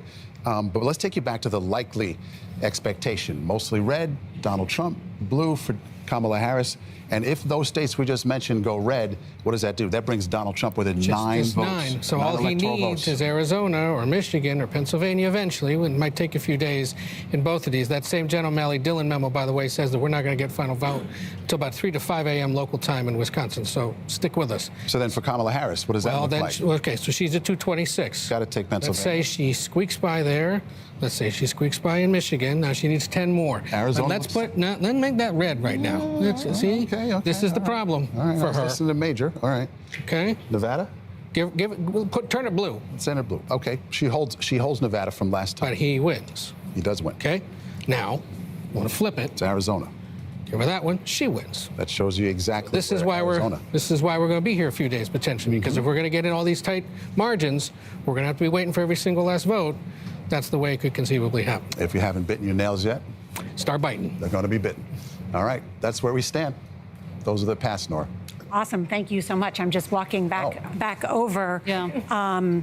I think yeah, I know, Margaret, you heard me. I had a question for you about the abortion initiative. Yeah. I did hear you very well on Arizona. Abortion's already legal there, but this was amending their constitution. But I think that's so fascinating to see. Perhaps it's that split ticket, or as you said, it just didn't boost the vice president. I was just looking at my paths to victory. There's some other very narrow ones, some pretty obscure options here, but we are left with a total of 5 paths for her at this point. If the vice president were to lose Wisconsin and that blue wall was pierced, which was going to be her easiest way to victory.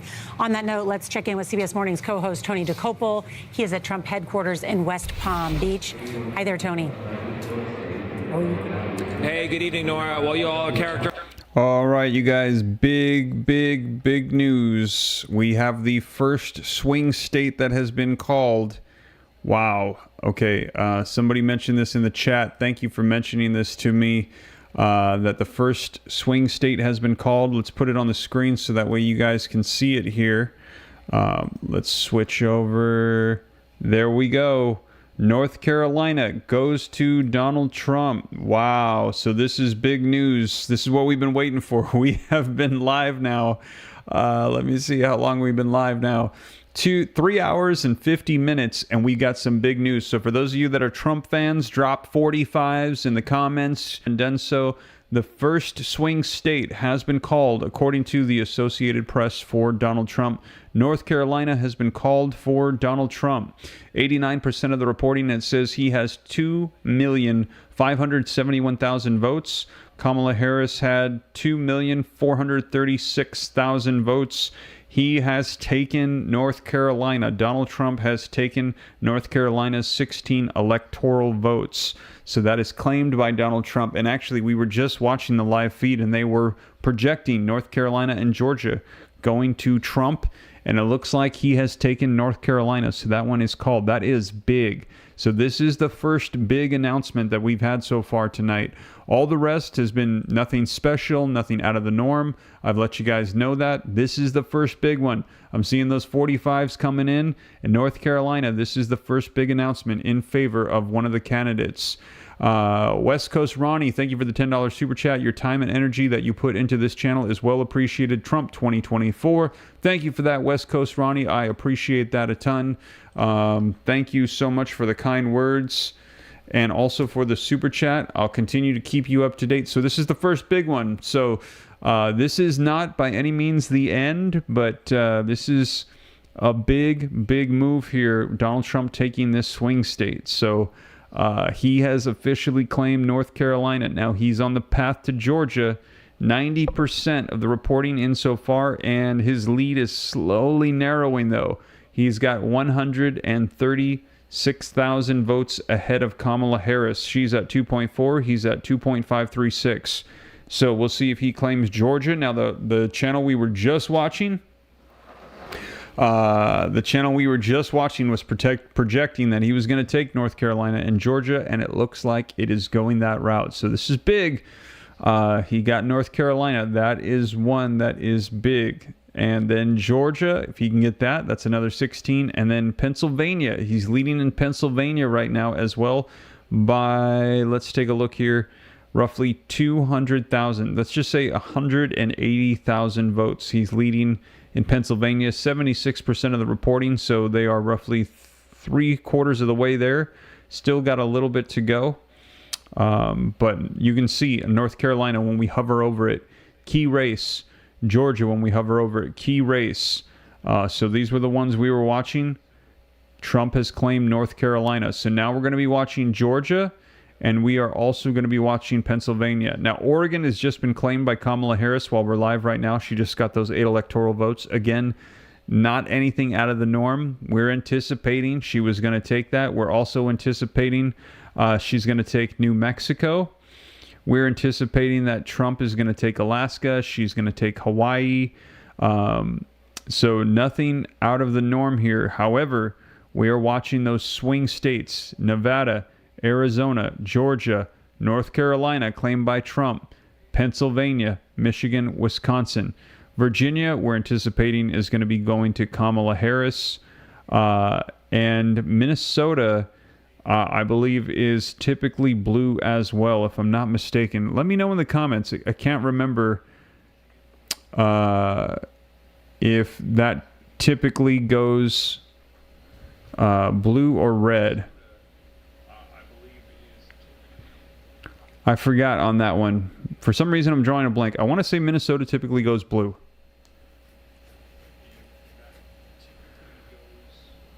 But, so yeah, we're going to be watching these swing states here. But you guys, so this is the first big announcement. People are saying my audio is cutting out.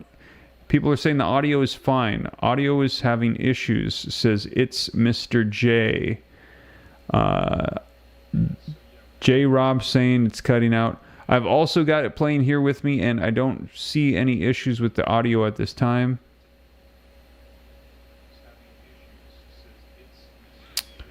All right. If you guys see issues, let me know. Let me see if I can fix this here. Just tighten the connections. So right now we're seeing Kamala Harris sitting at 187,000 electoral votes with 50.9 million of the popular vote at this time. Donald Trump is at 230 electoral votes with 56 million of the popular votes at this time. So he is leading.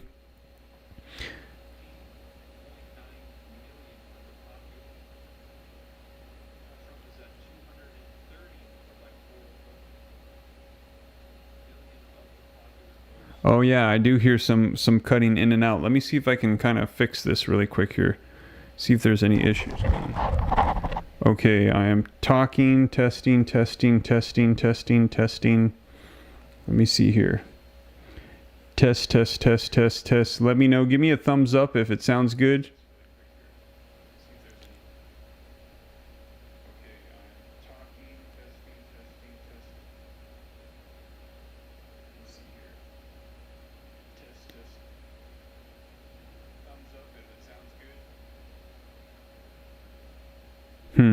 People are saying that the audio is cutting in and out a little bit.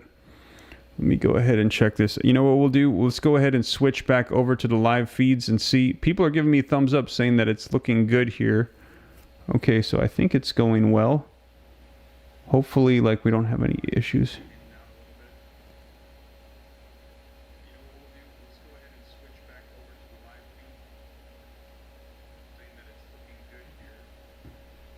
Okay, I'm going to switch back over to the live feed, see if we can do some updates. I'm going to just check on the cords here to make sure that everything is still working well. Somebody's saying make the microphone great again.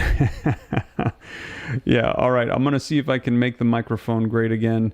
And I'm going to switch over to the live feed, see if there's any updates coming in while I check the connections for the audio for you guys. Let's see what we got here. NBC News, Wisconsin, Michigan, too close to call. Let's take a look here. Big urban areas come in later. But when you just look at the underperformance of Kamala Harris and the overperformance of Trump, it's going to be pretty hard, I think, for her to catch him. Yeah, the Harris team is saying they believe they overperformed in Philadelphia. Does that give you pause? I don't see where they're saying that. Now, they're looking, I'm sure, at precinct analysis, and we're looking at a county total, so we should give that caveat. But, you know, Joe Biden got 80% of the vote in Philadelphia County, and she's not running at 80%. I think she's, the last I looked, was at 77 or 78%. So that's a pretty significant difference when a race is as close as it is. All right, Sarah and Mike, thanks to both of you. Tom Yamas has more from the big board on Georgia. Yeah, Georgia, but I also want to give us just sort of a vibe check of where we are. It is still very early in the night, right? And even though people may be claiming they've won certain states yet, we still haven't called any of the battlegrounds here at NBC News. And a reminder, Harris's easiest path is to hold the blue wall. If she wins Pennsylvania, Michigan, and Wisconsin, remember, she gets to the White House. Even if she loses Georgia, North Carolina, the entire Sun Belt, she still gets there. Let's talk about Georgia, though. Let's find out where we are there in the Peach State. Still too close to call for NBC News right now. 91% of the vote is in, but let's talk about where the vote remains. Look at, okay, the giant circles, remember those giant bubbles? That's the vote that still is outstanding. We're still waiting on this vote to be counted. And we know the exact number, or we can estimate the exact number. We think it's going to be about 487,000 votes. There's still almost 500,000 votes out in Georgia, still up for grabs here. Let's make some comparisons here. Remember, I told you Harris has to drive up the vote in the Atlanta metro area. 50% of the vote is going to come from this area right here. First County, Cobb County, she's performing just like where Biden is, slightly better. Fulton County, performing a little bit lower, but slightly, and there's still 7% of the vote out in Fulton, where Atlanta is exactly. Gwinnett County, 80%'s in. Look, she's holding the same marks of where Biden was. She's overperforming in Douglas County as we move further south. Look, she's almost... Okay, I just want to take a second to say that I think I figured out what is going on with your guys' audio. So the issue is this. I think that we've had, if you've been watching me for several hours, it's been having issues because the data is going too long. There's too much live stream. So all you got to do is exit out of the video and then click back on it, and it should refresh it. So I had the same thing going on with my phone. And what I did was I just closed out of the video, then jumped back in, and the audio was totally fine because my phone was starting to cut in and out as well. So you might want to try that if your audio is cutting in and out. But now it's working totally fine. So if you've been on with me for the past 4 hours, which is how long I've been live, and your phone has just been going, it might be just, I think it's too much data, and so the audio is messing up. But now I just clicked out of the video, clicked back in, and it is working just fine. So if you are experiencing the cutting in and out, you might want to go ahead and try that. But the rest of you, I've had a lot of people telling me it's just fine. I think it depends on how long you've been watching and how much data is coming through, because we're doing such a long live stream right now. So just wanted to let you guys know, maybe try that. And if you appreciate me keeping you up to speed for the past 4 hours, don't forget, hit that like button, subscribe to stay up to date. Now let's get back to the coverage so you can hear what they're saying. All of this vote is going to be Democratic vote. She's got to win the remaining probably 2-1. It's like a reasonable thing. I mean, Georgia's probably going to be decided by 4 or 5 digits. And where the vote is outstanding, exactly. You think there's a shot? Yeah, I think we will be. I think we might be sticking around Georgia for a little while. Just it does. If you're them, you can't totally write it off. There's a path there. But our pollsters did some noted some comparisons to 2020, just simply Trump margins. These are not in the battleground states, but it gives you a hint of the possibility Donald Trump could actually win the popular vote if he wins the Electoral College tonight. So, for instance, in Texas, he only won Texas by a little over 5 points in 2020. He's won it by 14 points tonight. In Iowa, it was 8 points. It's nearly 15 points tonight. In Florida, it was 3 points. It's nearly 13 points tonight for Trump. Not only gave you some blue states, Virginia, it was a 10-point Biden victory. It looks like it's going to be somewhere between 2 and 4 this time in Virginia. New Jersey, 15 points Biden. Right now, it's 5 for Harris. Illinois, another state, is little under 10. It was at 17 points for Biden. So Trump has improved his standing in a lot of blue states. We'd seen that in our own polling. But it is why this time we are unlikely to have a split between the popular vote and electoral. Whoever wins the Electoral College is probably going to win the popular vote. Those are pretty dramatic margins. I mean, we're not nitpicking about a point or two here. You're talking with Texas 5 points, 5, 10 6, points, 7, 8. I mean, that's this is the Hispanic shift in the Southeast. It's clear. Florida and Texas, that's the massive Latino shift that we've seen tonight in those 2 states. But it may be spots of it everywhere. So I'm getting reaction in from Democratic lawmakers, from Democratic operatives. Some are still saying, look, we could still win this thing. We can hold on to the blue wall. And that's absolutely accurate because we're still tracking the vote. But one Democratic lawmaker, sort of to the point that Chuck is making, saying if this race does not go Kamala Harris's way, this is a moment of reckoning for the Democratic Party. This person saying there needs to be a hard look at what went wrong and potentially really a real passing of the baton when it comes to leadership. And of course, the attention will turn to President Biden. And when he stepped aside, 72% in our exit polls saying the country is headed in the wrong direction. That's the backdrop to all of this. President Biden and this immense dissatisfaction with the direction that the country's headed. It could be the Democratic Party allowed itself to just organize itself being an anti-Trump party. And in some ways, so focused on creating an anti-Trump coalition, they stopped being a political party, right? To come up with a basic agenda and again, right now, I get what that lawmaker is telling you, because if you look at the last, the whole Biden wasn't a pick of the future. It was a whatever you can do for Trump. All right, we're gonna pause for a moment to welcome back. All right, so there you have it, you guys. NBC News is now blaming Joe Biden for Kamala Harris's poor performance, saying that Joe Biden has caused this. That's basically what they're doing, throwing Biden under the bus right now. But take a look. I wanted to share with you guys. I saw this coming in the comments. It is Kamala Harris has now claimed New Mexico, and this is nothing that we're not anticipating. That's additional 5 electoral votes. She's also claimed Washington, Oregon, and California, like we said. So this is all as we have anticipated. She's now at 192. Donald Trump is at 230. You can also anticipate Trump taking Alaska and Kamala taking Hawaii. We're also anticipating that she will be taking Virginia. It's a little bit surprising that it's this close. We were anticipating that she would take Virginia easily. We also are yet to see the results of Maine. A lot of results from Maine not coming in. We're anticipating she's going to take New Hampshire. She still hasn't taken that one yet, and she's going to take Minnesota. We're anticipating that Trump, let's see here, I think all the ones that Trump was supposed to take, he's taken, with the exception of Alaska. That'll be the last one. So Trump basically has all of his unlocked. And North Carolina, the first swing state to go, and that one went towards Trump. So we're keeping an eye on Georgia. 91% of the reporting is in. And for that reporting, we see that he is at 2.55 million. Kamala Harris is at 2.41. So roughly 140,000 vote lead, which is where he's been for a little while now in Georgia. So we're not seeing Kamala gain any traction. We still got a little ways to go. 9% of the voting reporting needs to come in, but it looks like Trump might be taking Georgia if they stay on this current projection. Pennsylvania 80% of the voting coming in, 79% to be exact. And we see that Donald Trump roughly has a 200,000, maybe 190,000 vote lead over Kamala Harris at this time. Now, Pennsylvania is a big one. It is the biggest of the swing states, 19 electoral votes. They're saying whoever takes Pennsylvania, it's going to be very difficult for the other person to take the presidency with whoever takes Pennsylvania. And that blue wall, Pennsylvania, Michigan, Wisconsin, historically, what we have seen is they say that all three of these states, they vote together as one. They have not deviated from each other since 1988. However, Pennsylvania votes, so does Michigan and Wisconsin.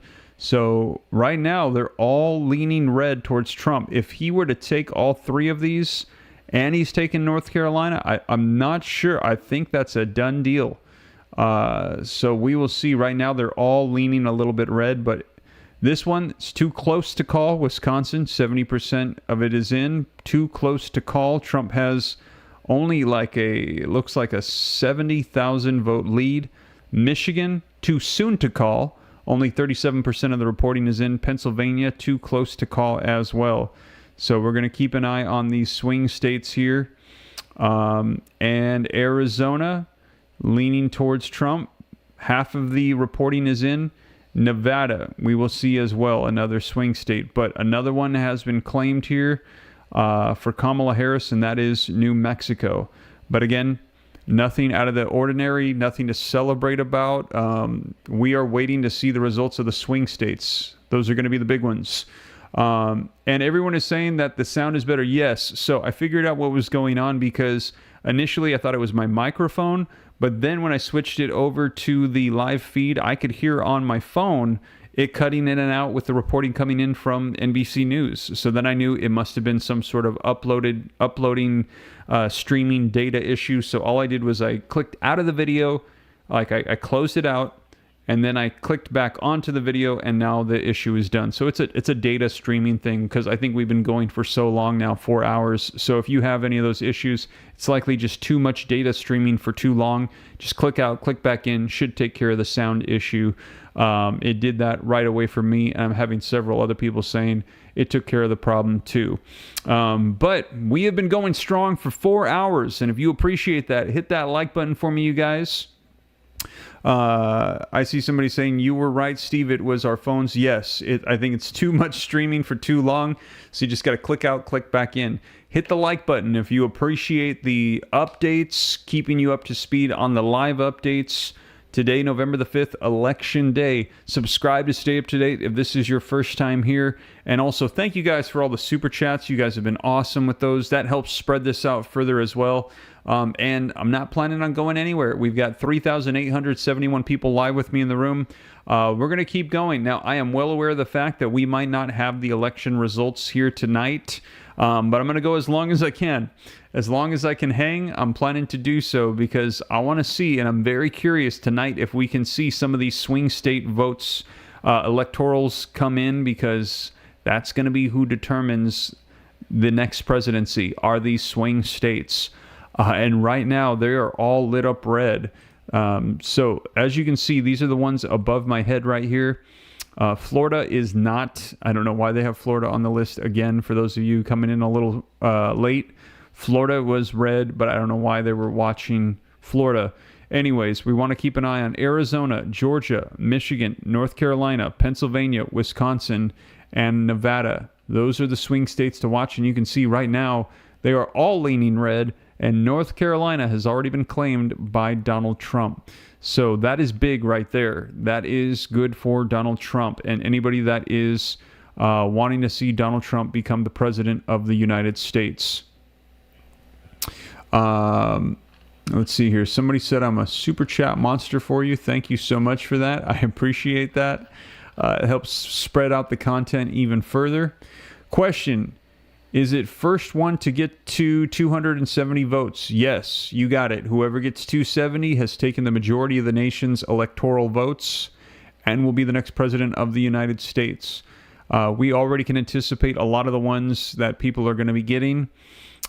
So that's why you'll see some other news stations calling some of them early. Their numbers are further along because they already anticipate Alaska's going to Trump, Hawaii's going to Kamala, Virginia's going to Kamala, but the Associated Press is the official one that tries to make sure that they are doing it according to how it should be done. So that's why I'm referencing the Associated Press. With the exception of California and Washington, I got to say, within 2 minutes, they called both of those for her. But I think but I'm not arguing with them. I think that we all knew that West Coast over there was going to go to Harris.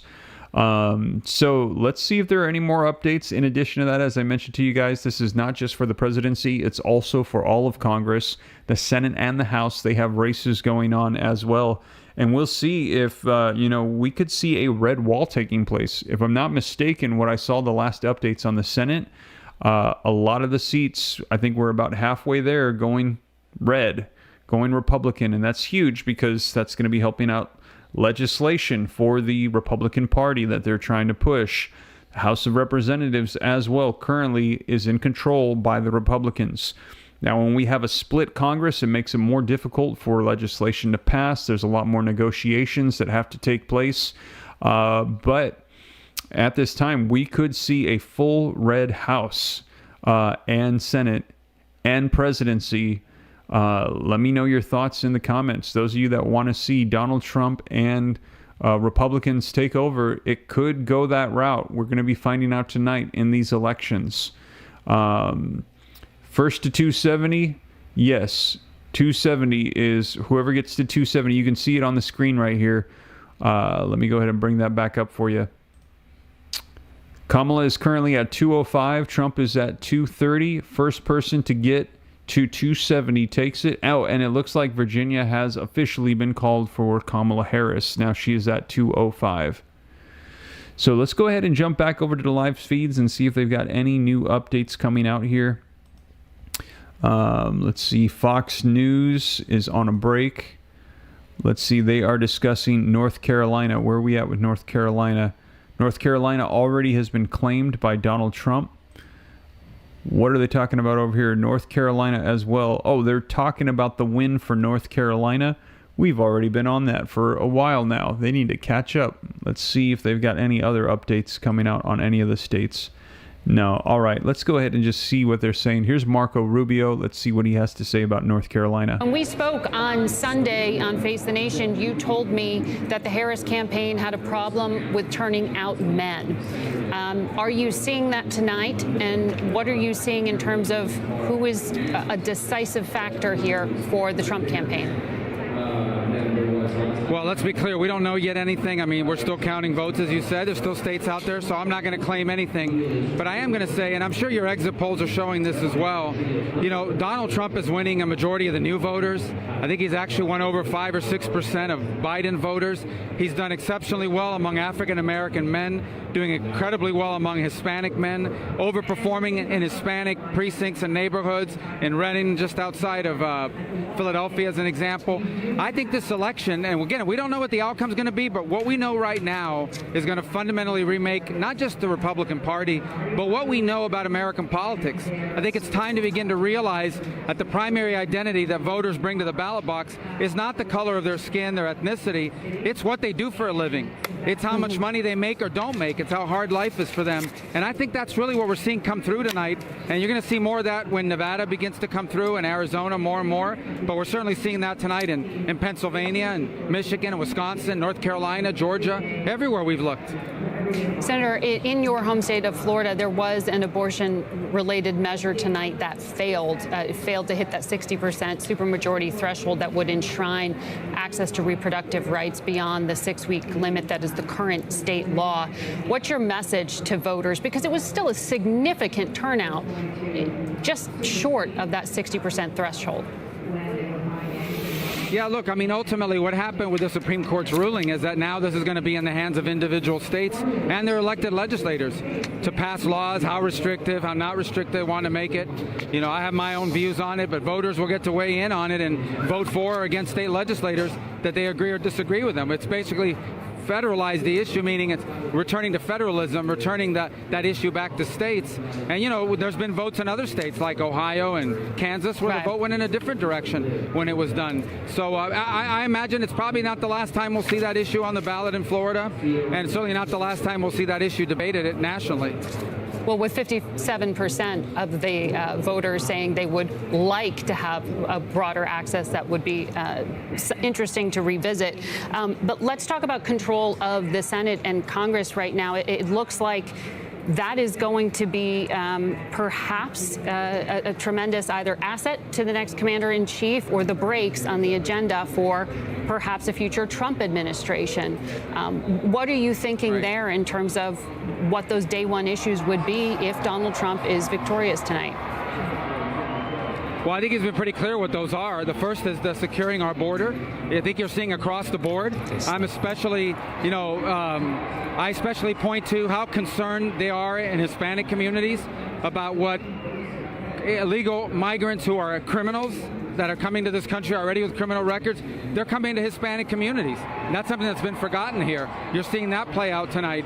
So I think that's going to be top of the agenda. And then our economy, the cost of living. You look at Philadelphia, I think the Philadelphia and its suburbs have the highest increase in food costs of anywhere in the country. That's a factor here tonight. That's a factor in this election, and it's going to have to be a factor Congress deals with. And then I think there's concern about the state of the world. And Donald Trump did something that no Republican's been able to do in a long time, and that is position himself as the candidate of peace and stability, not getting into wars, but preventing them through strength, but preventing them. I think that's a valuable lesson. I do want to point out, we don't know yet the numbers finally, but in Ohio, a Colombian American, Bernie Moreno, is on the verge of victory in Pennsylvania and Montana. So, there would be a real responsibility of governing that comes with a majority that gets to 53 or maybe even 54. Indeed. Senator Rubio joining us there from the Trump campaign headquarters. Nora? Thank you. And it is a good night for Republicans. You just heard Senator Rubio mention that, and CBS News can now project that Republican Bernie Moreno will win the Senate seat in Ohio, and that flips the seat from Democrat Sherrod Brown, who had been a popular Democrat in that state and had represented the state for some time and had a leadership position in the United States. But Bernie Moreno winning handily in that state at this hour, and CBS News projects he will be the next United States Senator from Ohio and joining J.D. Vance, unless J.D. Vance becomes Vice President of the United States. I do remember on the floor of the convention the day that Vance was picked, Moreno turned to me and said, well, I may end up being the senior senator of Ohio by January. And everyone kind of went, hey, don't get ahead of yourself. But it very well could happen if J.D. Vance is headed to the vice president. I just want to underscore what Senator Rubio brought up there. In terms of, we spent so much time talking about the Latino vote and talking about the economy. Those are the two things he said we're thinking of in the wrong way. Yep. Sure. Don't look at people based on identity. He said, look on their jobs, on their pay, on inflation, and hitting that again and again. And that's been the Rubio thesis since he ran for president in 2016. Well, it's also been the Trump thesis for the 2 years he's been running this campaign. Those have been the two issues. The Harris campaign had a much shorter runway, a much shorter time on this campaign, as you pointed out at the get-go, less than 100 days.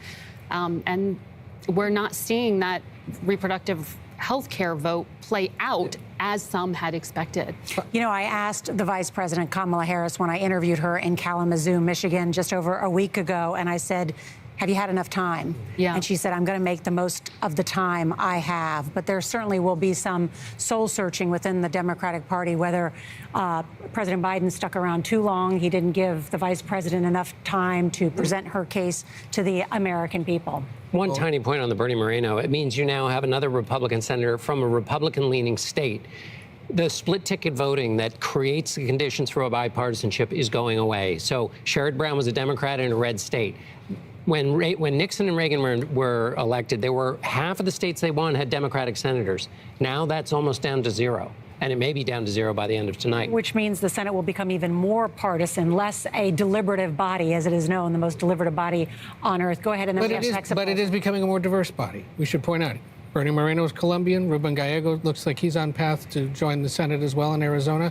We have two black women from Delaware and Maryland elected tonight. So while there may not be political bipartisanship, there's a little more diversity. All right, John Dickerson with some exit polls for us. Let's take a look at why the groups that were supporting Donald Trump in North Carolina, which has been called for him, men 57 to 42, Trump won them in North Carolina. That is ahead of his national numbers with men. He's only ahead by 10 points with men nationally. He won by 15 in North Carolina.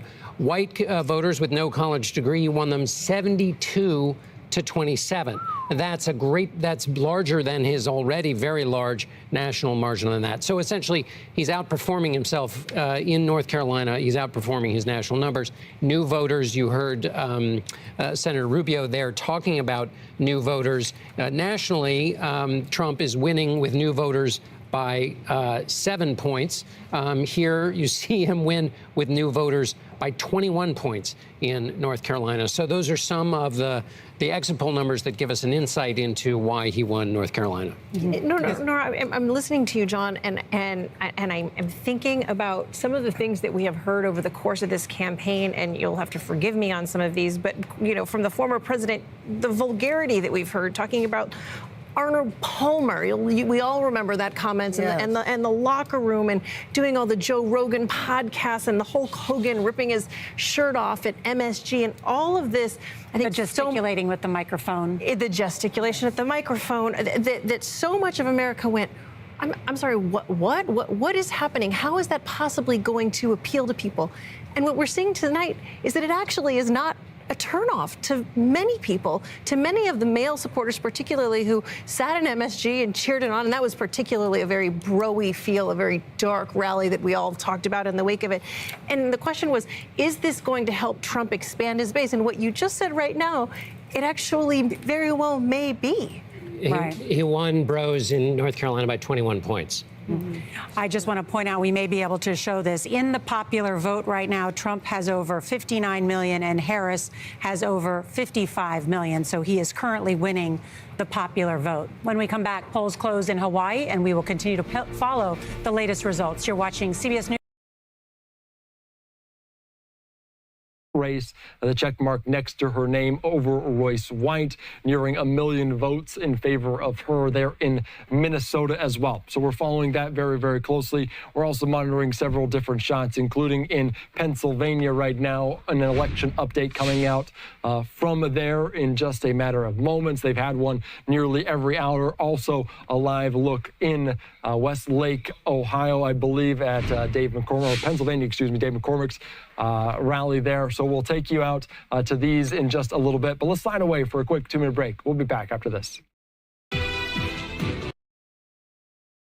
It just goes to show when you talk about how Trump may or may not win this election, he's driving up votes in rural areas. I'll show you another one, Stearns County, which actually has a large Somali American population. 95% of the vote in, he's overperforming there. So again, Minnesota, it doesn't look like it's in trouble for Democrats right now, so 50% of the vote is out. But when we look at those rural counties, he's overperforming even in a place where Governor Tim Walz is from. Guys?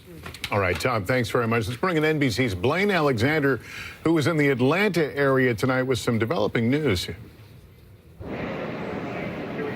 Yeah, we have heard some notable remarks from the Georgia Secretary of State, Brad Raffensperger, concerning the race here in Georgia. Now, before I say them, I want to make it clear, NBC News is still characterizing Georgia as too close to call. But I want to let you know what Raffensperger said not too long ago in a news conference. He said that he believes, looking at the numbers, Donald J. Trump has a, quote, insurmountable lead with the number of votes outstanding. He later goes on to say, it looks like this is pretty much done, and then says, quote, I think the results are pretty well baked in based on where the leads are right now. He's talking about the state of Georgia. Now, again, NBC News still characterizing this as too close to call, but we're talking with Brad Raffensperger. Of course, he is in the control center in his Secretary of State's office, watching those results come in, watching the numbers, and also where those votes are coming in as well.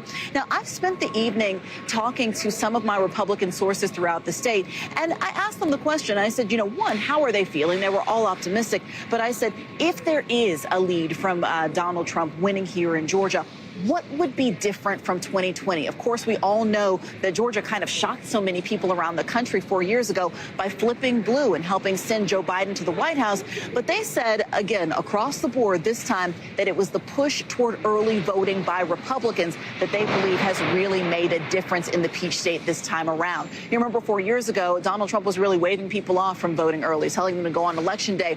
This time we've seen a very different message. His surrogates have been preaching a very different message. Even Governor Brian Kemp and other top Republicans in the state have been pushing that early voting message. When I spoke with one Republican source earlier tonight, he said looking at early voting, he was optimistic. Also, the fact that Republicans tend to turn out more on Election Day, he was feeling good about the way things were going here in the state as well. So several sources telling me they believe that early voting did make a difference, guys. All right, Blaine Alexander, thanks very much. You know, I was going down, as we bring the panel back, I was going down the most important issues from the exit polls. Yeah.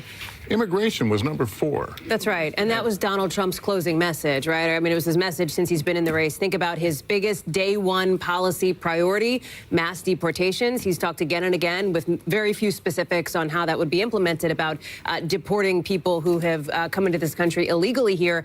It's always been a big issue for him, dating back something like 8 years now, 4th on the exit poll list. But look what was up there at number 2, the economy. And remember, just because a candidate were to win on the top issue, which this year, based on the exit polls now, is state of democracy, doesn't mean they're going to win overall. And state of democracy is complicated as the top issue because Republicans and Democrats see it different ways. Yeah, I mean, both sides think there's a threat to democracy for different reasons. Can we go over to Tom Yamas? He's been pacing over there by the Georgia map. Because it's interesting. I mean, we have the Secretary of State, Brad Raffensperger, a Republican, but who has certainly shown his independence, saying that Trump has an insurmountable lead. I believe you and Chuck have said there's still some vote out there. It's not over yet. What do you see? I'm going to give you point counterpoint. First off, let's see where that remaining vote is so far. Again, the giant bubbles, that's where the vote still needs to be counted. It's all over the Atlanta metro region. This is where Democrats are going to run up the score. This is where their base is, where they've been able to expand. So I'm going to click on a county here like Cobb County. I'm going to bring it out to compare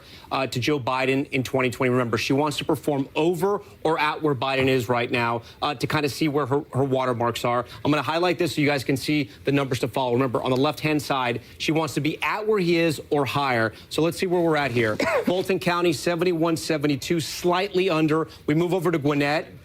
A little bit under, 73. She's overperforming in Rockdale County. We come to DeKalb here, a little bit under.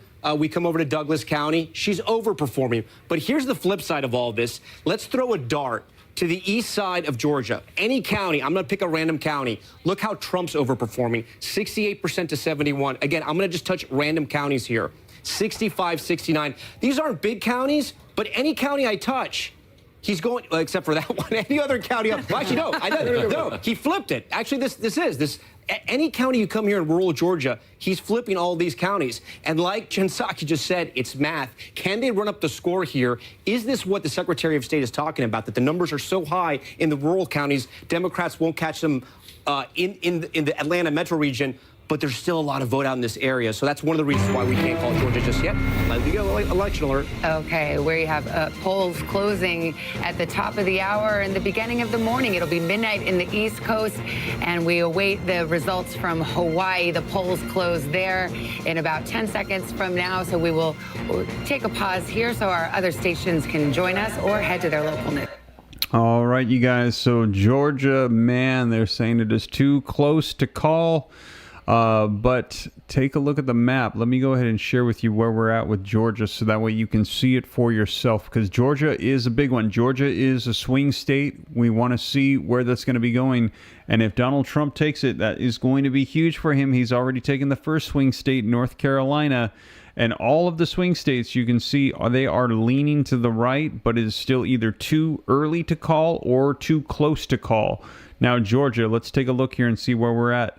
93% of the reporting has been completed. There is still 7% to go. But as you heard them say, the vast majority of the votes that have not yet been counted, they are in Atlanta, which typically leans to the left. So we still could see this swing towards Kamala Harris. We could see a wave of additional votes going towards Kamala Harris here. Leighton Hutchinson, thank you for the $2 super chat. Been watching you for 3 hours. Steve Ram is the newsman. Thank you. Yeah, we've been live for 4.5 hours, and I'm not planning on going anywhere. Going to stay as long as I can. I know we're not going to have the results tonight. Very unlikely that we would have the results tonight, but I am going to stick around as much as I can. I'm very excited to see the swing states. As soon as they started reporting, a lot of the states, no surprise, we've known that the states that are being selected are going to be the ones that are going to go to these particular individuals, but it's the swing states we are watching. North Carolina, very excited to share with you the first one going towards Donald Trump. Now, Georgia, here we are. 93% have been reported. This is 16 electoral votes to whoever takes it right now. Trump is in the lead by 120,000 votes. And this lead has been narrowing as we are getting to the end of the reporting. So that was the concern I shared with you earlier. He was roughly 200,000 ahead of Kamala Harris. That dropped down to 150, down to 140. Now it's down to 120. She is gaining momentum and starting to catch up. And they're saying is because this last stretch of votes that they are counting is from Atlanta, which is primarily blue. If I click on Georgia, you can zoom in and you can see all the various counties. And they're saying, as we saw from the reporting, that Atlanta, look at all these blue counties around here. Atlanta is where the last bit of votes are coming in. So we still could see a massive swing towards Kamala Harris in this final stretch for Georgia. So we will see, because Georgia might be the next swing state that we see called.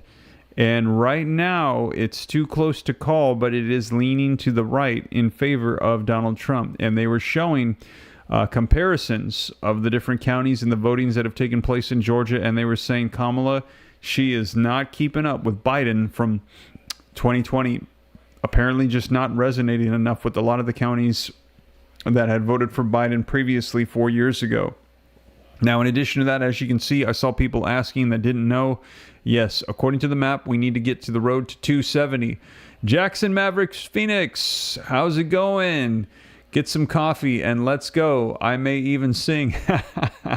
If you don't follow Jackson Maverick Phoenix and you want to get some good Christian country music, follow my boy Maverick, Jackson Maverick. He is crushing it with his songs.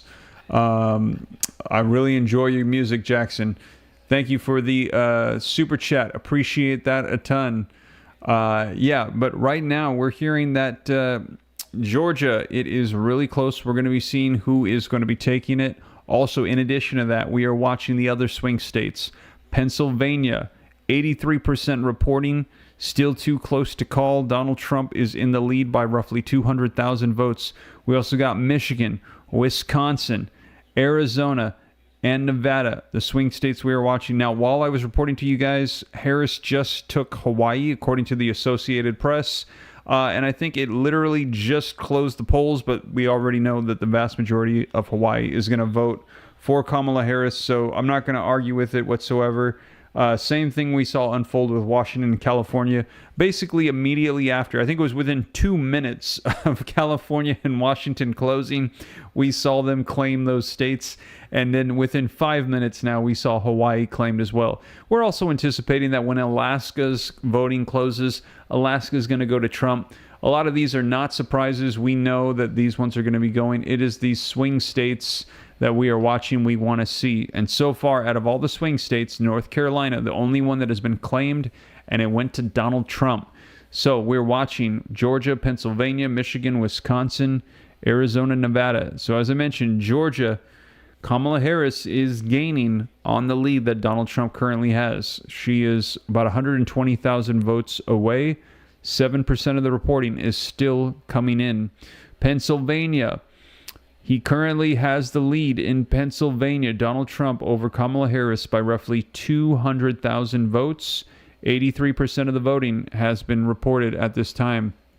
Michael Harrison, thank you so much for the $5 super chat. I don't want to jinx anything, but I think Trump's got this. I'm going to be getting off soon. Yeah, thank you, Mike Harris, for the $5 super chat. So far, now I just want to clarify. It still could go either way. For those that are wanting to see Trump win, it's looking good right now. But just to clarify, It is too close to call in some of these states. And like in Georgia, we are waiting for the vast majority of the votes to come in from Atlanta, which is primary blue. That's why they're saying it's too close to call. We could see a last-minute wave in Georgia, but we could see this same pattern that we've been seeing, and Trump could take it. Same thing with these other states. So even though it is looking like it's moving in the favor of Trump, things could swing. So we'll see. Now, I'll be sure to keep you guys up to date, but I think it's highly unlikely that we're going to find out in the morning when we wake up who won the elections. But we'll see. We've heard that it could happen tomorrow, or it could even be until the weekend. It really depends on the swing states, and out of the swing states, only one has been claimed so far, and it went to Donald Trump. So that was big. Now, we'll see as the reporting comes in on Georgia, Pennsylvania, these other ones, if any of them get called here pretty soon. So the next one's going to be big. We're going to see who takes the next swing state. And also, as I mentioned, Wisconsin, Michigan, Pennsylvania, they call it the blue wall. Those three states, since 1988, they have all voted together. If one votes one way, the others vote the other way as well. It just has happened that way since 1988. Right now, they're all leaning to the right. If Trump were to flip the blue wall and get all three of those states, that would be huge. That would be huge for Trump. But again, just to clarify, it is way too soon to call. So I understand if you're going to call it a night, it's already 11 o'clock Central Standard Time. It's midnight on the East Coast. If you got to hop off and go to bed, you got to go to work tomorrow. I get it. But just to let you know, it is still too close to call. Right now at this time, Kamala Harris has 209 electoral votes, 57.4 million popular votes. Donald Trump has 230 electoral votes, 61.6 popular votes, 61.6 million. Adam Toole, thank you for the $5 super chat. Appreciate that a ton. Jennifer says, thank you so much, Steve. God bless you and your family. Sweet dreams. Have a blessed night. Say a prayer for our elections while you go to sleep.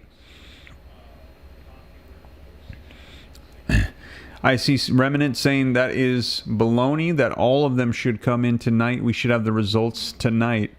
I agree with you. You know, honestly, my thought is, why do we not have better processes for all this stuff? Gary Shreve, thank you for the $5 super chat. Good night from Prudhoe Bay, Alaska. Trump 2024. Thank you for joining us. Yeah, we've been live now for 4.5 hours.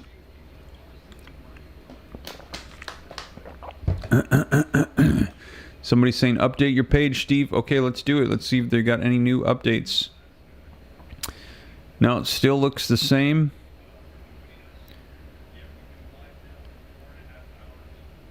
No, still looks the same. No new updates at this time. Let's go ahead and see if there's any new reporting coming in on what's going on. Minnesota, too close to call. Let's see what they are saying over here. And as you guys know, I'm just jumping back and forth. I've got NBC, I've got Fox, and I've got CBS. So I'm just kind of jumping back and forth to see what they're saying. I know some people saying they didn't appreciate the rhetoric on some of these channels. I know, I get it, but they're giving us updates. They're breaking down the numbers. And we've actually heard on CBS them saying Democrats are a little worried, concerned with the results that are pouring in. But let's take a look and see what they're saying. Is the CBS News current estimate.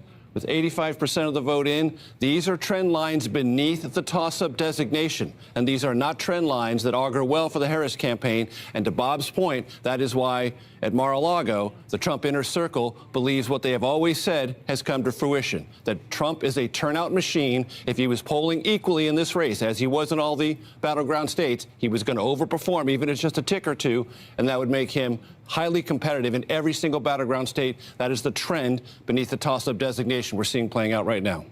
That is quite illustrative. Major Garrett, thank you. And Caitlin Huey-Burns is in West Palm Beach, Florida, at Trump headquarters. And Caitlin, what are you hearing?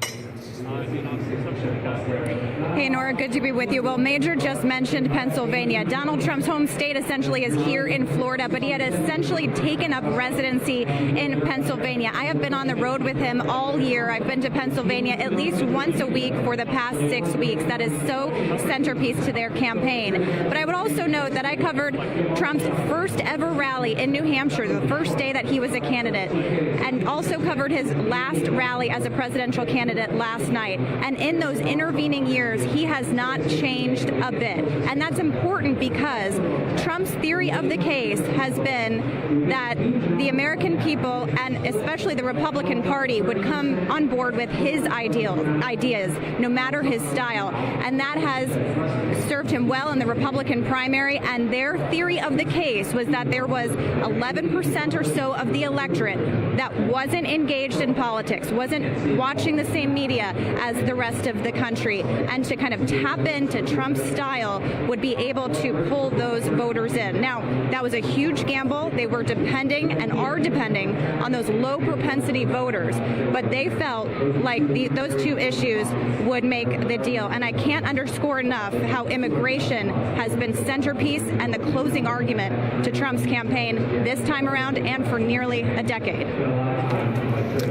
Caitlin Huey-Burns. And coming up, we're going to talk with someone who knows Donald Trump well. CBS News America Decides, Election 2024. We'll be right back.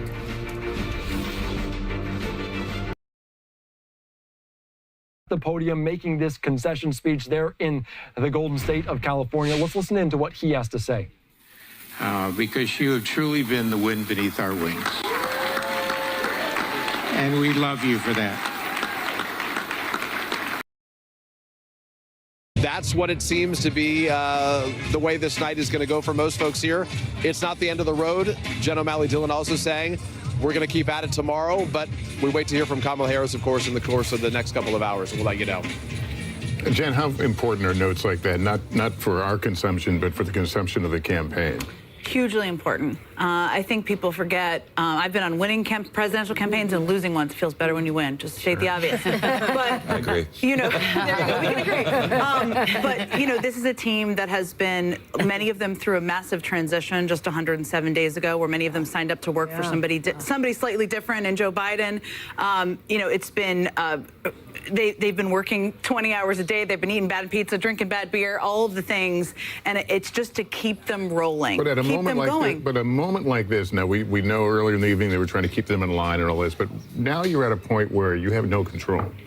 You don't, but you need to keep the campaign team's spirits up, because they're continuing to talk to voters and counsel people who may have questions, and they're still a part of this big team that's been working to elect Kamala Harris. They don't have control, but the end has not happened yet, and so they need to keep them all, their spirits up. That's the goal. Now you say the end hasn't happened yet. I mean, do you still hold out hope that there's a path? I mean, a reasonable path? Well, look, I think it becomes, as I said earlier, more and more challenging as more results come in, and you see that the blue wall looks like the primary possible path, and as you see her underperforming Biden in a number of these counties, that makes it more challenging. Now, there are still, if you talk to Democrats, which I have, they believe there are votes that are still coming in Philadelphia. There are still votes coming in cities. That's often how these nights go. So I'm a believer you got to wait until you know. That's what happens internally here as well. But yes, if you're on the campaign right now, you're feeling pretty down, because there are places you wanted to have in your win column to give you more space and breathing room, and you don't have them in this moment. As we talk about this idea of the Democratic brand, Jen, and as you've been having this conversation here, I just want to throw out a data point to the table here, because there is a ballot initiative that has just passed in a state that enshrines a right to paid sick leave and a higher minimum wage, and it passed with 59% support.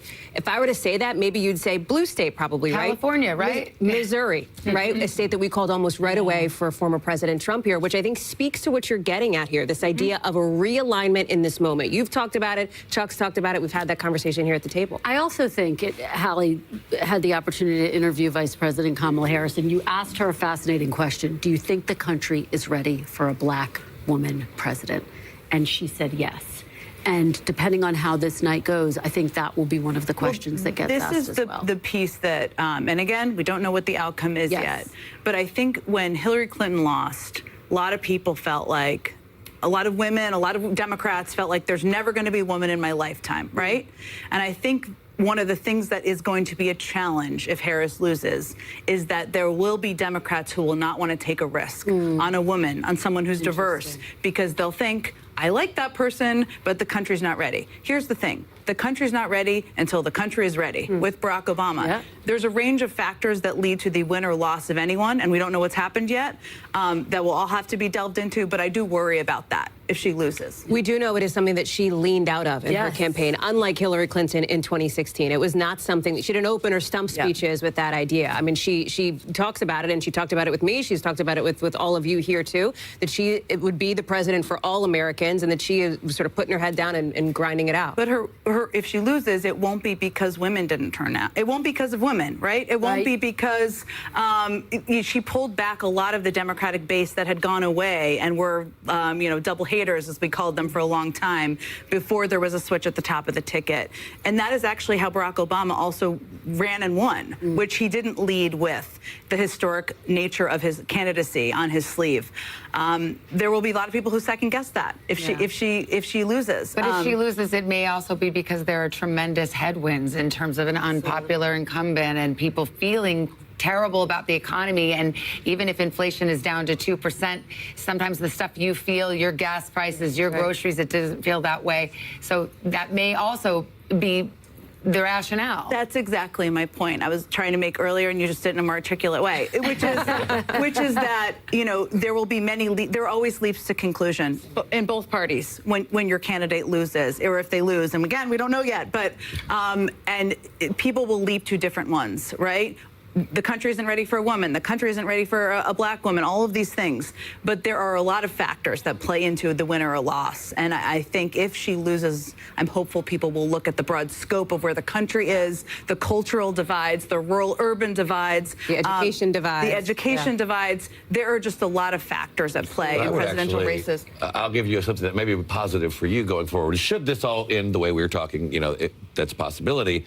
You still have a very young, good bench in Governor Shapiro, the governor of North Carolina, the Gretchen Whitmer, who could possibly bridge that gap, and as opposed to saddling them with the L, if they would have joined the ticket with the vice president, or if they had replaced the vice president and become the nominee with 100 and some days out in a very difficult situation, I think you would have been weaker as a party for it. Well, yeah. I mean, look, I think that if she loses and Donald Trump wins, there will be millions of people in this country who voted for her who will feel like we're in the state of an emergency. And I think that is how people will respond and feel. And they will be looking for hope, a resistance, an opposition, and there are a lot of people on the Democratic bench. You mentioned some of them were in the Veep stakes. We all, lived through this summer. Some of them were not, who I would expect would all be out there on everybody's shows in the coming days.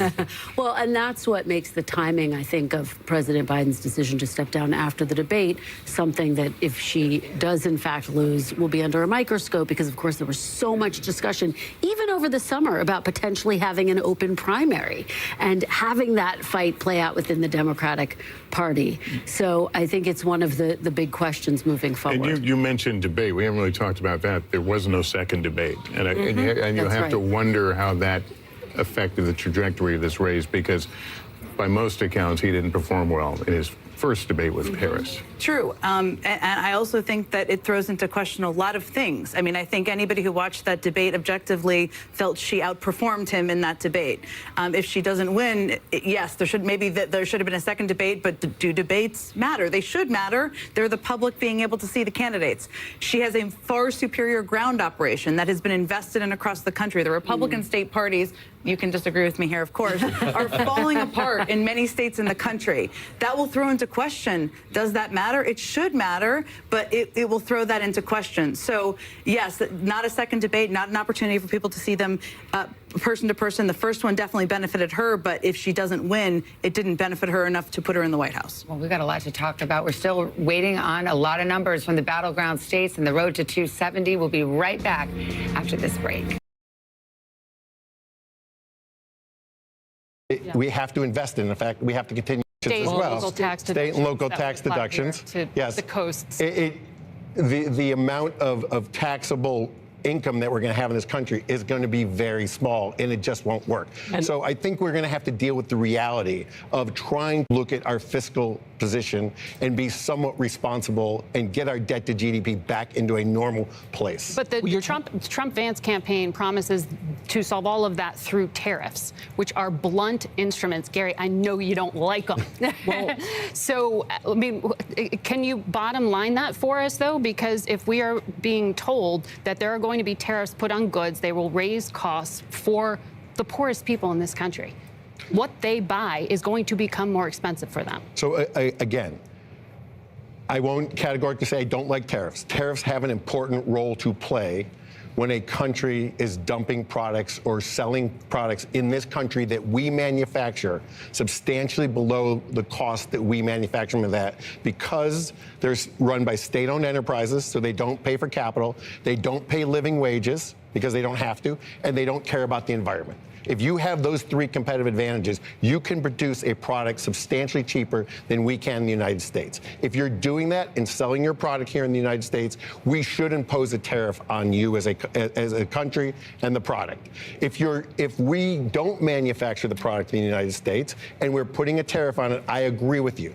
We're putting a consumption tax on our consumers, and therefore they will be able to consume less products, and therefore we will stop economic growth. We'll slow down economic growth. It's not. All right, you guys, let's go ahead and quickly take a look at where things currently stand with the electorals here, the votes coming in. So as you can see, it is now at 210 to 230. So Kamala Harris is at 210 electoral votes, and she is at 58.5 million of the popular vote. Now, as I mentioned to you guys that she was going to start gaining as the West Coast voting was starting to pour in, California, Oregon, Washington, she's starting to gain in the popular vote. She's at 47.5% of the nation so far. Donald Trump, 230 electoral votes, 62.8 million on the popular vote, and he is at 51.1%. So Donald Trump has the lead, but Kamala is gaining as we are seeing the West Coast votes starting to pour in. From California, the largest of all of the states, with 54 electoral votes, and I think some 40-something million people in the state as their votes are pouring in favor for Kamala Harris. Now, in addition to that, the primary thing that we are watching is the swing states, and you can see them over here on the side of the screen. Actually, let me jump out a little bit here. There we go. Over here, these are the ones that we are keeping an eye on. Now, the only one that has been claimed so far, never mind Florida, I don't know why they have it on the list, North Carolina. North Carolina has been claimed by Donald Trump. Now, these states are the ones that are going to determine who's going to be the next president of the United States, whoever wins these swing states. Arizona, Georgia, Michigan, North Carolina, Pennsylvania, Wisconsin, and Nevada. We are watching that right now. Now, so far, all of them are leaning to the right for Donald Trump, and we're hearing that historically, Kamala Harris is underperforming from Joe Biden. As a matter of fact, some counties are actually being flipped by Donald Trump, and she is not performing at the same levels that Biden was, which they said right now the Harris headquarters, they are a little stressed. They're a little concerned right now that there is silence there. The air has gone out of the building. They are concerned because she is underperforming. Now, we just heard, we were listening to some of the various news stations, and I know I saw some people commenting saying that they don't like some of these news stations, but right now they're giving us live updates, they're giving us the numbers, and they're actually vocalizing. Some of them are coming out and saying the Harris campaign is sweating right now. This is not good, and they're concerned about losing this. because voters are not turning out for Kamala Harris like they were hoping. So right now, that is what we're seeing. I'm just referencing them. I'm not saying that I promote or endorse any of these stations, just wanting to go ahead and give you guys live updates as they're pouring in, and also checking for myself what is going on as these are updating. So as I mentioned, though, these are the main states we need to watch, because this is going to be determining who is going to be the winner of the presidency for 2024 and win the electoral votes. A lot of the other states, no big surprises so far. Everything is as we anticipated. Trump has won all of the states that we thought he would win. Kamala has won all the others. It is the swing states we are watching to see who is going to be claiming that 270 electoral votes. So far, Trump has claimed North Carolina officially. We are now waiting on the others. Georgia is a big one that we are watching at this time. It has just been sitting at the same spot. Georgia, 93% of the reporting is in. Trump is leading Kamala Harris by 120,000 votes roughly. Now, I saw some people in the comments saying Trump won Georgia. It has not been called. They're saying it is too close to call. Keep in mind, there is still roughly 500,000 votes that need to be counted, and that could, as you can see, swing things in the favor of Kamala Harris. In addition to that, they're saying that these final votes that they're going to be counting, they are coming from Atlanta, and the counties around Atlanta are primarily blue. So there is the possibility that Georgia could flip in the final count in the last 7% of the reporting to Kamala Harris. Donald Trump does not have Georgia in the bag quite yet, even though it looks that way. We are not there yet. Now, also, Pennsylvania, another swing state. It's a big one, and Donald Trump is leading at this time by, it looks like, let's see here, 170,000, if I'm doing my math correctly, 170,000 votes. So he's kind of been hovering around that area with his lead in Pennsylvania. And again, only 86% of the reporting has been completed, so it still could go either way. But whoever wins that one, they're saying the winner of Pennsylvania, it's going to be very difficult for the other person to win the presidency, because Pennsylvania's got 19 electorals. It is the largest of all the swing states. And they said Pennsylvania, Michigan, and Wisconsin, since 1988, they have historically all voted together. So they're going to see, they call it the blue wall, if Donald Trump can break the blue wall. And if he can do that, they're saying that he could likely win the presidency, especially if he can take Pennsylvania. Now he's got North Carolina. We're waiting to see who's going to be taking Georgia. This has not updated in quite a while. And also Arizona and Nevada as well. Waiting to see the results of these. Right now, it is just taking a while. They're sitting for quite some time. Georgia has been sitting at 93% reported. We are waiting for that final 7%. Also waiting on Pennsylvania, Michigan, Wisconsin, waiting to see what's going to unfold with these swing states. Now, Alaska, once Alaska is done, we anticipate Alaska will be going to Donald Trump. Maine, we're anticipating the majority of those electorals will be going to Kamala Harris. As you know, there are only 2 states in the United States where it is not deemed winner takes all from the popular vote. So as you guys know, the popular vote, whoever wins the majority of the popular vote, those electorals then go to that particular party. And typically the electorals, they will vote in favor of the party's candidate.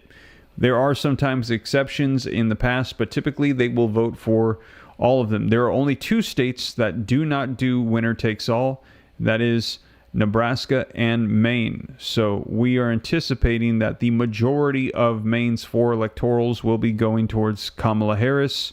We might see one going towards Trump, and the majority of Nebraska is going towards Trump. We might see one going to Kamala Harris. But the rest of them, we are waiting. And Arizona has got 11 electorals. Minnesota as well, we are anticipating will be going blue. So far tonight, no major surprises or upsets. Kamala Harris has underperformed compared to Donald Trump in 2020.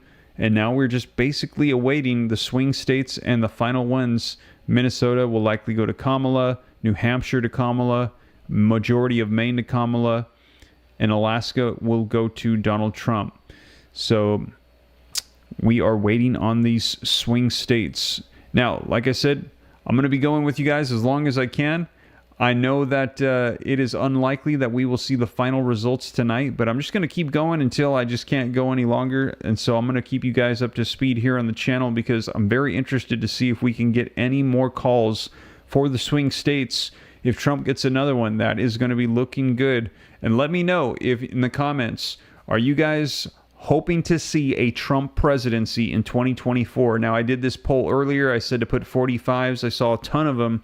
Only saw a couple of 47s. Let me know, what is it that resonates with you with Donald Trump? What is the main thing that you are looking forward to seeing? Is it support for Israel? Is it banning, or actually it's not banning, but he is pro-life, not pro-choice for the abortion issues. Saying that it's going to be up to the states to determine what it is they're going to do. Is it the economy right now? Is it the issues with the foreign policies and the conflicts? He said he's going to be ending the Russia-Ukraine war. What is the main thing that is resonating with you and Donald Trump? Let me know your thoughts in the comments. What is making you want to put that 45 in there? I'd be curious to see people's thoughts on this. Now, also, if you are wanting to see Kamala Harris, let me know. Put Harris and then put what it is that resonates with you for Kamala Harris. What is the thing that you want to see? Is it that she said that she would provide an additional $25,000 down payments to help make it more affordable to purchase a house? Is it that she also said that she's going to be following some of the policies that Trump had mentioned? She said that she wants to build a wall.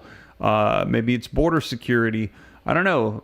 Let me know your thoughts. Put who it is that you want to see and why. I'd like to see people's thoughts. Right now, things are leaning towards Donald Trump, but we will see. Like I said, it is not yet official. At this time, 210,000 electorals for Kamala Harris, 230,000 for Donald Trump. 58.9 popular vote, 58.9 million for Kamala Harris, 63.4 for Donald Trump. There was a much larger gap. It is starting to close as those West Coast votes are starting to be reported. Let me know your thoughts in the comments. Economy and Social Security, says Sonia Fox, and I'm assuming that she is saying for Donald Trump. Nothing else matters unless there's peace, says Crusader. Economy, the border, and we want and need peace in the world, says Diane. Jimmy says because he's pro-Christian. Fido says Trump for U.S. stability. Marcy says economy. Hilda says immigration, Israel, and abortion issues, 47. So Hilda is saying that she wants to see Kamala Harris. She likes her immigration, her support for Israel, and the abortion issues. Somebody said, I want my money back.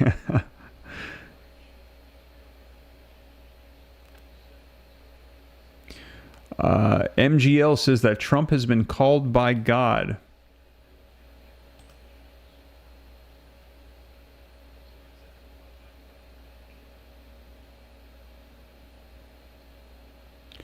Jackson says 45, Trump, pro-life.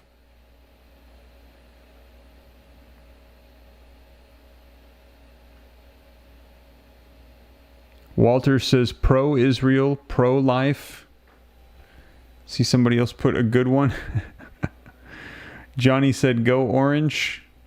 Peg says everything, Steve. Yeah, no nuclear war. Yeah, and right now there are a lot of conflicts going on around the world. I've been keeping you guys up to speed on that. We currently have conflicts between Israel and Iran, North and South Korea, China, Taiwan, Russia, Ukraine. Now, we had heard Trump say, let me know in the comments your thoughts on this. Trump said that he would end the Russia-Ukraine war within a day. He said that if he is president-elect, that he will end the war before he is in office. He said he'll have a sit-down and have a discussion with all of them, and they will resolve this. Do you believe that Trump will end the war with Russia and Ukraine within a day? If you believe that he will, drop a 1. If you think that he won't, put a 2. But I heard a lot of people say that originally, when they had heard him say this, that they thought it was an exaggeration, that he was just saying this, and you can't take everything that he says seriously, that sometimes he's just, just vocalizing, hey, I'm going to address this issue. But what we saw was that within 48 hours, we saw the presidents, both of Ukraine and Russia, respond and say, President Donald Trump, if you have a solution to our conflict, please let us know, because we take this very seriously. Vladimir Putin and Volodymyr Zelensky both responding to that debate with Donald Trump and Joe Biden, where Trump said that he would end the war within a day. Now, we had heard him say that he has a plan. He has a strategy for this.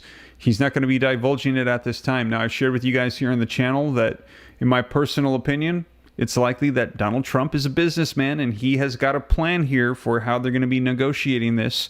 And my thought is, it's war. Follow the money. Now, I might be wrong. I might be mistaken, but I've shared with you guys that Ukraine is funded by the United States and NATO.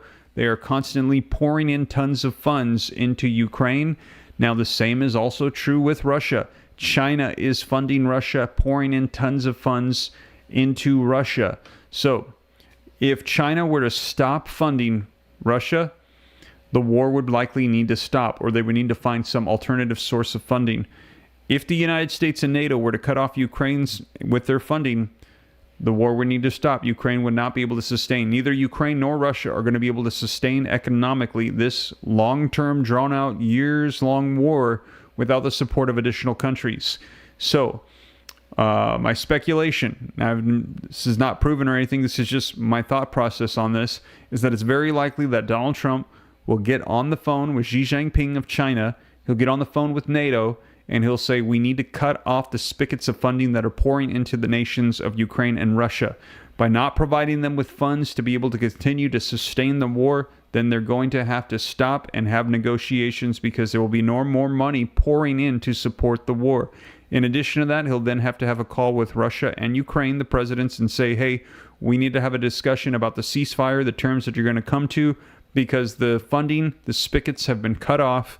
You're not going to be getting any more money. Now, we had heard Russia say that it's about a 2-week span, that once the money is totally cut off, that there would probably be about 2 weeks and it would need to come to an end. We literally saw Vladimir Putin vocalize this to Tucker Carlson in his interview when he actually said, why is it that the United States and the Biden administration is pouring tons and tons of funds into Ukraine when the United States has its own issues? And he said, it makes no sense. You should focus on your nation instead of another nation on the other side of the world. Now, of course, Russian President Vladimir Putin, he was vocalizing this to help sway people to no longer support the war in Ukraine so that way he could win. But what he was saying resonated with a lot of people because it was, in fact, true. But the same rings true for Russia as well. He didn't mention that part, that China is supporting tons and tons economically into Russia. And in addition to that, we're hearing that Russia has lost tons of manpower and troops. That is why they're also doing agreements at this time with North Korea, exchanging troops, North Korean troops going to Russia to go help and support them in their war against Ukraine. And in exchange, Russia is providing North Korea with ballistic missile technology, nuclear weapon updates and technology, and that is why we've been seeing these successful test launches that have taken place this week with North Korea. North Korea, a couple days ago, had an extremely successful test launch. Prior to that, we'd only seen their ballistic missiles airborne for roughly 13 minutes. They did a launch that lasted for over 87 minutes, and it was confirmed by the Pentagon in the United States that this was very concerning. They held an emergency meeting saying that now North Korea has proven to the world that they have the capabilities to launch a nuclear ballistic missile that could hit anywhere within the United States. Donald Trump saying that he could put an end to a lot of this conflict that is taking place if he is the president of the United States. And so for those of you that are saying avoiding World War III, we're hearing that he is saying he will put an end to the Russia-Ukraine conflict. We'll see how he addresses North and South Korea. There's also the conflict taking place with China and Taiwan. Now, one of the ones that he has said that he is has a very different stance on than what is taking place is the conflict with Israel and Iran.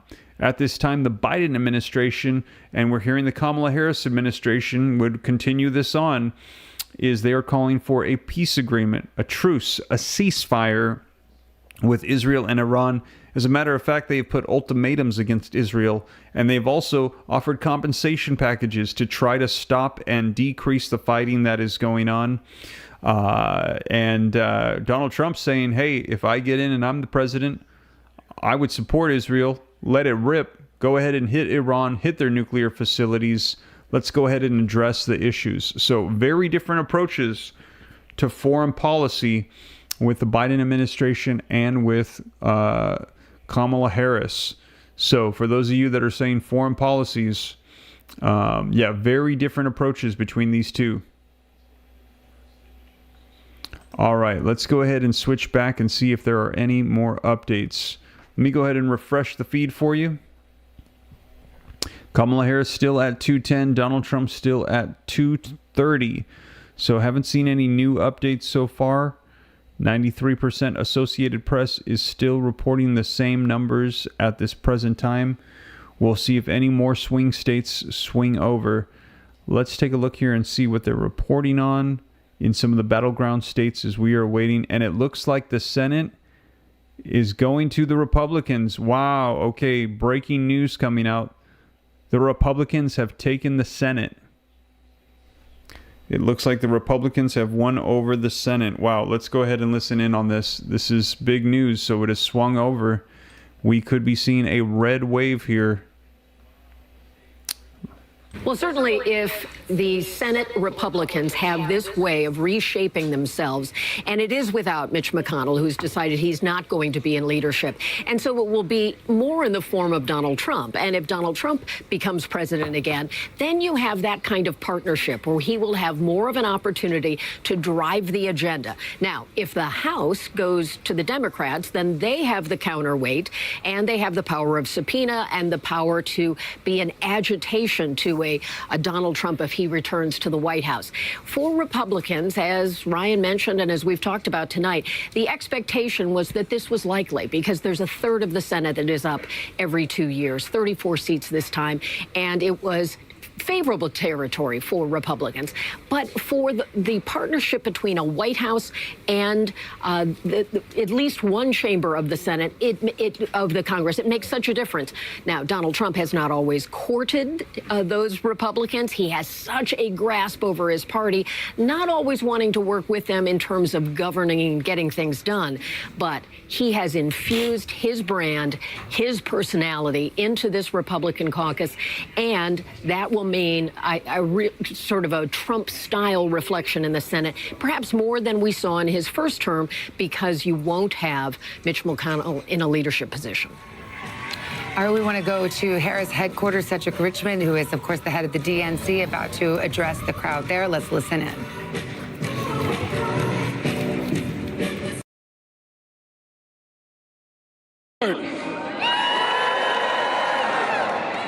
Good evening, HU. I want to say good evening to all of the Harris campaign, the campaign family. Thank you for all that you have done. Thank you for being here. Thank you for believing in the promise of America. We still have votes to count. We still have states that have not been called yet. We will continue overnight to fight to make sure that every vote is counted, that every voice has spoken. So you won't hear from the Vice President tonight, but you will hear from her tomorrow. She will be back here tomorrow to address not only the HU family, not only to address her supporters, but to address the nation. So thank you. We believe in you. May God bless you. May God keep you. And go HU and go Harris. Thank you all.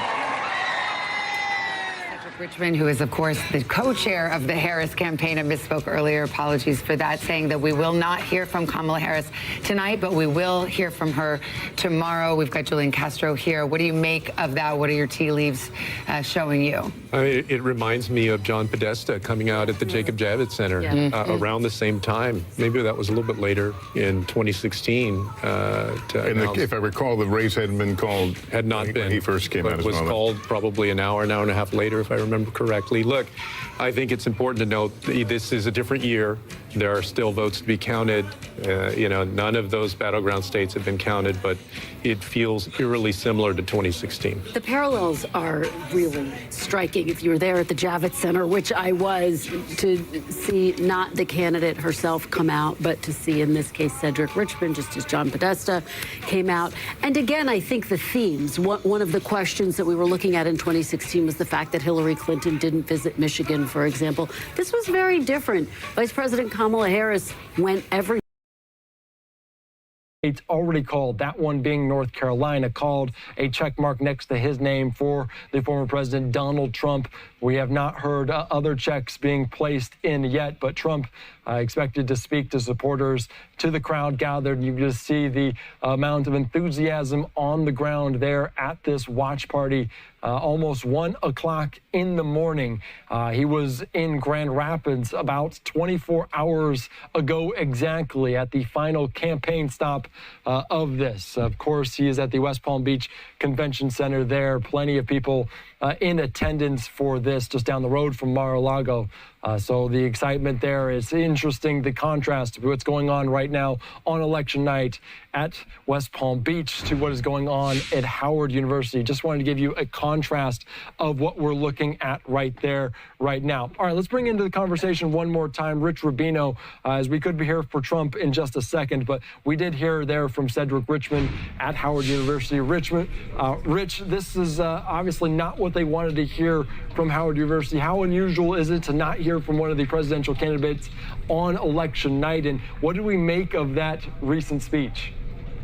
It's very rare. What the kind of inside baseball on going on is, I don't know. I think there's certainly precedent for that. For example, this is an interesting one. But back in 1976, when Gerald Ford lost, he literally lost his voice from all the campaigning, and Betty Ford had to read the concession speech. But I think it's very interesting. They obviously they're probably strategizing behind the scenes. They don't know exactly what they're going to say, but she certainly will come out tomorrow, and I don't think it's going to be settled for. I don't think this election will be settled for certainly in the near future.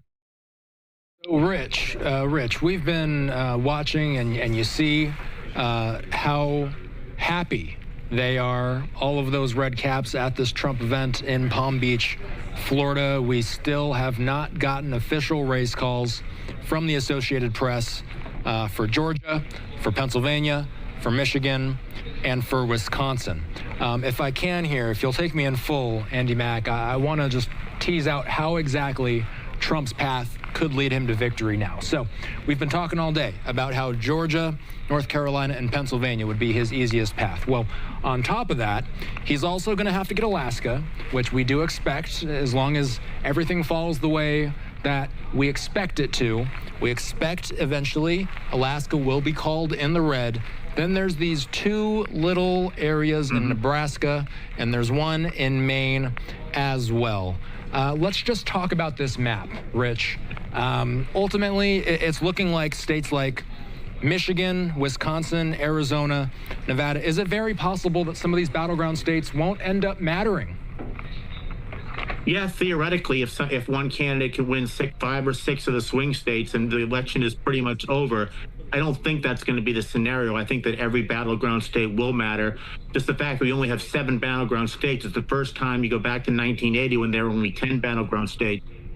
They have such few battleground states. But I just want to say something interestingly. The reason that you're talking about Maine and Nebraska is because they award their electoral votes, unlike the other 48 states, to whoever wins their state. They award 2 electoral votes to the person who wins their state, and then the rest of the electoral votes are spread up to congressional districts. So the one in Nebraska, it's called the Blue Dot District. That's right around Omaha, and that's the college, kind of a college town, so it's the only part of Nebraska that is potentially blue. So that's very contested. And the reason Maine is contested, Maine, right around Portland, that area is very liberal. But if you go to the second congressional district, which starts right around Lewiston and Auburn at the bottom and goes all the way up to Caribou, very rural district, that tends to be a little bit more red. So that's why those can matter. And there's theoretically a possibility that if one candidate musters just 269 electoral votes, that one electoral vote could put that person over the top. That's why Tim Walz, for example, actually spent 2 days campaigning in Nebraska trying to get that blue dot district in the favor of the Democrats. All right, Rich, and I do want to ask you, because we are expected to hear from the former President Donald Trump here coming up in just a little bit. Of course, I want to put this up here as well. As Trump expected to speak shortly at the campaign watch party in Palm Beach as his YMCA walkout song comes on and Secret Service clears the lobby area here.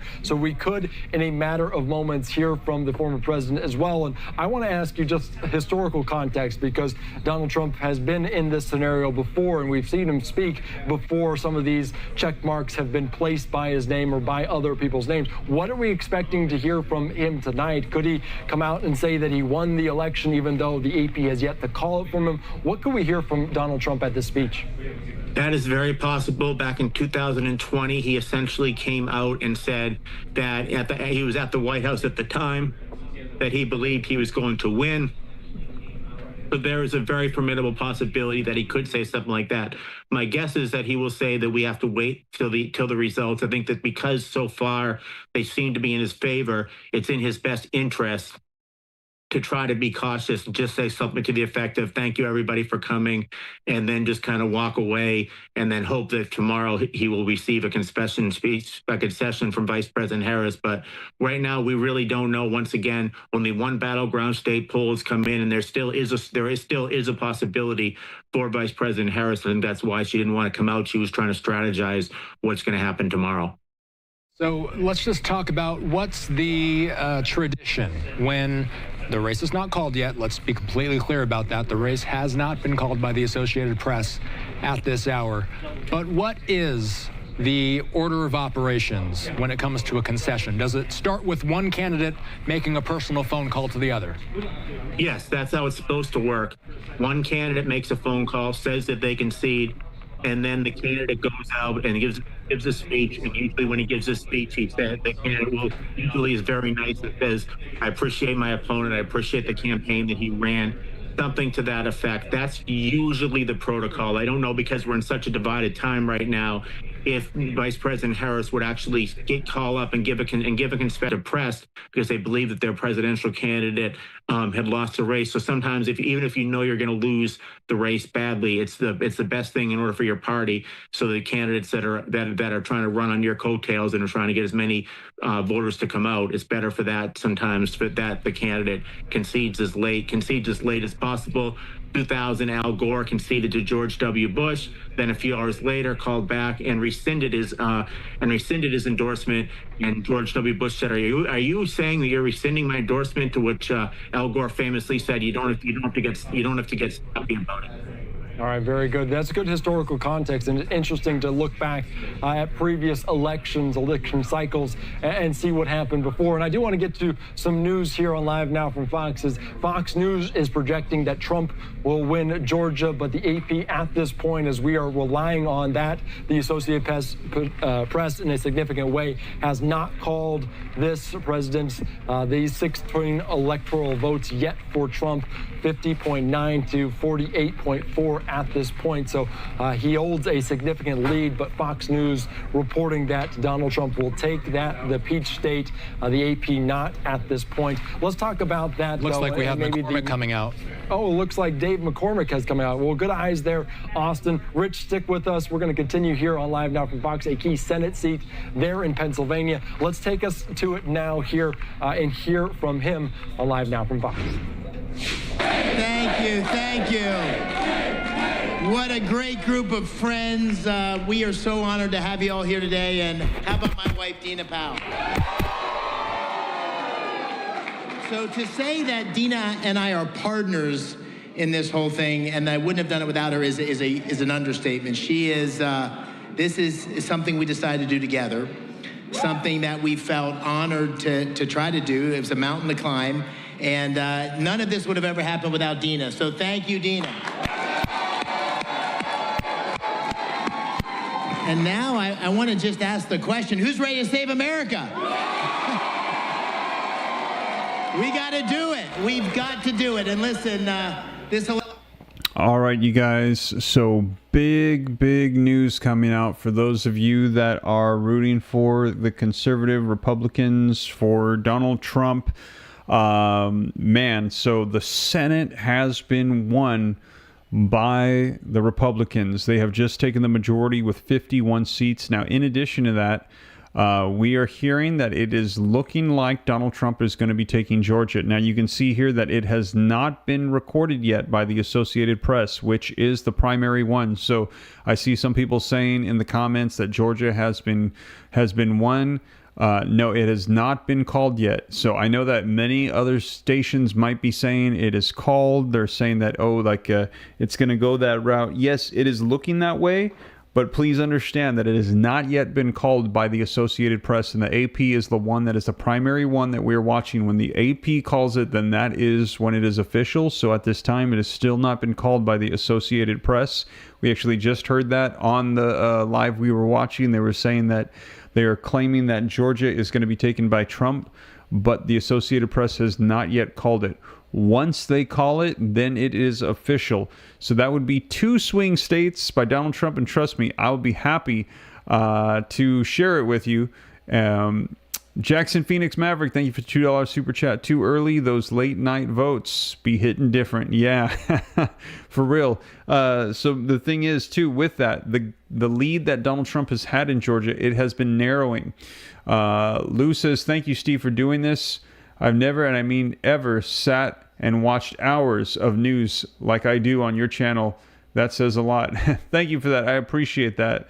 But yeah, let me take a look here with you guys and explain this really quick. So you can see here Georgia, and with Georgia right here, there is a gap of 120,000 roughly votes. Now keep in mind there's 6% left. So 6%, it's still possible that the final votes all could come in for Harris. And why is that? Because it is coming from Atlanta, which you can see the counties around Atlanta that surround it are blue. It is very possible there could be a last-minute blue wave in the final votes that could very narrowly have Harris win. Now, it's possible, but it could go to Trump. So a lot of people, I think, my guess is, and I don't know because I'm not watching other stations other than the ones that I'm streaming with you and we're seeing together, might be calling it for Trump. But it is not yet official according to the Associated Press, which is the one that they deem as the primary final say. So at this time, it is not currently called. Now, once that Georgia lights up red, if it lights up red, trust me, I'll be celebrating that as 2 swing states that are going in the favor of Trump, because that's what I'm waiting for. I want to see the results coming in for the swing states. That's what we're holding out for. Now, Alaska, we already know, is likely going to be going conservative. It's no surprise. It would be a surprise if it went blue. Alaska's going to go red. Minnesota is going to go blue. We already know this. Maine is likely going to go blue. New Hampshire is going to go blue. No surprises there. The ones that we want to watch: Georgia, North Carolina. Oh, there it is, you guys. There it is. The Associated Press, while we're live, has just called Georgia. It just turned red. That is 2. If you are a Trump supporter, drop those 45s in the comments. Hit the like button, you guys. 2 states have now gone to Donald Trump. 2 swing states. Donald Trump is at 246. Wow, we were just talking about that, and now it is official. It has officially been called by the Associated Press. Donald Trump now is 24 electorals away from becoming the next president of the United States. Wow, wow, wow. Drop those 45s and those likes. This is huge, you guys. This is big news, and it is midnight right now. Midnight. It is now November the 6th, 2024, and it is looking like Trump is getting closer to winning this. Wow, man. Now, we had heard that we might not see the results until tomorrow or till Saturday, but those of you that have held out till midnight, congratulations, you guys. Well, it's midnight here, Central Standard Time. It's 1 in the morning on the East Coast. For those of you on the West Coast, it's 10 o'clock at night. it is looking like Trump is going to take it. So if you've been holding out with me all night, I've been going for 5.5 hours. This is huge. 5.5 hours in, it is looking like it could be a Trump victory. Wow. If you have not done so, hit that like button yet. If you have not, excuse me, it's been a long time. If you have not yet hit that like button, if you have not yet done so, now would be the time. Stevie, thank you for the $20 super chat, donating because your mini-me was so adorable and brought you your napkins and snacks. He is so cute. He has a good taste in candidates as well. Yes, thank you so much for that. I appreciated my early co-host, Liam. Unfortunately, he had to go to bed. He asked Mom if he could stay up, and she said, no, you got to get your sleep. So Dad will be a mess tomorrow, but Liam will be fresh and ready. The Associated Press just posted that Trump got Georgia. Yes, Ashley, we actually just got it live right now. We were watching live, and we saw Georgia light up red. Bella says, thank you. Yes. And Dev, thank you for the $3 super chat. It is looking like it is going to be a Trump victory. We will see now. And I was just going to mention this before we actually saw Georgia light up red, was that Kamala Harris is not coming out and addressing her campaign. All the people that are out there waiting for her, they were waiting all night. And then they said, that guy came out. We actually saw it. He said, Kamala Harris not coming out tonight. She will address everybody tomorrow. That speaks volumes. A lot of people said that she is feeling like she's not going to win, that she knows she's going to be taking a loss here. And Donald Trump, we're hearing, will be addressing his people very soon here. Now, let me go ahead and check the live feeds just to see if he's coming up at all, because if he is, I want to make sure that I address it. Now, here is the representative for Harris. Harris not expected to speak tonight. It looks like it's the same thing from earlier. But we do know that Trump will be addressing his people tonight, and if I can get that, I will be sure to share it. But big news coming out as we are hearing that Trump has now, it has been called, it is official. Georgia has gone to Trump along with North Carolina. The two swing states have gone to Trump. It is looking like it could be a Trump victory. Now, in addition to that, we are still waiting, though, for the blue wall. Blue wall is big here. That is Wisconsin, Michigan, Pennsylvania. And whoever takes Pennsylvania, it'll be big, because whoever takes Pennsylvania will get 19 electoral votes. Now, with North Carolina and North Carolina and Georgia, I believe those are both 16. Yeah, so Trump just added another 32 to that were unexpected towards his potential road to 270. West Coast Ronnie, thank you for the $20 super chat. Says Trump 2024, yay, yes. So, man, if he were to take Pennsylvania, that would put an additional 19 votes for him. Don't forget Alaska. Actually, let me just very quickly search this, because this is important here. Let me see how many electoral votes go for Alaska. How many electorals votes in Alaska? Alaska's electoral votes, how many does it? Three votes for Alaska. So let's just add 3. We're going to just do some math really quickly here to figure out where Trump's at. So 3 puts him at 250. So if he takes Pennsylvania, that puts him at 269. And so he would just need 1 more. Wow. Okay, so if he takes Pennsylvania, that puts him at 269. Because 3 puts him at 250. Yeah, 269. He would just need 1 more vote. And right now, there is 90% of the reporting done. Trump is currently leading. Let's see here. Trump is leading in the polls. He currently has Squid Cards. Thank you for the $2 super chat. Imagine a world without cackling. Let's see here. Donald Trump has 3.3 million. Kamala has almost 3.1. So he is ahead by roughly 200,000 votes. And it looks like, so they still got 10% to go. So they still got another additional, like probably 600,000 votes to go. So it still could swing. But if he takes Pennsylvania, that would be, man, that could be the nail in the coffin. He still would need one more, though. So he still needs to get one other state, Michigan or Wisconsin or Nevada or Arizona. Now, all of them are leaning red at this time.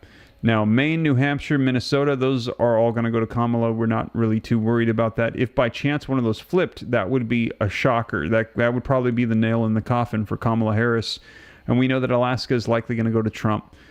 So this is huge, huge news that he has just taken Georgia. So 2 swing states now going to Donald Trump. And you can see here, as we take a look at the swing states, just right above my head here, we're watching Arizona, 51% reporting, so they're halfway there.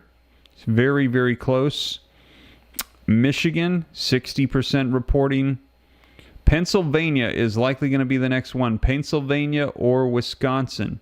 Pennsylvania, 90% reporting. Wisconsin, 86% reporting. And I don't know, maybe we might even find out tonight. Maybe Kamala Harris feels like it's pretty much going to be done.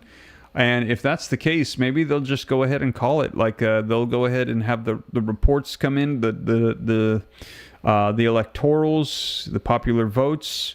Who knows? I was under the thinking. I had no idea. I had heard the warnings that it could go till tomorrow. It could go till the weekend. But you guys, we could be this long live stream of watching this. It could be paying off for those of you that have been hanging with me, because we might be finding out who the president is tonight. Pennsylvania at 90%, 10% still to go. And if Pennsylvania goes to Trump, man, it looks like that could be it. Pennsylvania plus Alaska would put him at 269. He would just need to win one more. But there's still the possibility that Kamala could take all the rest. She could take Wisconsin, Michigan, Nevada, Arizona, and she's still got to take Maine, New Hampshire, Minnesota. So it's still very possible that she could get it. But right now, 2 swing states, the very first 2, going to Donald Trump. So this is really big for Donald Trump. Wow. Man. Lewis is saying, we are with you, Steve. Been here the whole 5 hours, says Virtue Gangsta. Man, Virtue Gangster, it has been a 5.5 hour ride, but man, this is what we were waiting for. Now at midnight here, Central Standard Time in Houston, Texas, finding out that Georgia and North Carolina have gone to Trump. Wow.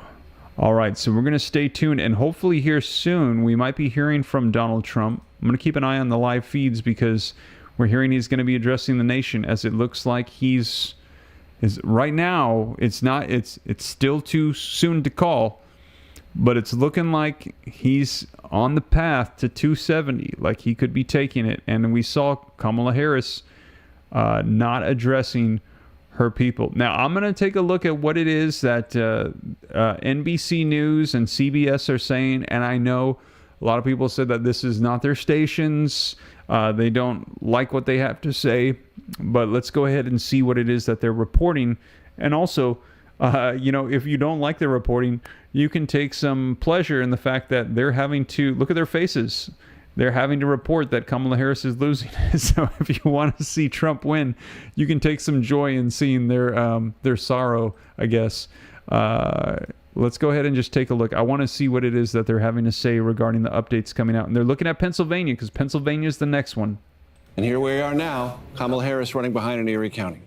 All right, can we just go back and look real quickly? So Pennsylvania, a challenging environment for the vice president, but still a number of votes to come. Oh, she's going to need 68% of the outstanding vote? She's going to need 68% of the outstanding vote, according to our estimates. And we place her estimate at 58% of that 68. So there's a 10 percentage point gap. That is problematic for the Harris campaign, and that, Nora, is putting it mildly. Look at our model. Here's that range, but it is getting narrower by the hour. The range for Trump is moving up, and that is positive direction for the former president. Well, this is when we should go to Maurice Dubois at the Path to Victory and see if there's a path to victory for Kamala Harris that does not include Pennsylvania. Okay, Nora, thank you so much. Well, this map right here will bring it home for you. This is our expected votes per state. The red ones for Donald Trump and the blue ones for Kamala Harris. Of course, two states that we are projecting to go into the Trump column, Georgia and North Carolina. And so now you see how the path for Donald Trump has widened significantly. All he has to do is take Pennsylvania, and it's game over. That brings it home right there. Let's go 270. So if Pennsylvania is not available, however, Wisconsin appears to be leaning red, as we say tonight. That brings him to 261. Then all he needs to do is to go out to Arizona and take the 11 there, and that brings him over the top. So conversely, for Kamala Harris, we say the path has narrowed somewhat. If she is able to get Pennsylvania, she's going to need it. She's going to need Michigan. She's going to need the blue wall, Wisconsin as well. If Wisconsin isn't available, as we say it leans red tonight, she would have to go to Arizona to get to 270, and that would do it right. No, that would be 260. What am we doing here? 260, 272. Which one? I gave it to red. That's what I did. Okay, thank you. That would be blue. So there we go. Math isn't my thing, but the map tells the story, doesn't it? So yeah, the paths are narrowing for Harris. They're getting wider for Donald Trump. Here we are at 1 o'clock in the morning. Nora, let's send it back over to you. All right, Maurice Dubois, thank you so much. And we have breaking news at this hour just into CBS News election headquarters. CBS News can project Republican Deb Fischer will win re-election in the state of Nebraska. And that means we can now project that Republicans will take control of the Senate. This flips the Senate, which Democrats had controlled, with Vice President Kamala Harris's tie-breaking vote. Scott McFarland. You see the number behind me, Nora. That's the magic number for Republicans. They're there. We're projecting 51 seats. That gives them control of the U.S. Senate. That gives the next president a Republican Senate. So impactful when it comes to Supreme Court nominations, a cabinet, legislation, border bills. All of this now will go through a Republican Senate, which, by the way, does not have a designated leader yet. Mitch McConnell is stepping back. Let me show you how we got to 51 and tell you what's still ahead. First off, Ohio, where Sherrod Brown, a resilient Democrat in Ohio, had strong labor support, had strong backing in the 3 C cities of Ohio, Cleveland, Columbus, Cincinnati. After 3 terms, we project he has lost to Bernie Moreno, the Republican businessman from Ohio. That's 1 seat lost from the Democrats. West Virginia was an uphill fight from the jump. The Republican governor, Jim Justice, served 2 terms in Charleston, projected as an overwhelming winner over Glenn Elliott. That's the seat vacated by the retiring Joe Manchin. There's 2. Montana.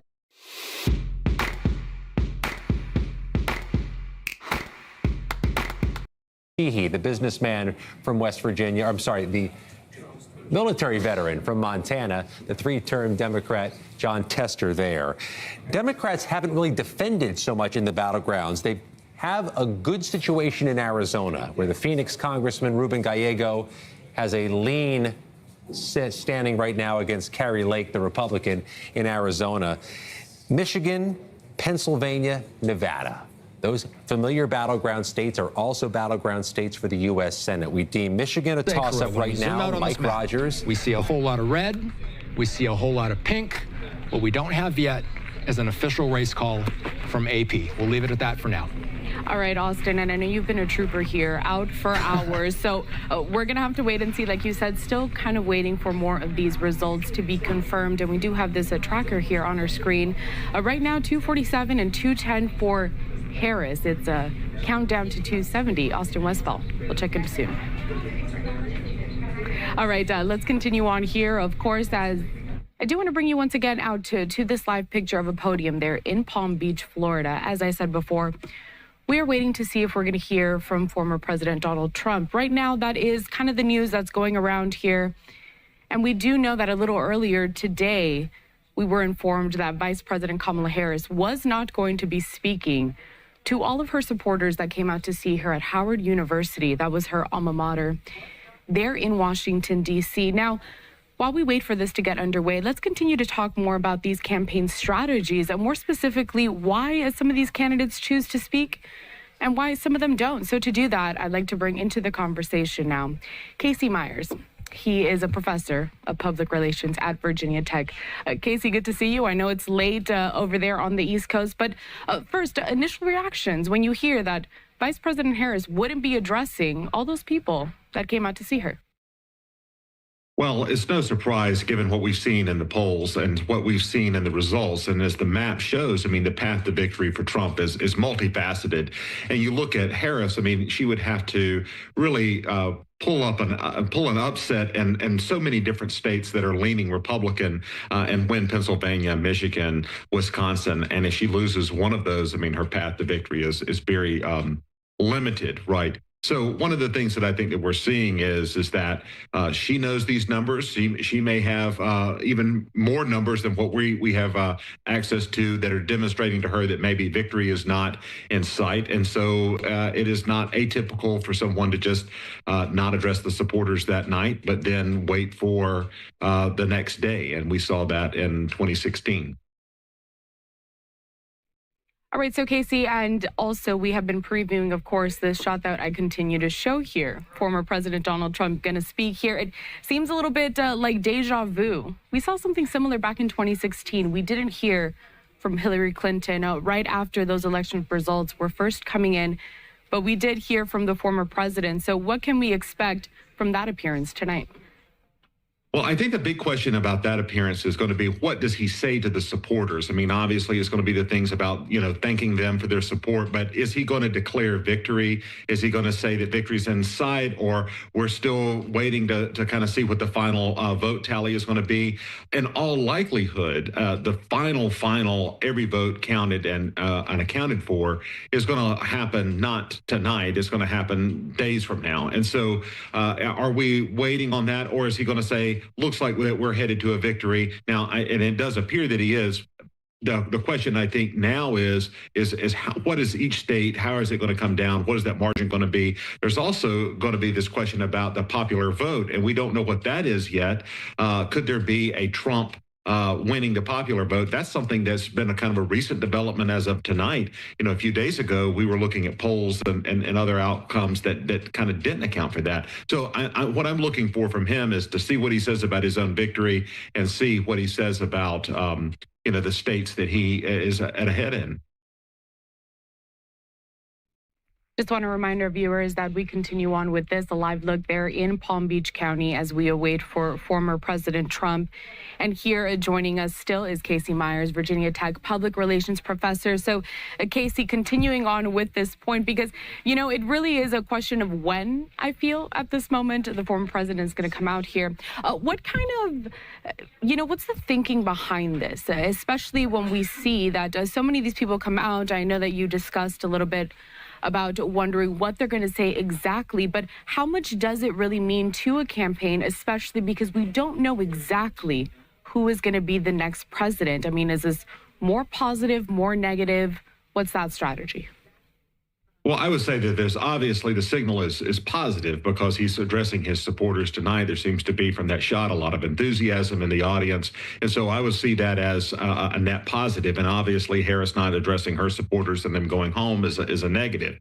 But again, one of the questions that we have right now is he waiting to hear some of these final tallies? It is all likelihood Alaska would go Republican, is traditionally Republican. It looks like from the polls that Pennsylvania is Republican. It was just not been called by anybody yet. Michigan and Wisconsin, and Nevada are still states that we don't know yet either, but are leaning Republican. So again, is he waiting for something in terms of an account to come back to the to his headquarters, and then also, what is he going to say to the supporters in terms of, his victory? Is this kind of the traditional victory speech? If you remember back in 2016, when he addressed the supporters, it was a victory speech. And again, that's typical of elections, but on the winning side, to address the supporters that evening. And with the person that loses the election addressing their supporters, maybe that evening or maybe the day after, or as information comes in. But again, in these kind of close elections, you have long election nights. And again, the fact that they're sticking around is a sign that I think that they are pretty optimistic about the outcome. Right, and I think I want to go back to this point that I had made, that back in 2016, we did see something similar with Trump addressing his supporters before Hillary Clinton did. Of course, he did win during that election. What does that say about each of these candidates? Is this something that's distinct to perhaps the Republican versus the Democratic Party, or are we just talking specific on personalities here?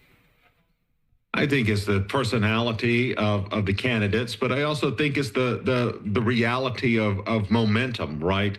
So Trump clearly has the momentum going into this evening, particularly now. I think there's a lot of excitement around some of the numbers that have come back, and the statistical possibility of a Harris victory, I mean, is diminished tremendously by how you're seeing Trump outperform in some of these areas in Pennsylvania, and particularly doing better than he did in some areas than he did in 2016 even. And then you also see a Harris underperformance some of the areas that she needs to win. What she had to do was to recreate the Biden coalition in 2020 and get that coalition out, and then also hope that a lot of the kind of disaffected Trump voters didn't show up, didn't support him. Some of the undecideds leaned toward her and not toward him. And that didn't really materialize tonight in states like Georgia and North Carolina, which they saw as potential pickup states. Again, the other thing that's is very telling about this election in terms of some of the results is that we're seeing many of the kind of urban cities that have traditionally been very Democratic. They're still Democratic, but it's about that margin. Trump's margins are a little bit better than they were in 2020, and in the swing state, that makes a lot of difference. And so, again, I think that everybody's kind of reading into that data, looking at the statistical probabilities, looking at what is the percent chance of being able to win, and how many votes you need left with all of the votes that have come in states like Pennsylvania. And they're doing the math too, and they know that in all likelihood you're looking at a victory. So again, I think both sides are doing that calculation, and as traditionally, the victor is going to address his or her constituency groups and supporters that evening of the election. Casey, hindsight is 2020, and I just had to put up this live picture that we have there because you can see the crowd kind of going wild, dancing around. There's a lot of optimism, a lot of momentum there in Florida, even though we're way past midnight at this point. But I want to bring us back to just last night, actually, because we did have some dueling campaign rallies. At the same time, we heard a speech from Vice President Harris in Philadelphia, her final one before Election Day. And then we heard from former President Trump in Grand Rapids, Michigan. To just kind of compare and contrast both of those speeches, I think Harris spoke for about maybe 20 minutes or so. Trump went for almost 2 hours.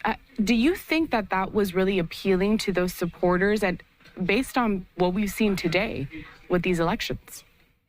I think Trump's supporters are very loyal, and I think that his base clearly has an affection for him, and that's the kind of speech they want to hear, and they're very receptive to that message.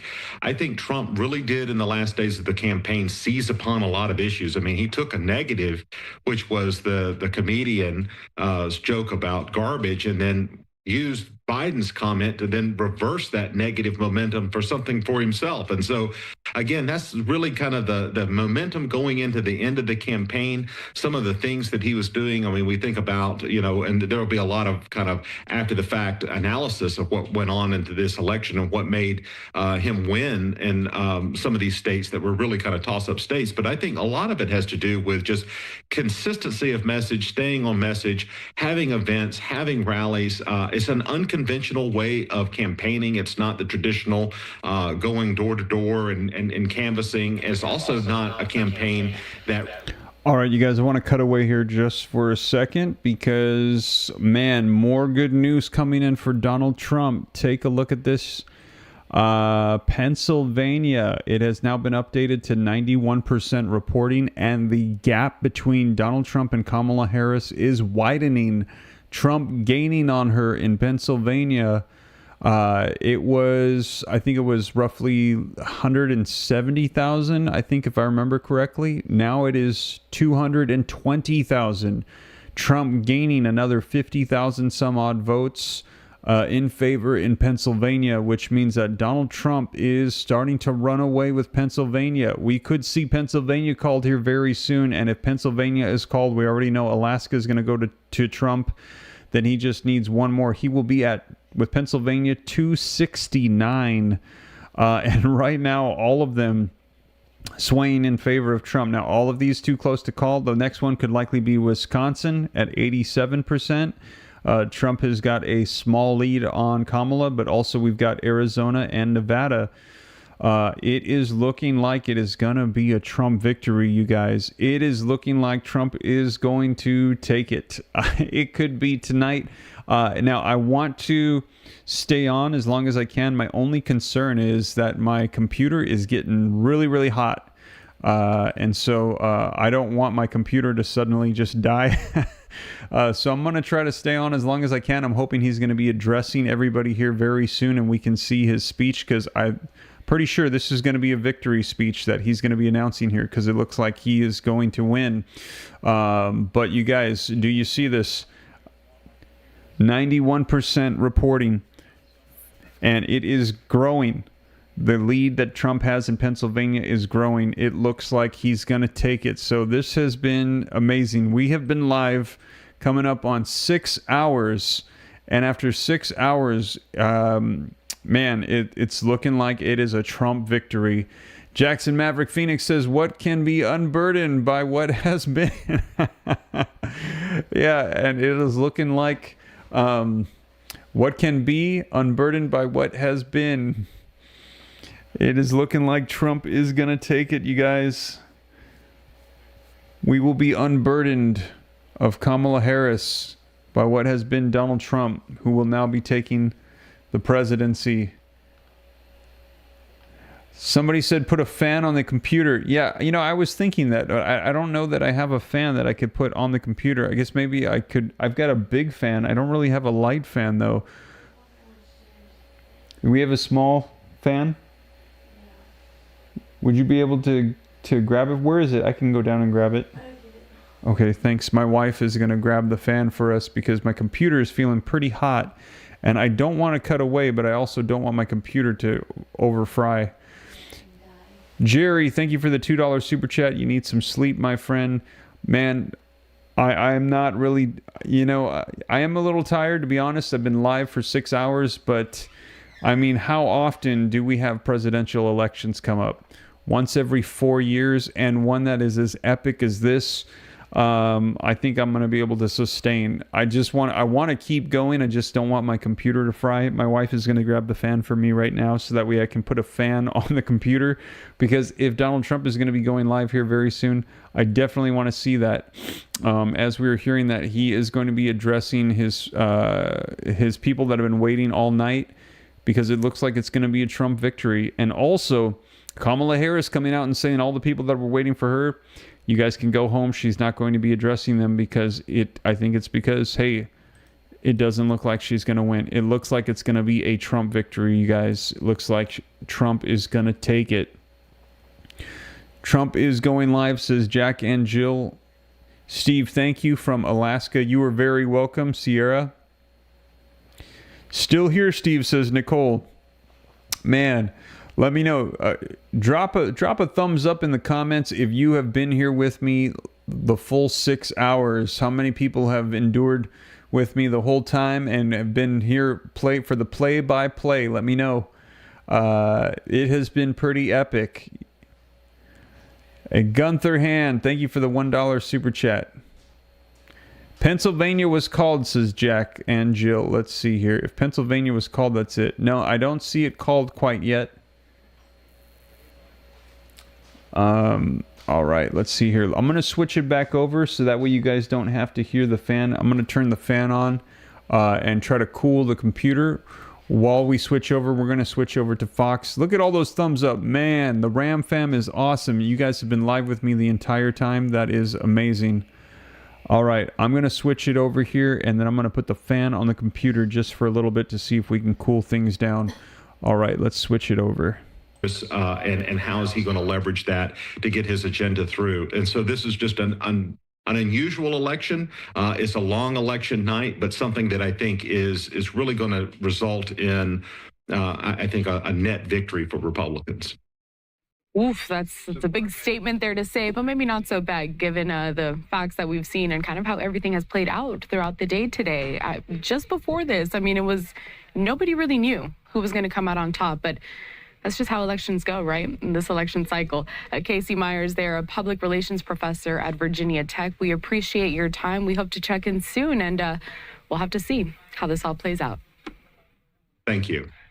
Of course, we want to step away for a quick commercial break here at Live Now from Fox. A reminder, though, that we are still waiting to see if former President Donald Trump, not if he's going to speak, it's kind of expected that he will, but when is the question at this point. And plus, we are still tracking all of these results that continue to be called, not just within the presidential race, but all of these other state, Senate, and House races as well. So we'll have more coming up.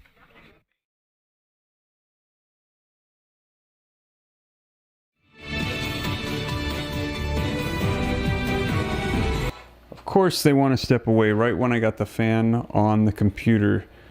Well, all right, let's go ahead and see if we can go back and take a look here. I'm expecting Pennsylvania will get called here very soon. And I think that if they get called, then that would be close to it. Now let's see here. I can't see it. Does it say 92% now? Yeah, it says 92%, and it is 220,000 votes gap here between Kamala Harris and Donald Trump. Wow. Okay, let me know in the comments. Can you hear me okay? I know I've got the fan running. I can't see it. Does it say 92% now? Yeah, it says 92%, and it is 220,000 votes gap here between Kamala Harris. Thank you guys for the super chats. You are awesome. Squiddy Cards has been here for 5 hours. Thank you for the updates. Trump 2024, you are very welcome. Jackson Phoenix Mavericks, $2 super chat. Let's rain down the super chats down on Steve's chat. Thank you for that. Thank you for the support, you guys. Man, it is looking like it's going to be a Trump victory. Now, I'm going to do my best to keep you guys up to date here. Let's see. Let's see if there are... So I turned off the other live feeds. I paused them. I'm going to go ahead and see if I can get any updates on those ones. I just did it so that way I wouldn't stress out the computer. Let me check here. Let me see if they are live, what they're saying.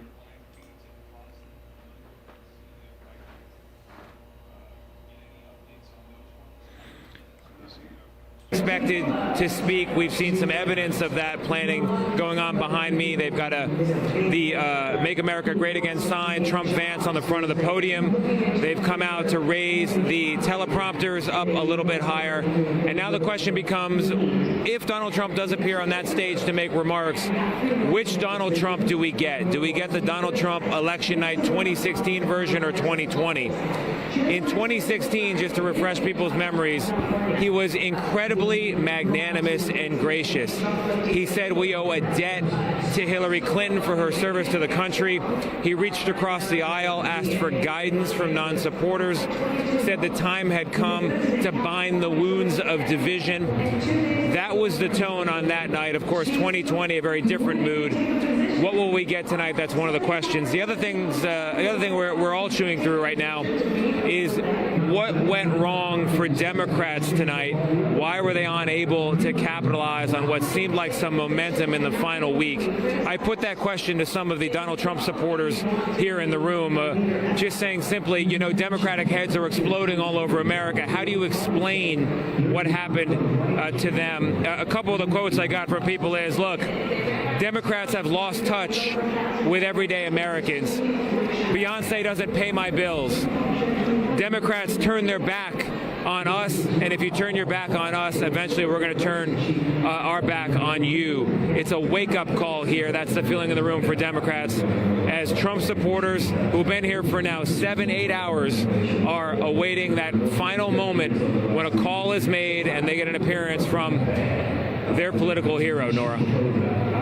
Tony, DeCopel at the convention center. We should note that the former president has not been there. He has been at his home, which is just right across the bridge, Mar-a-Lago, from the convention center, where he has been entertaining some of his most prolific donors, as well as the world's richest man, Elon Musk, who has been a strong supporter of Donald Trump, a man who also has billions of dollars in contracts with the Pentagon for defense contracts and many different things, and has been a strong supporter of Donald Trump in many ways. And they've been pictures of them that have been put out on the internet.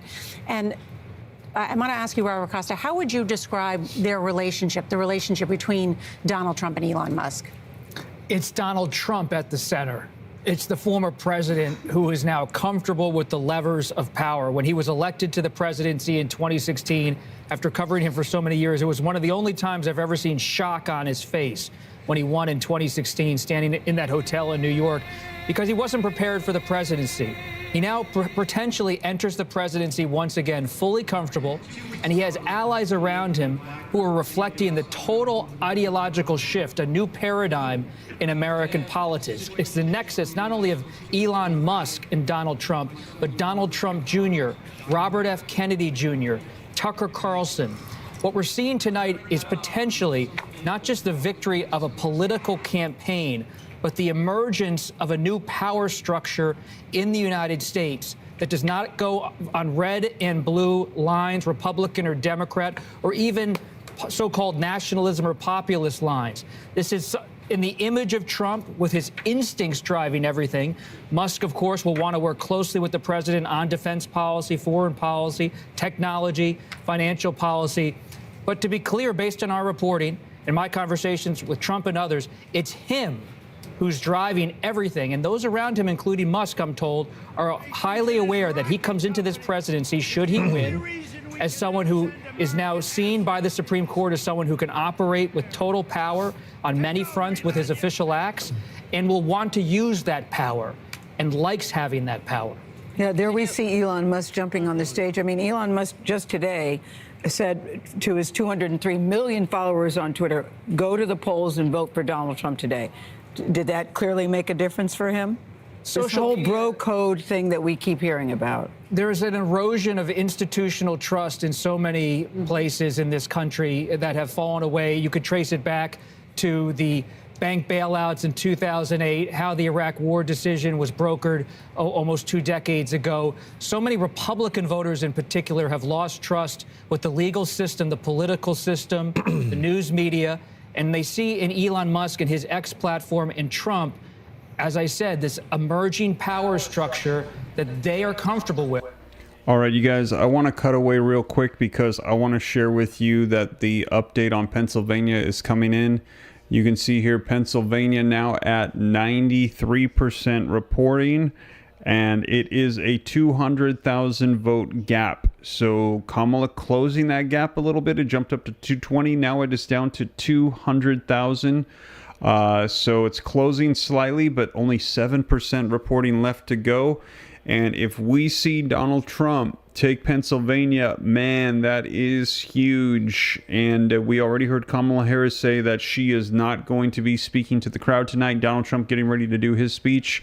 I have got the fan on my computer here trying to cool it down so that way we can hang, because we have been live now for, I think, 6 hours. Let me just double check here. And I saw how many people were saying that they are live with me right now. They've been here the whole time. You guys are amazing, sticking with me. Mike says you're doing a great job. Monta says that the left's heads are spinning. Thirsty Gav says crazy bro. Swervin says red wave. Yeah, it is happening. It is happening. The red wave is here. And we also heard that the Republicans have taken the Senate as well. So, man, massive red wave. Thank you, Steve. You're the best, says Corey. You are very welcome. Team 6 hours, says Emilio. Team 6 hours. Yeah, the Team 6 hours in the house. Crusader has said that Fox is calling it. Now, I know that a lot of them want to call. I just don't want to get ahead. I see that Newsmax 2 is calling it, saying that it's done. Trump has won. They're saying it's a red wave. I just don't want to get ahead of things. The Associated Press is the official one that will do the calling. And right now, they have not yet called Pennsylvania or Alaska for Trump. But it looks like Pennsylvania is going to go for Trump. Alaska, we know, is likely going to go for Trump. That's no surprise. And that will put him at 269. Now, that means he is one electoral away. One electoral away. Keep in mind, he's got to get 270. So we still got to get Nevada, Arizona, Wisconsin, Michigan. He's got to get one of those. But we're hearing that Kamala Harris is not going to be addressing her people tonight because they're saying it's looking like it's going to be very difficult for her to make it. Monte saying, great job, Steve. Please stop counting so that Republican wins now, please, says Tam Tran. Larry Averill says, great job, Steve. You are very welcome, you guys. It has been a pleasure. Now, I am very excited to see. I've been holding out because I want to see these swing states. This is who's going to be determining who the next president of the United States is. Clayman Duran, thank you for the $2 super chat. Thank you, Steve. You are the best, always on top of it all. You are very welcome. Let me see here. Let me just make sure that we are not already in the speech. Let's see here.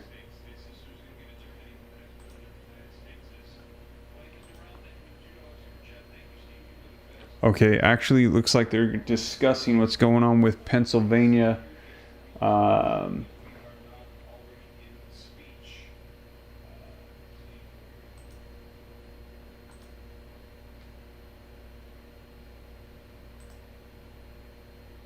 You know, picked up, he did better, you know, in some of those rural places. He, you know, is sort of from Scranton or Scranton adjacent, you know, grew up there, but then obviously went on to have Delaware as his home state. But I mean, he did better in some of these rural places that we're talking about. Well, what was interesting is that when Biden won it, when Obama won it, he drew out a very large African-American population and vote in the Philadelphia area. Yes, did well in the collar counties, but Biden really won it because of the collar counties, and that's what made his win in Pennsylvania so different.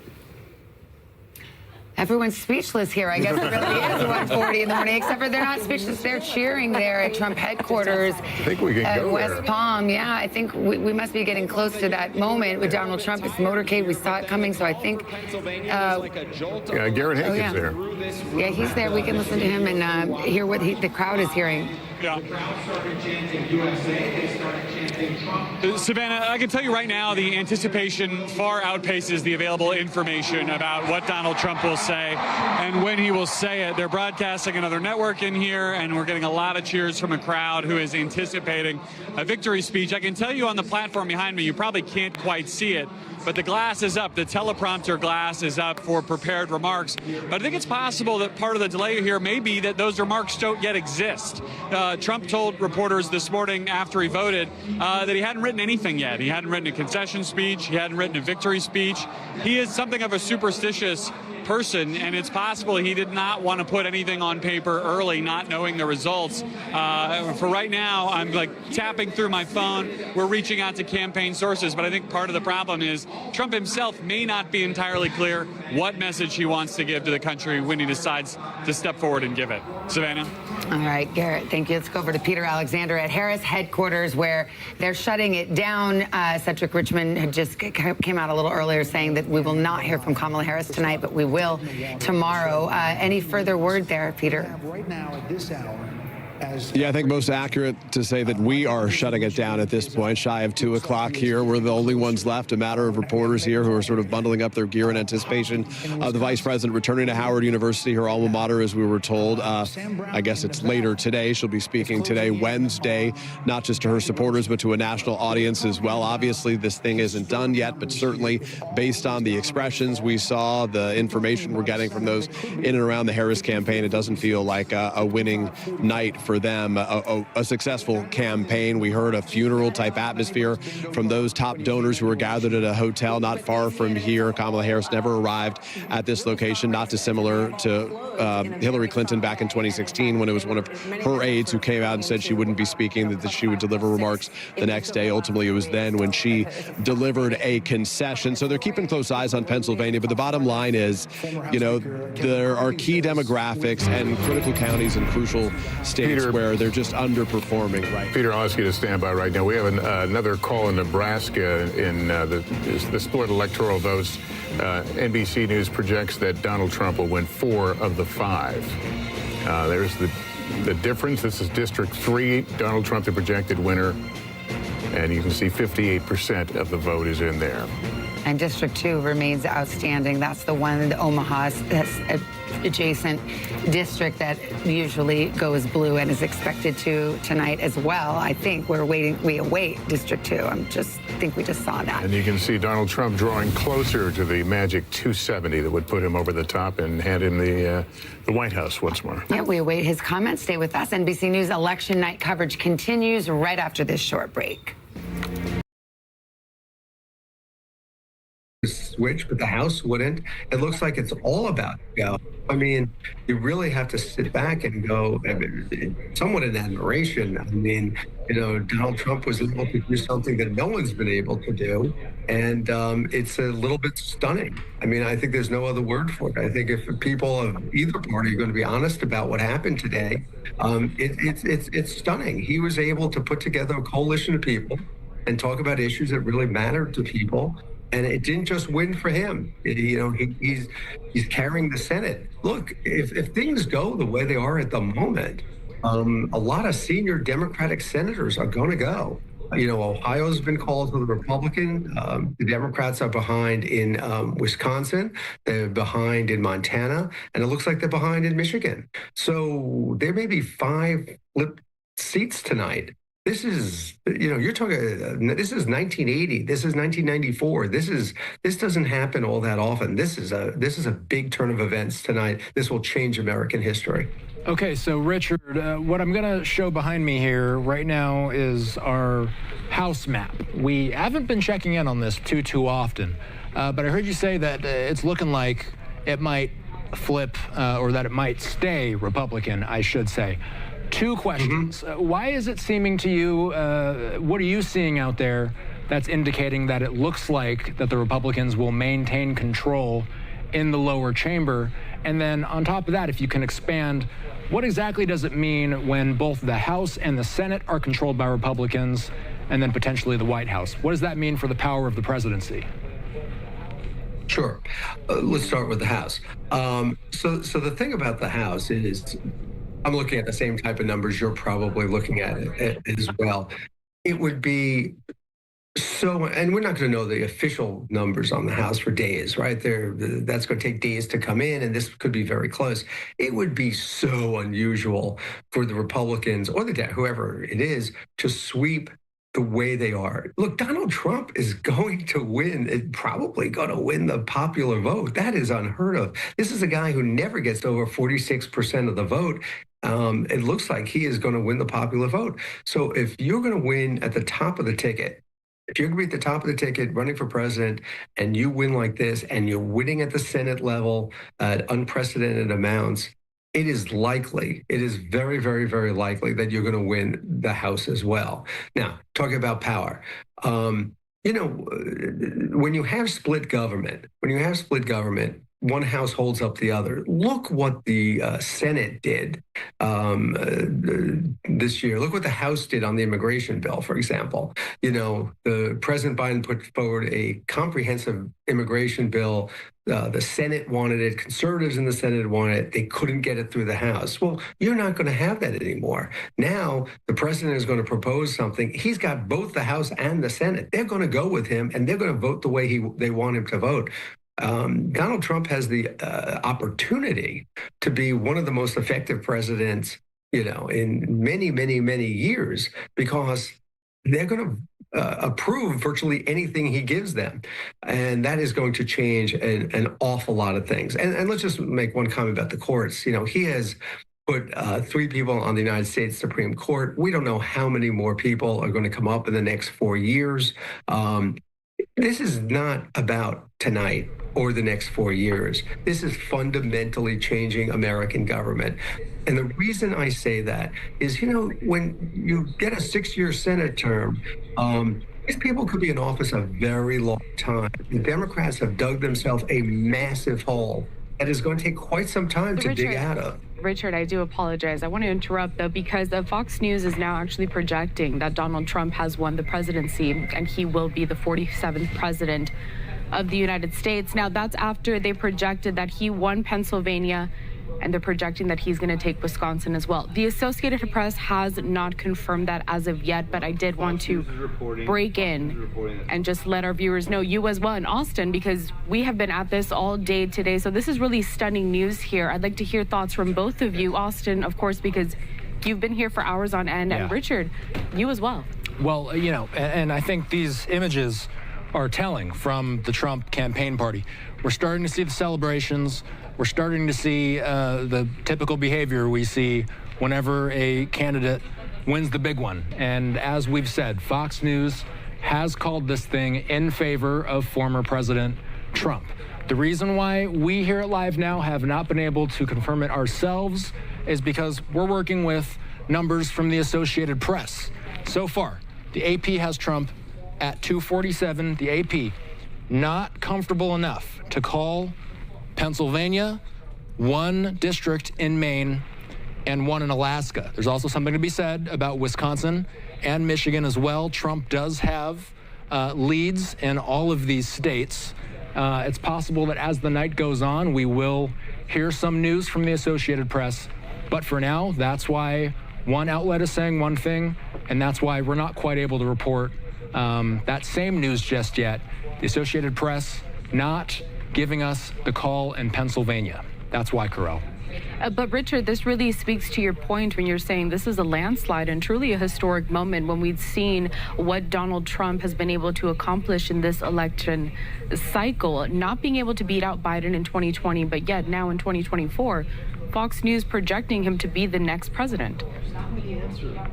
Well, yes, and Austin, I think it's a wise thing for people to take their time and before they make these calls, and you have to be confident in the call. I've never seen the advantage of being first. I think the advantage is being right, and so I think we could all see the writing on the wall. I think we all know where this is going. We know Donald Trump is going to be the next president.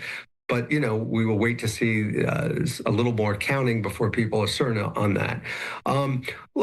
He has done something amazing, nothing short of amazing. And it's going to take us a couple days to really look into it. But, the number of black voters who have voted for him. Wow, you guys. All right, I want to cut away really quick because I want to give you some updates on what they're saying here.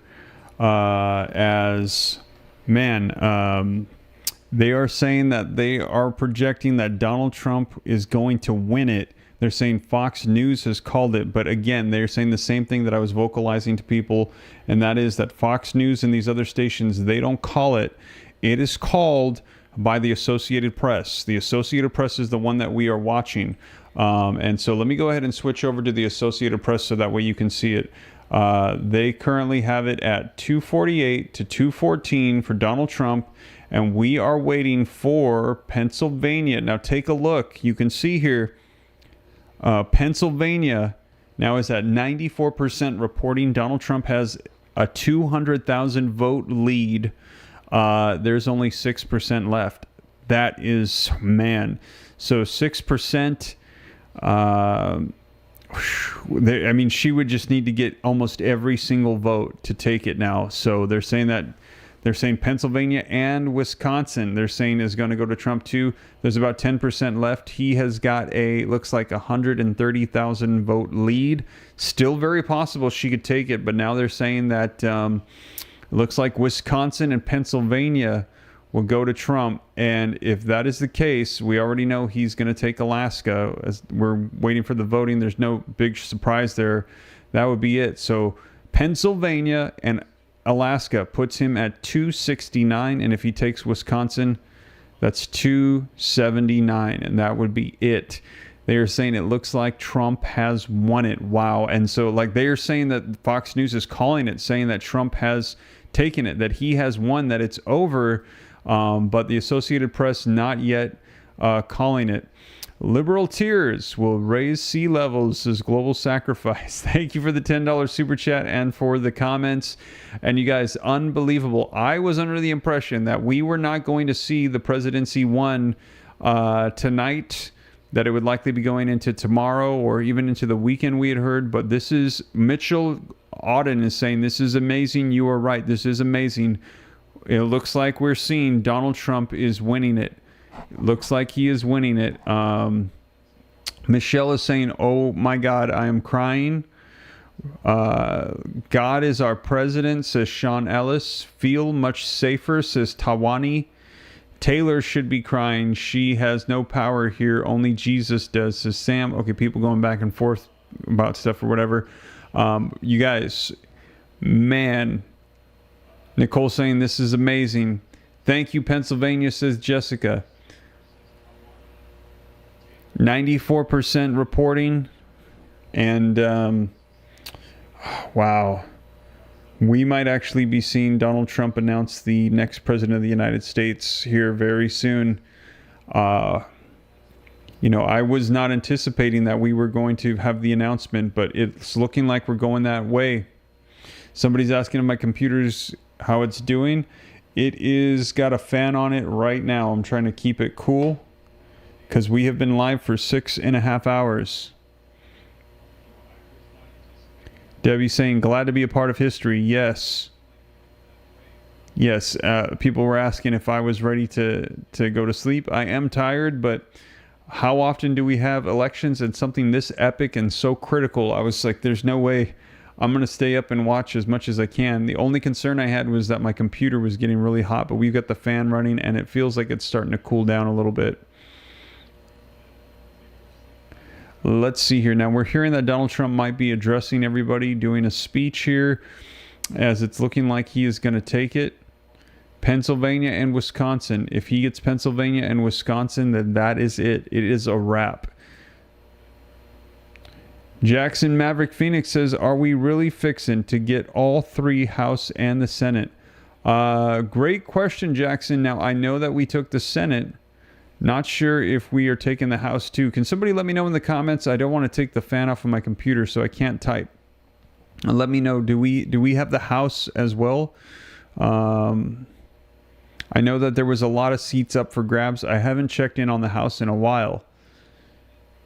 King Polo, Steve is the man. Thank you so much. Somebody's saying that Fox has called it. Sarah says Fox has called it. Yes, but again, we don't want to just go off of that because a lot of these news stations are calling it early. They're saying it's this and that. We don't want to jump to conclusions. We want to make sure that we have it officially called by the Associated Press. And they were just discussing that in there. So even though we agree, and I'd like to have it called, we want to make sure that it is official, because once the Associated Press says it's official, then it is official. Let me know in the comments if someone could look up for me where things currently stand with the House. I would normally just type it in and look it up right now, but my fan is on my keyboard.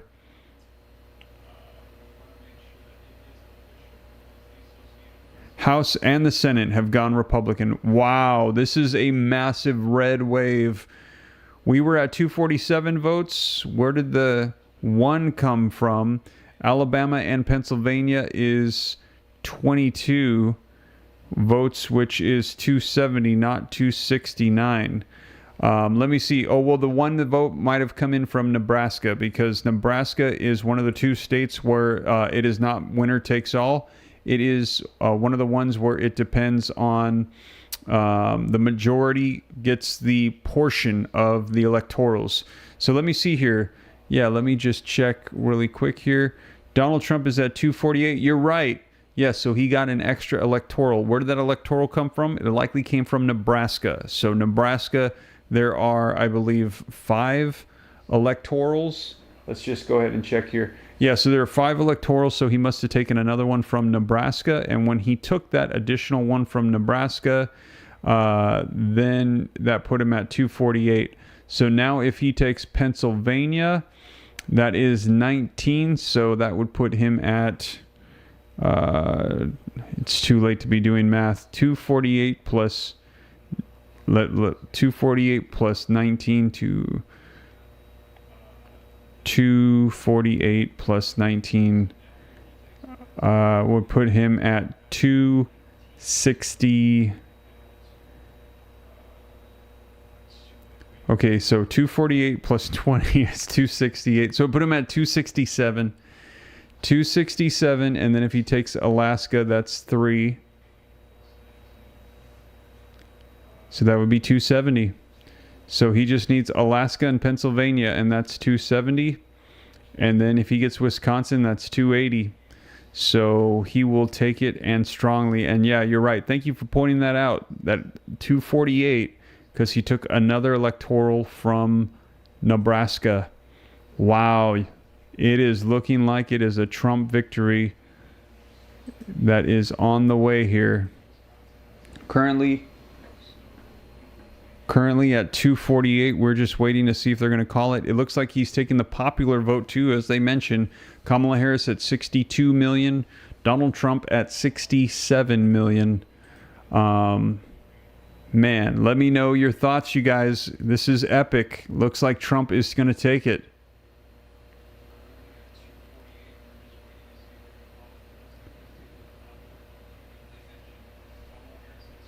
Now, I see some people saying that they are announcing already that he has won tonight. Fox has declared Trump the winner. Yes. And again, I'm not saying that he's not, and I think that's great. And I actually wanted him to win. I voted for Trump. But I want to wait till it's official. And Fox does not make the call. The call comes from the AP. So when AP does it, then it will be official. Stephanie Brunk says the best comeback ever. Yeah, it has been epic.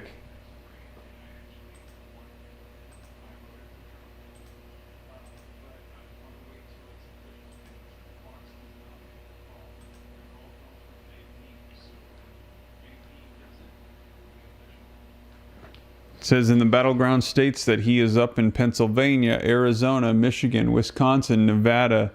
And this is coming out from NBC News, which typically is a left-leaning group here.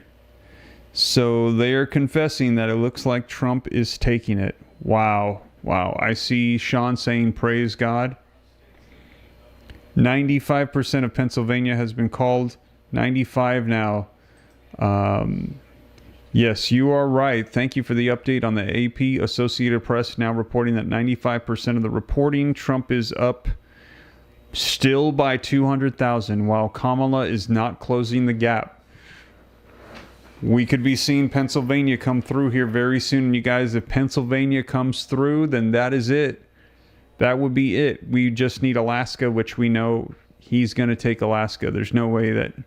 It's highly unlikely that he would not take Alaska. So, I mean, he is basically there.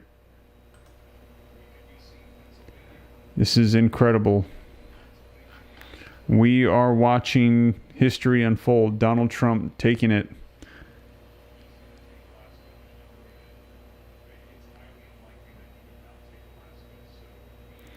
Corey saying, God is so amazing. What a miracle.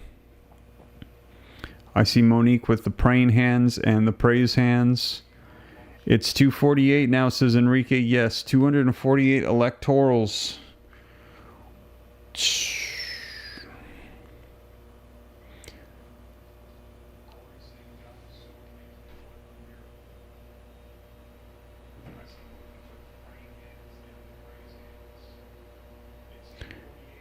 House is at 160 to 190. Mr. Q, thank you for the update. Can you let me know who the 160 and the 190 is? Is the Republicans leading that? Also, I know 160, 190, that's not a whole lot. The Republicans are up 189 to 166. Man, it is the red wave tonight. The red wave came through. The Republicans took it.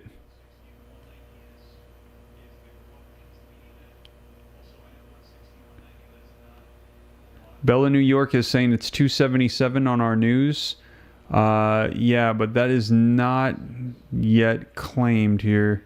thank you so much, Steve, for your taking time away from the family and going to help us out. You know, actually, Liam was reporting with me earlier. He was right there with me, but he had to go to bed. Let's see. So I'm guessing if they're saying 277, that means they're thinking that Trump has taken Pennsylvania and Wisconsin.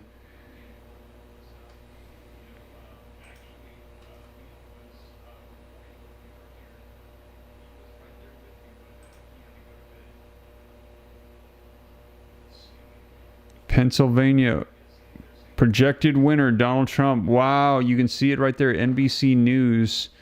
Projected winner, Donald Trump for Pennsylvania. Okay, we got to see if the Associated Press is reporting on it, because if the Associated Press says it, then that is it.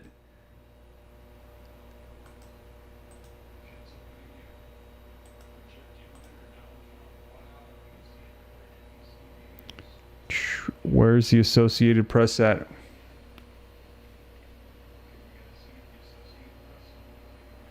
Keith says prayer does work. Amen to that.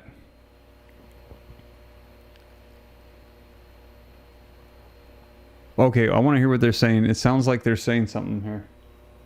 His remarks to the crowd. The crowd very silent right now. I'm not quite sure what they're listening to, but they have been partying for quite some time. Well, this is history. Not since Grover Cleveland in the 1880s have we seen a president return to office after that gap. So a second term after a gap of time. 4 years later, Donald Trump will be the 47th president of the United States, as he was the 45th president of the United States, with the convincing sweep of several battleground states. Several battleground states still not decided, but the magic number of 270 electoral votes has been reached, and we will have many hours and days to talk about the coalition that he put together. But this is the scene at Trump headquarters in West Palm Beach, as Donald J. Trump once again will assume the presidency on January 20th. The United States Senate will be in Republican hands. Democrats have lost control of the Senate, and the fate of the House of Representatives, currently in Republican hands, also in question. Democrats just need 4 seats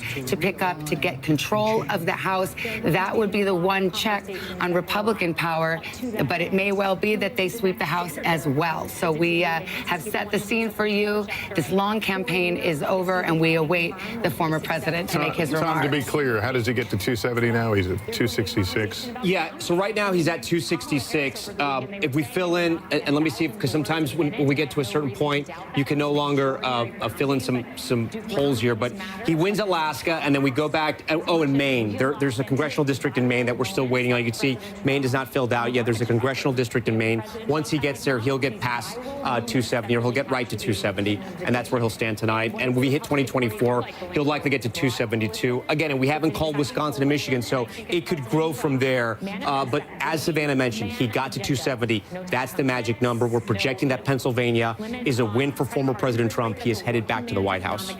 This is all, of course, assuming that Alaska and Nebraska and the Maine district go the way that we expect them to go. So I think Tom is making an excellent point here that we haven't hit that magic 270 number just yet. But with the win in Pennsylvania here, the thing I'm looking for, a couple of things. What is the Harris campaign going to say and do now? Because the last that we heard from them, of course, it was Cedric Richmond taking the stage. That memo had suggested to staffers, listen, we've got the blue wall. We're going to wait and see turnout in Philadelphia.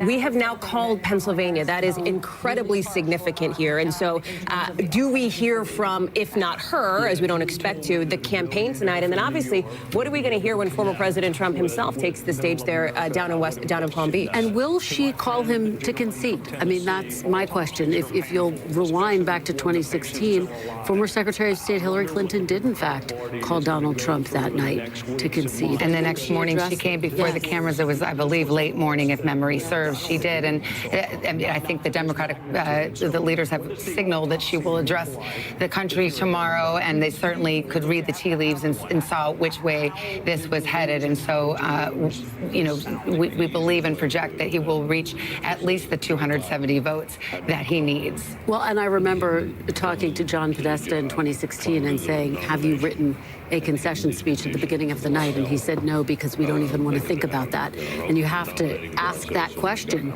Did Harris even have a concession speech, or is that part of what she's thinking through? What exactly? Well, I mean, going into a night where, you know, the poll showed 49-49. I mean, I think well, maybe someone wrote a concession. I think you wouldn't be blamed for being presumptuous to go out and write a. For all the talk about the 2016 vibes, and I'm sure it's in your text messages as well, yours, that this feels a lot like that. There is a distinction here, and I defer, of course, to the former Hillary Clinton campaign correspondent, but there was, in some ways, an air of inevitability around Hillary Clinton that just didn't exist around Kamala Harris. She wasn't even supposed to be on the top of this ticket 6 months ago, right? So it was a very different vibe coming into this. She talked about, and her campaign cast her as the underdog here in this race, not as the sort of heir apparent, if you will. So there are some distinctions here. By the way, this is the third straight election in which it appears that pollsters have underestimated the Trump vote. I mean, we will see. We don't have all the numbers here, and we can all do the comparison, but it does appear that he, at least, maybe it's not a polling miss because those were, in most of these battlegrounds, dead ties and within the margin of error. And if it's in the margin of error, it's not a polling miss. But there's no question, Tom, that in the counties that you have now memorized, that will be haunting you to the last of your days, that he was outperforming and getting new voters to the polls and squeezing out more voters, especially in those rural districts. We were looking in all those battleground states, and the pattern that we kept seeing was that he kept overperforming in the rural areas. She was underperforming Biden in those urban areas, in the blue counties she needed to win. I was signaling you, Savannah, because one thing I don't know if you guys have talked about it yet, but if former President Trump goes back to the White House, something else you guys, I don't think you've talked about it yet, is the Supreme Court. And what happens in the Supreme Court, and if anything happens there, we saw how he completely reshaped that court. And if he's reelected, and it looks like he's going to be, I mean, not that there's anyone sort of hanging on there at the Supreme Court, but it's something that Republicans are going to be thinking about. Well, and here's the other point to remind people of. The Supreme Court issued a ruling that gave him immunity from all official acts. Prior to tonight, Donald Trump was facing 3 legal battles and was also convicted. He's got a November 26th sentencing date. So there will be a lot of questions about how all of that will There are 2 state cases with sentencing case. The sentencing is in the New York State case, and then there are 2 federal cases which will functionally disappear. Go away. I mean, they'll go away if he took office and they were still going. He could pardon himself. He could have a different attorney general. I mean, there's a million. They're gone. They're just gone. Yeah, and remember, he also said he would free all of the January 6th convicts. We'll have to see how that works functionally. And he'll fire Jack Smith on day 1, and again, the deportation force, which he has promised to start on day 1. So we'll have to see how that all unfolds. It's interesting. He's very clear. Think about what Judge Merchan in New York State Court will do with the sentencing date before him, whether he just tables it or, but in any event. All right, you guys, I want to just cut away for a second so that way I can share with you the map. And I see a lot of people saying that it's already been called. So here's the thing, is that the Associated Press is the official announcement. When we see it on the AP, that is when you know that it is official and finalized, and it is still not yet on the Associated Press. Now, I know people are saying that other channels are calling it. Fox News is calling it. And other people, other channels, CNN is calling it. And yes, it does look like Trump is going to take it. But I just want to let you guys know that the Associated Press is the primary ones. And it says the Associated Press still has not yet called the elections. So that is what we're watching for. Now, currently, we're seeing that Kamala Harris is at 214. Trump is at 248. It is very likely that he's going to take it. It looks like he's going to win. It's to a point now where essentially she would need to get all the remaining votes in Pennsylvania. It looks like Trump's going to take it, but it has not yet been called by the Associated Press. So even though, so a lot of these channels, just to let you guys know, they try to be early. They try to say like, oh yeah, this is going to be it. This is pretty much it. But we still don't have the official 270 yet. Now, as soon as that does come in, then that means it's a done deal. Trump is currently at 248. If he gets Pennsylvania, that puts him at 267. And then we know that he's going to get Alaska. That's going to put him at 270. Also, we're hearing he's likely going to be taking Wisconsin. As you can see, 89% of the reporting has come in. And it is a big lead for him right now. If he gets Wisconsin, that's how they're coming up with that 277, because Wisconsin is 10 electorals. So Pennsylvania puts him at 2 267, and then Wisconsin puts them at 277 for the win. Then also Alaska will put them at 280 at least, and then there's still Michigan, Nevada, and Arizona. So not looking like Kamala is going to win here.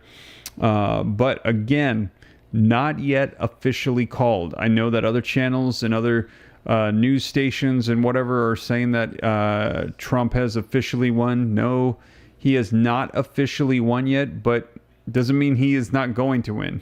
Definitely looks like he is going to win here, but he has not yet officially been announced the winner. It is called when the Associated Press calls it.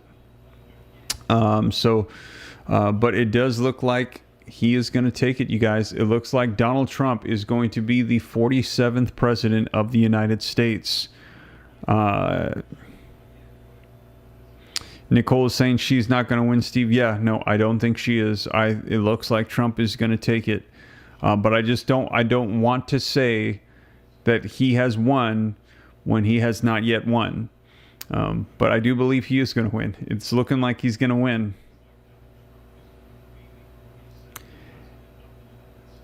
And thank you for the $2 super chat. What happens if we go to war before he swears in? Great question. I'm not really sure. But I think if he's president-elect, I don't know, because we've had elections now. I don't see any reason why he would not become the president in January if we were to enter into some form of war, which there's a whole lot going on with that right now. Louis said he's going to miss her laughing. Hilda said, I knew he was going to be 47.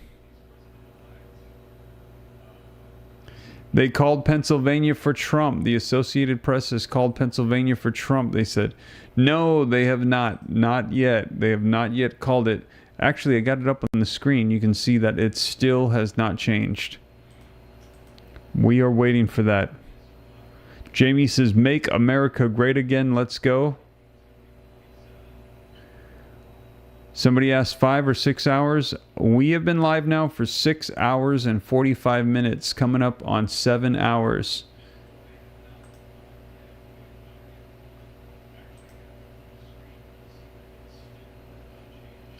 And we are waiting for that speech to come. They're saying Donald Trump is going to be coming out here very soon. You can see there Vivek Ramaswamy. Who else is in there? I can't really tell. It looks like you can see the Trump's son there. Looks like Don Jr. All waiting for Donald Trump to come out and address the crowd.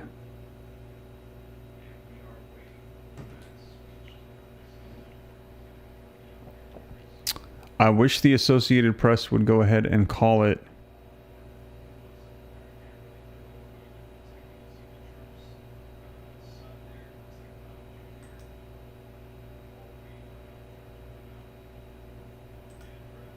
Looks like they have not yet called it. Somebody's asking me to refresh. All right, let's take a look. We'll refresh it. Yeah, no, it's still the same. Pennsylvania at 95% reported, 5% still remaining, and it is still a 200,000 gap. So it is looking very much so like Donald Trump's going to take Pennsylvania, and Wisconsin is at 90 now. And there is a 120,000 vote lead. It looks like he's going to take Pennsylvania and he's going to take Wisconsin. And of course, he's going to take Alaska. And he might even take Nevada and Arizona. So if he takes Pennsylvania, Wisconsin, and Alaska, that puts him at 280. Then if he takes Arizona, that puts him at 291. And if he takes Nevada, that puts him at 297 with a commanding lead. He just almost hitting 300, just taking it all. It doesn't look like Kamala Harris is going to be the next president.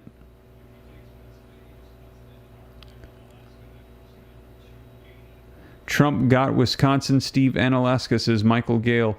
Michael, we are looking at the Associated Press, the official ones. It's not yet on the AP, but when it is, That will be official. So just to clarify, the official, I know other channels are saying this and other news reporting stations are saying that, and it's very likely that that is the route it's going to go. And, it probably is, but has not yet been reported by the Associated Press. Once the Associated Press does it, then it is official. Make common sense great again, says Sean. Yes, that would be nice. Wow, I am pleasantly surprised. I am shocked. I did not think we were going to see the announcement of the winner of the presidency tonight, but it looks like it is. It is happening. Donald Trump taking it decisively. Somebody saying God spoke and the people listened. Ray Bob saying no more wars.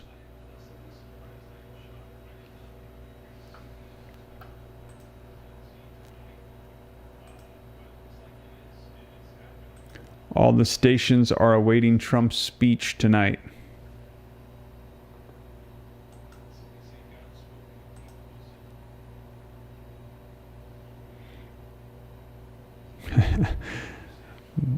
Bill Dog's House, $5 super chat. Thank you so much. Says Kamala Harris, Joe Biden, you're fired. Get out. Yep, it looks like this is the end of the run for Kamala Harris and Joe Biden. Beth says, no more talk about Harris. Let's turn the page. Wow. Stewart says, MAGA with the thumbs up. Let me know. Put in the comments 45s if you are happy to see it looks like Donald Trump is going to be taking the presidency. If you've been waiting for this, looks like he has taken it and decisively. Taking it tonight. Donald Trump going to be the next president of the United States of America.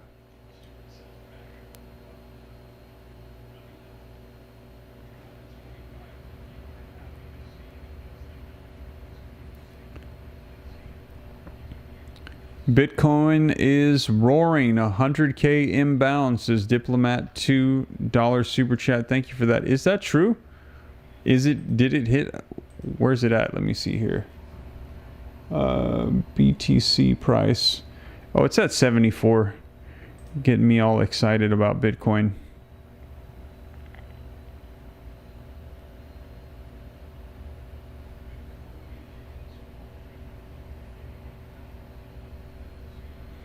No more taxes on tips. Let's take it all in. 45 from Pensacola, Florida. 45s pouring in. People are excited about the 45s. Donald Trump is going to be the 45th and now the 47th president of the United States. Associated Press has not yet called it, but it looks like it's going to be going that route, as it looks like he's going to be taking Alaska, Pennsylvania, and Wisconsin, putting them at 280, decisively taking the presidency.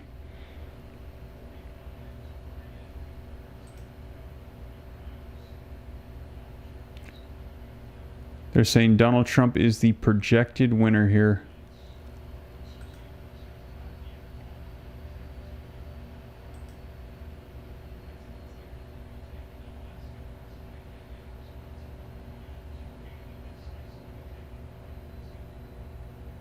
Somebody said, Skip says, I wonder if Trump is waiting for the Associated Press to call it. It could be that as well. Just like how we're waiting for the Associated Press to call it, Trump might be also likely doing the same. It could be that. It could be he is waiting for that.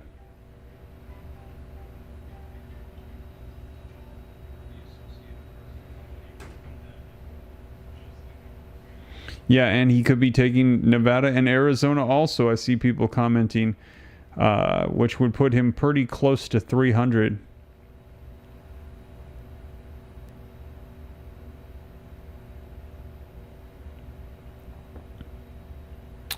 Jackson Maverick Phoenix says, I'm sleepy. Call it Associated Press. Yeah. Let's see here. Pickle7 says, I love you, Steve, but I can't watch you anymore because you definitely support Trump. Pickle7, Yes, out of the two, I voted for Donald Trump. And, I don't think there's anything wrong if you support Kamala Harris or Donald Trump. I believe that we should be mature adults and I can still report the news and share with you the latest information, even if you disagree with my perspective or I disagree with yours. I feel like we need to live in an America where we are mature enough to have differing opinions and not scream and shout at each other and disown people just because we have differing opinions. So Pickle7, you are still welcome to be a part of the channel. I'll still give you updates here if you'd like. I would prefer that. I don't think there's anything wrong with people joining in. I try to do my best to make sure that you get the perspectives, not the perspectives, you get the actual news updates without my opinions or perspectives. But yes, out of the two, I definitely felt like I prefer Donald Trump. So that is who I voted for. That is who I was rooting for America. But you are still welcome on the channel, and I'm still going to give unbiased updates with the latest information, all the articles linked and cited in the description. But I must confess, yes, I did want Donald Trump to win. And I, don't have any quarrels with anybody that wanted Kamala Harris. I want to be mature enough to be able to say, like, hey, you think one thing, I think another. And I think we should have the ability to articulate that like mature adults. And to me, it just seems so ridiculous and silly when people are screaming and throwing a fit and acting ridiculous and just absolute complete nonsense. Oh, looks like Trump's coming out. Let's go ahead and switch it over. Actually, I'm going to wait till the music is off because I don't want to get a copyright strike after 7 hours of being live because of some music that's playing. But you can see he's getting ready to speak right now. As soon as I see him speaking, I'll assume the music is off and I will go ahead and play it. But yeah, like I said, if you have differing opinions, that's totally fine. We should work on our maturity and not getting emotional and acting ridiculous because people disagree with our opinions. We should be able to, for the sake of coming to a better understanding of everything that's going on, be able to share and articulate our thoughts one with another. Oh, there it is, you guys. Pennsylvania has been reported by the Associated Press. He is at 267. That is it. He's going to take Alaska. That's 270. Those of you guys that are on with me, it is now, I would say, pretty close to official. That is it. Drop those thumbs, the like button if you haven't done so yet. Put a thumbs up, put a 45. It looks like Trump has won it. It is official, you guys. Pennsylvania claimed by Donald Trump. There you have it. There you have it, you guys. Now let's go ahead and switch over, see if Trump is speaking just quite yet. Let's see. There we go. All right, let's switch it over to Trump while you're dropping all those likes and appreciations. Well, I want to thank you all very much. This is great. These are our friends. We have thousands of friends on this incredible movement. This was a movement like nobody's ever seen before. And frankly, this was, I believe, the greatest political movement of all time. There's never been anything like this in this country, and maybe beyond. And now it's going to reach a new level of importance because we're going to help our country heal. We're going to help our country heal. We have a country that needs help, and it needs help very badly. We're going to fix our borders. We're going to fix everything about our country. And we made history for a reason tonight, and the reason is going to be just that. We overcame obstacles that nobody thought possible, and it is now clear that we've achieved the most incredible political thing. Look what happened. Is this crazy?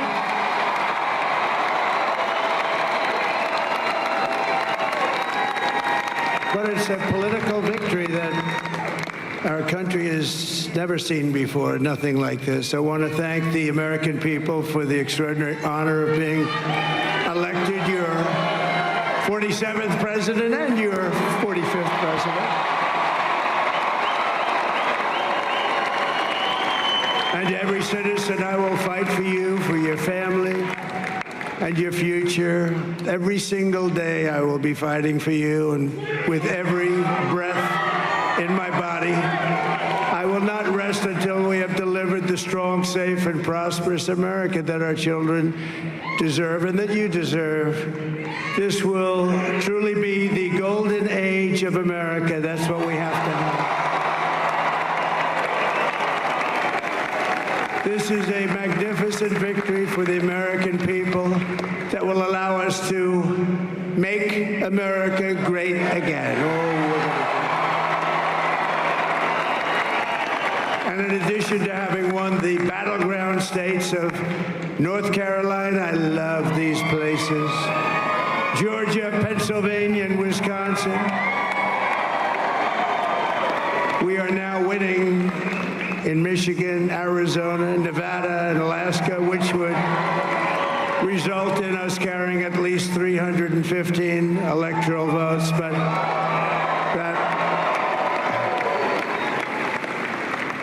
But it's much easier doing what the networks did or whoever called it, because there was no other path. There was no other path to victory. We also have won the popular vote. That was great. Very proud of it.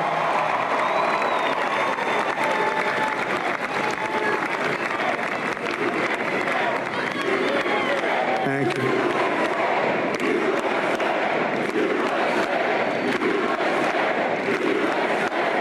Thank you very much. Thank you.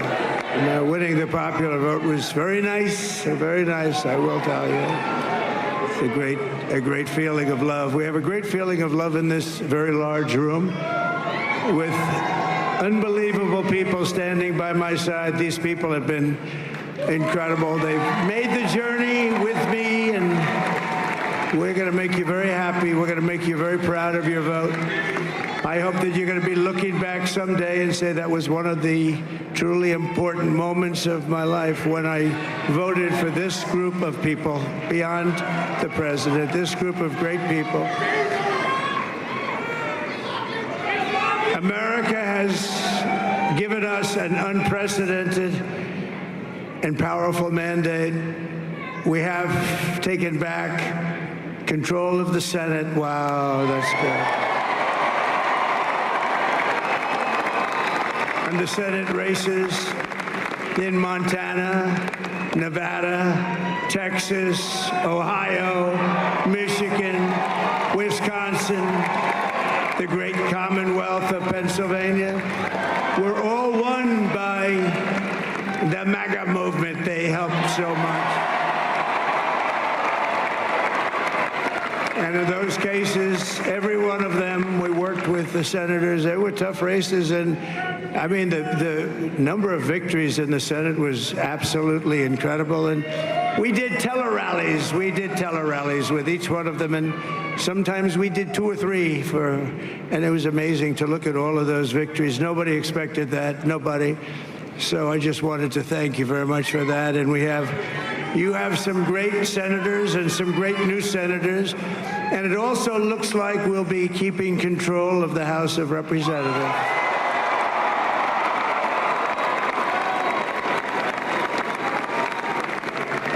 And I want to thank Mike Johnson. I think he's doing a terrific job.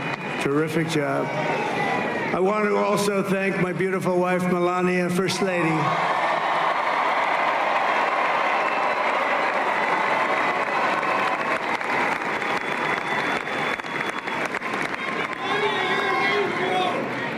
Who has the #1 best-selling book in the country. Can you believe that?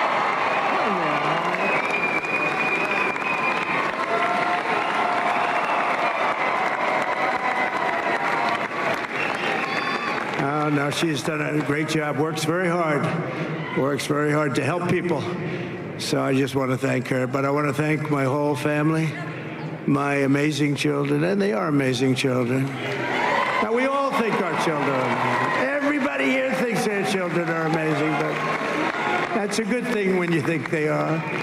But Don, Eric, Ivanka, Tiffany, Barron, Laura, Jared, Kimberly, Michael, thank you all. What a help.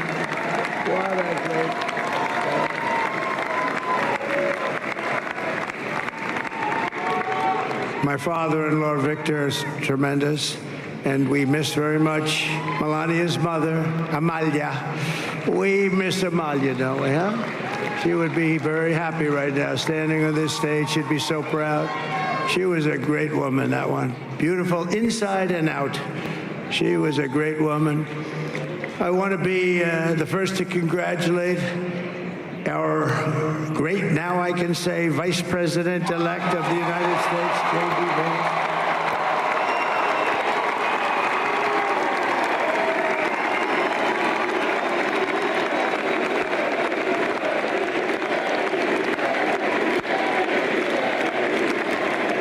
And his absolutely remarkable and beautiful wife, Usha Vance.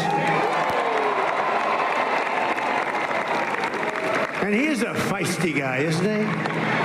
You know, I've said, go into the enemy camp, and you know the enemy camp is certain networks, and a lot of people don't like to, sir, do I have to do that? He just goes, okay, which one, CNN, MSDNC? He'll say, all right, thank you very much. He actually looks fine. He's like the only guy I've ever seen, he really looks forward to it, and then he just goes in and absolutely obliterates them. Say a couple of words here.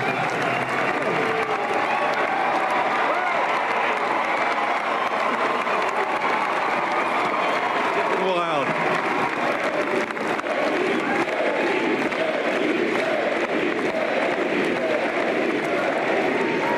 Well, Mr. President, I appreciate you allowing me to join you on this incredible journey. I thank you for the trust that you placed in me. And I think that we just witnessed the greatest political comeback in the history of the United States of America.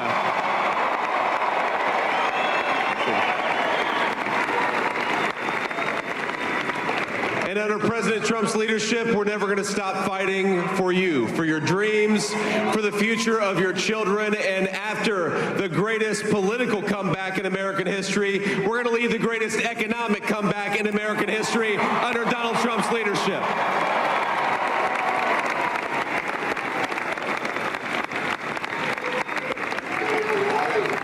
Thank you very much. He's turned out to be a good choice. I took a little heat at the beginning, but he was, I knew the brain was a good one, about as good as it gets. And we love the family, and we're going to have a great 4 years, and we're going to turn our country around, make it something very special. It lost that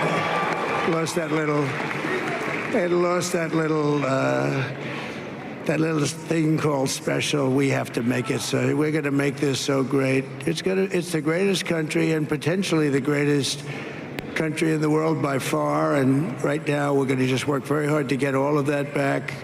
We're going to make it the best it's ever been. We can do that. If we had to wait longer, I don't know. It was going bad, and it was going bad fast. We're going to have to seal up those borders, and we're going to have to let people come into our country.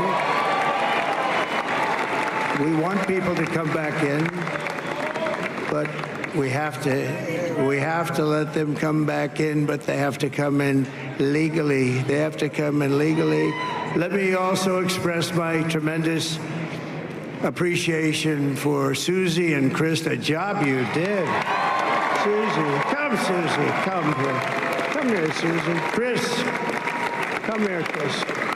Susie likes to stay sort of in the back, let me tell you. The Ice Maiden, we call her the Ice Maiden. Come here, Chris. Come here, Chris. Susie likes to stay in the background. She's not in the background. Come here, Susie. You want me to say something? This wasn't expected, but I just want to thank, obviously, President Trump for this journey. It was a great one, and he's a hell of a candidate, and he's going to be a hell of a great 47th president. And this team that we had, the best team, and, of course, even my boss, Susie Wiles, the best. Thank you. Thank you, and thank you, Susie. Look at her. She's shy. I've never seen her be shy before. Susie. They're great. Everybody up here is great. Everybody up here is very special. But the Trump, who did you say?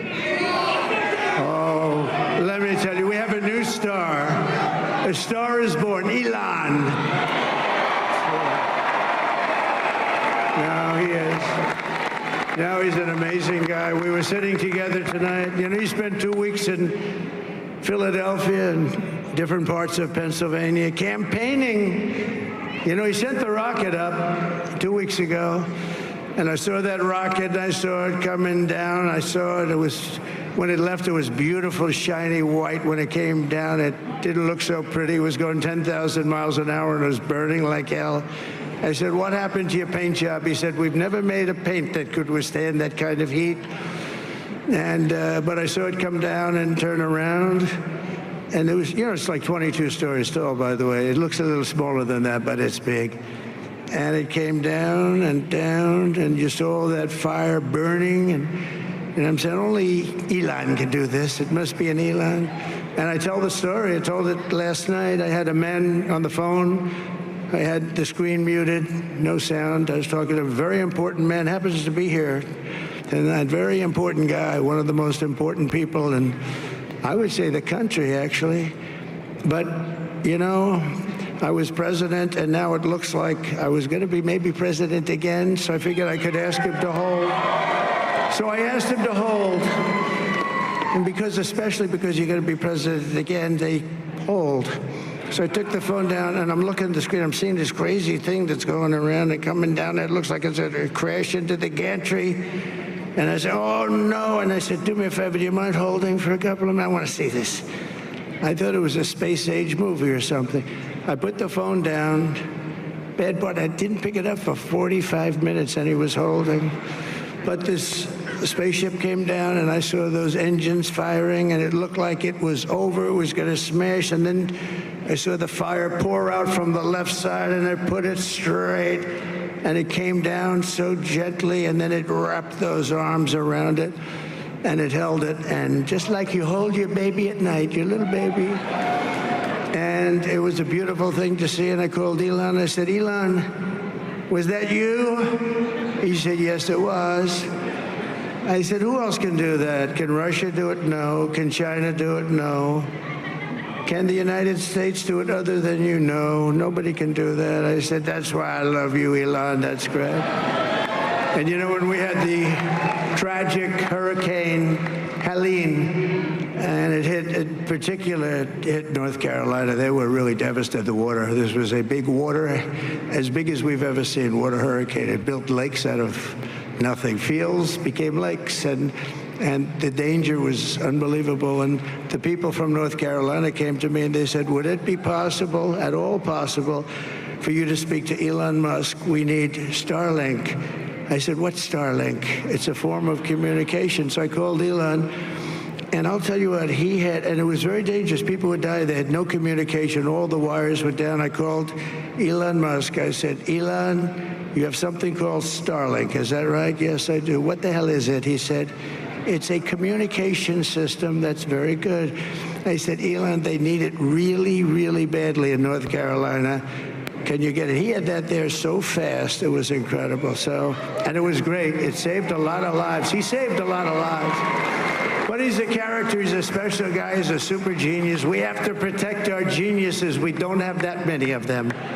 We have to protect our super geniuses. I want to thank some of the guys. You know, we have up here today the U.S. Open champion. He's a fantastic golfer, slightly longer than me. It's a little bit longer than me.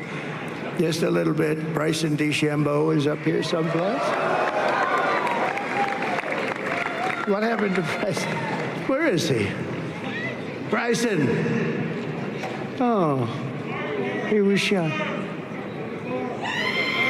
He's hitting balls. Oh, he's on the way. He's hitting balls. Bryson. Oh, look at him.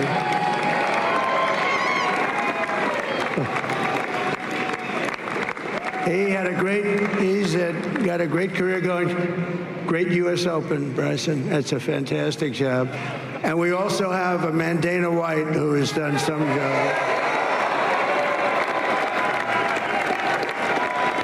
He's a tough guy.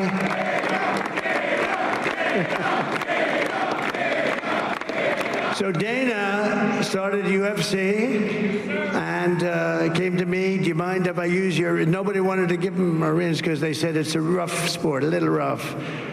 And I helped him out a little bit, and I went, and they said, this is the roughest sport I've ever seen, but I began to like it, and he loved it, and nobody's done a better job in sports. And you know, he's a very motivational kind of a guy, what he does. He gets these fighters, and they really go at it, and it's become one of the most successful sports enterprises anywhere at any time. It's doing so well. I'd like to ask Dana just to say a couple of words, because people love to hear from him. Dana, please.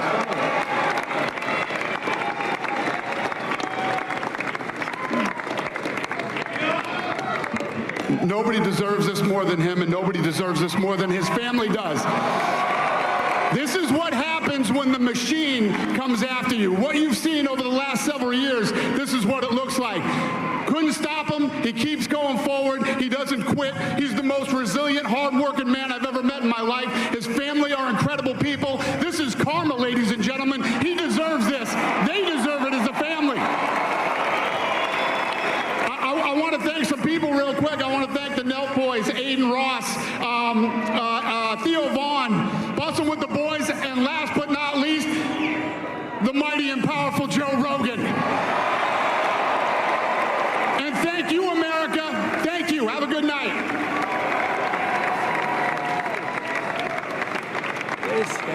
That is a piece of work.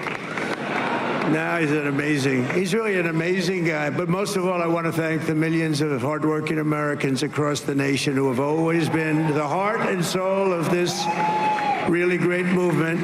We've been through so much together, and today you showed up in record numbers to deliver a victory like really, like no other. This was something special, and we're gonna pay you back. We're gonna do the best job. We're gonna turn it around. It's got to be turned around. It's got to be turned around fast, and we're gonna turn it around. We're gonna do it in every way, with so many ways, but we're gonna do it in every way. This will forever be remembered as the day the American people regained control of their country.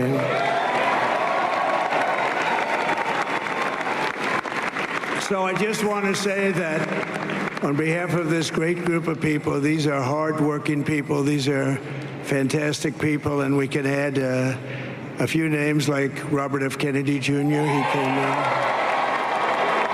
and he's going to help make America healthy again.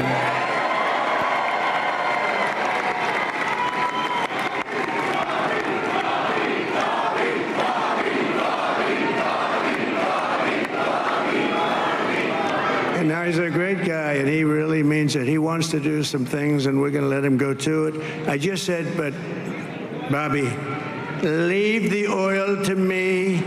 We have more liquid gold, oil and gas. We have more liquid gold than any country in the world, more than Saudi Arabia. We have more than Russia. Bobby, stay away from the liquid gold. Other than that, go have a good time, Bobby.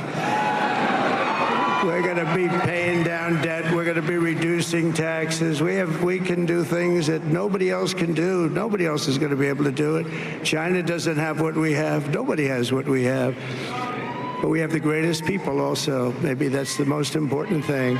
This campaign has been so historic in so many ways. We've built the biggest, the broadest, the most unified coalition. They've never seen anything like it in all of American history. They've never seen any young and old, men and women, rural and urban.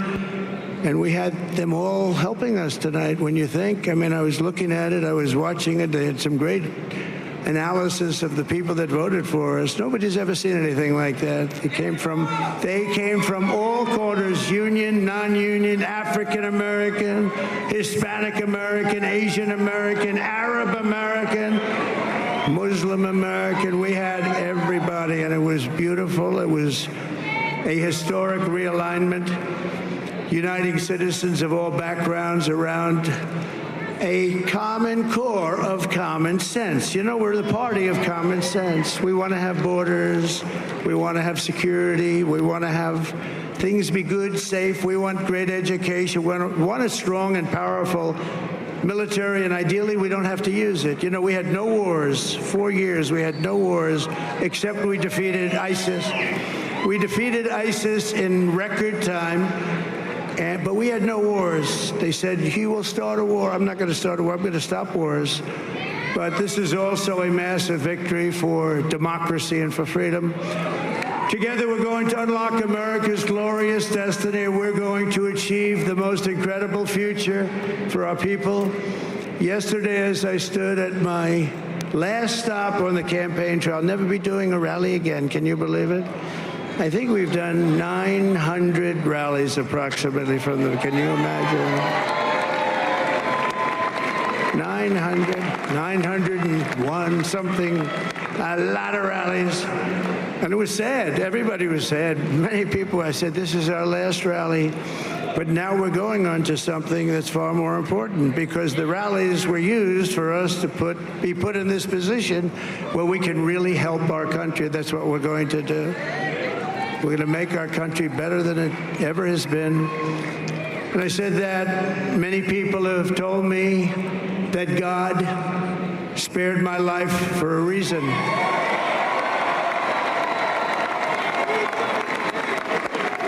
And that reason was to save our country and to restore America to greatness. And now we are going to fulfill that mission together. We're going to fulfill that mission. The task before us will not be easy, but I will bring every ounce of energy, spirit, and fight that I have in my soul to the job that you've entrusted to me. This is a great job. There's no job like this. This is the most important job in the world. Just as I did in my first term, we had a great first term, a great first term. I will govern by a simple motto: promises made, promises kept. We're going to keep our promises. Nothing will stop me from keeping my word to you, the people. We will make America safe, strong, prosperous, powerful, and free again. And I'm asking every citizen all across our land to join me in this noble and righteous endeavor. That's what it is. It's time to put the divisions of the past 4 years behind us. It's time to unite. And we're going to try. We have to try. And it's going to happen. Success will bring us together. I've seen that.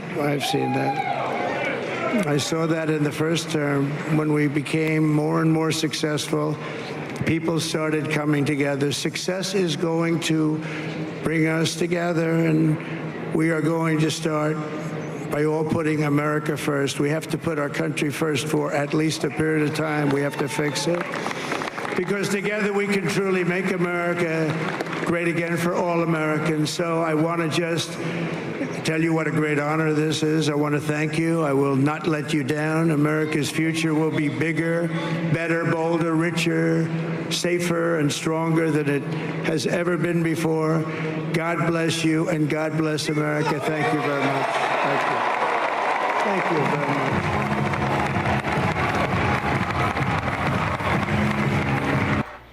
There you have it, you guys. Man, let me know in the comments if you made it with me.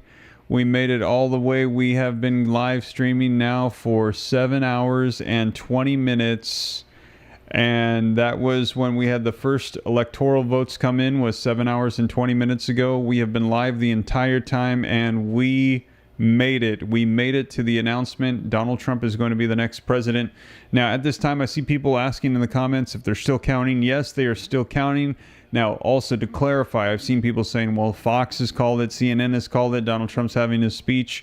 It is not official, like 100%, until the Associated Press calls it. So the AP has it at 267, but we do know that it is very likely he's going to get Alaska. That's the 3 that he needs for 270. So that is why they're saying it's essentially called. They're also saying that he is also going to get Wisconsin. So it's going to put him at 280. And then he still might even take Michigan, Nevada, and Arizona, which would put him at like 297. So it is Trump. He has taken it, you guys. Absolutely incredible night. This was historic. Thank you guys for all of those of you that joined me tonight. We went 7 hours and 20 minutes. We made it. We together watched history unfold. We saw Donald Trump become the 47th president of the United States. And he is now going to be the president as we enter into 2025. The next 4 years will be with Donald Trump. And so we will be covering, I'll be right here with you. The next 4 years, we're going to be covering Donald Trump, J.D. Vance, and what's going to be unfolding with the United States of America. And if you appreciate that, you haven't done so yet, hit the like button, subscribe to stay up to date, because we've got years of Donald Trump that are going to be coming here, and I'll keep you up to date every step of the way. Thank you guys so much for joining me. I hope you have a blessed night. I know a lot of you are tired. I'm ready to get some rest, and I'll get you caught up tomorrow morning on more that comes out. And like I said, unless Alaska and all the other states go for Kamala Harris, this is a Trump win. So thank you guys so much for joining me. I will catch you in the next one. Take care. God bless. This is Steve signing off, you guys. Hats off to you, Steve, says West Coast Ronnie. Thank you so much. It was my pleasure. And I am so thankful that there are so many people that wanted to join me tonight. And I'm looking forward to the next 4 years under a presidency of Donald Trump. Take care, you guys. God bless. This is Steve.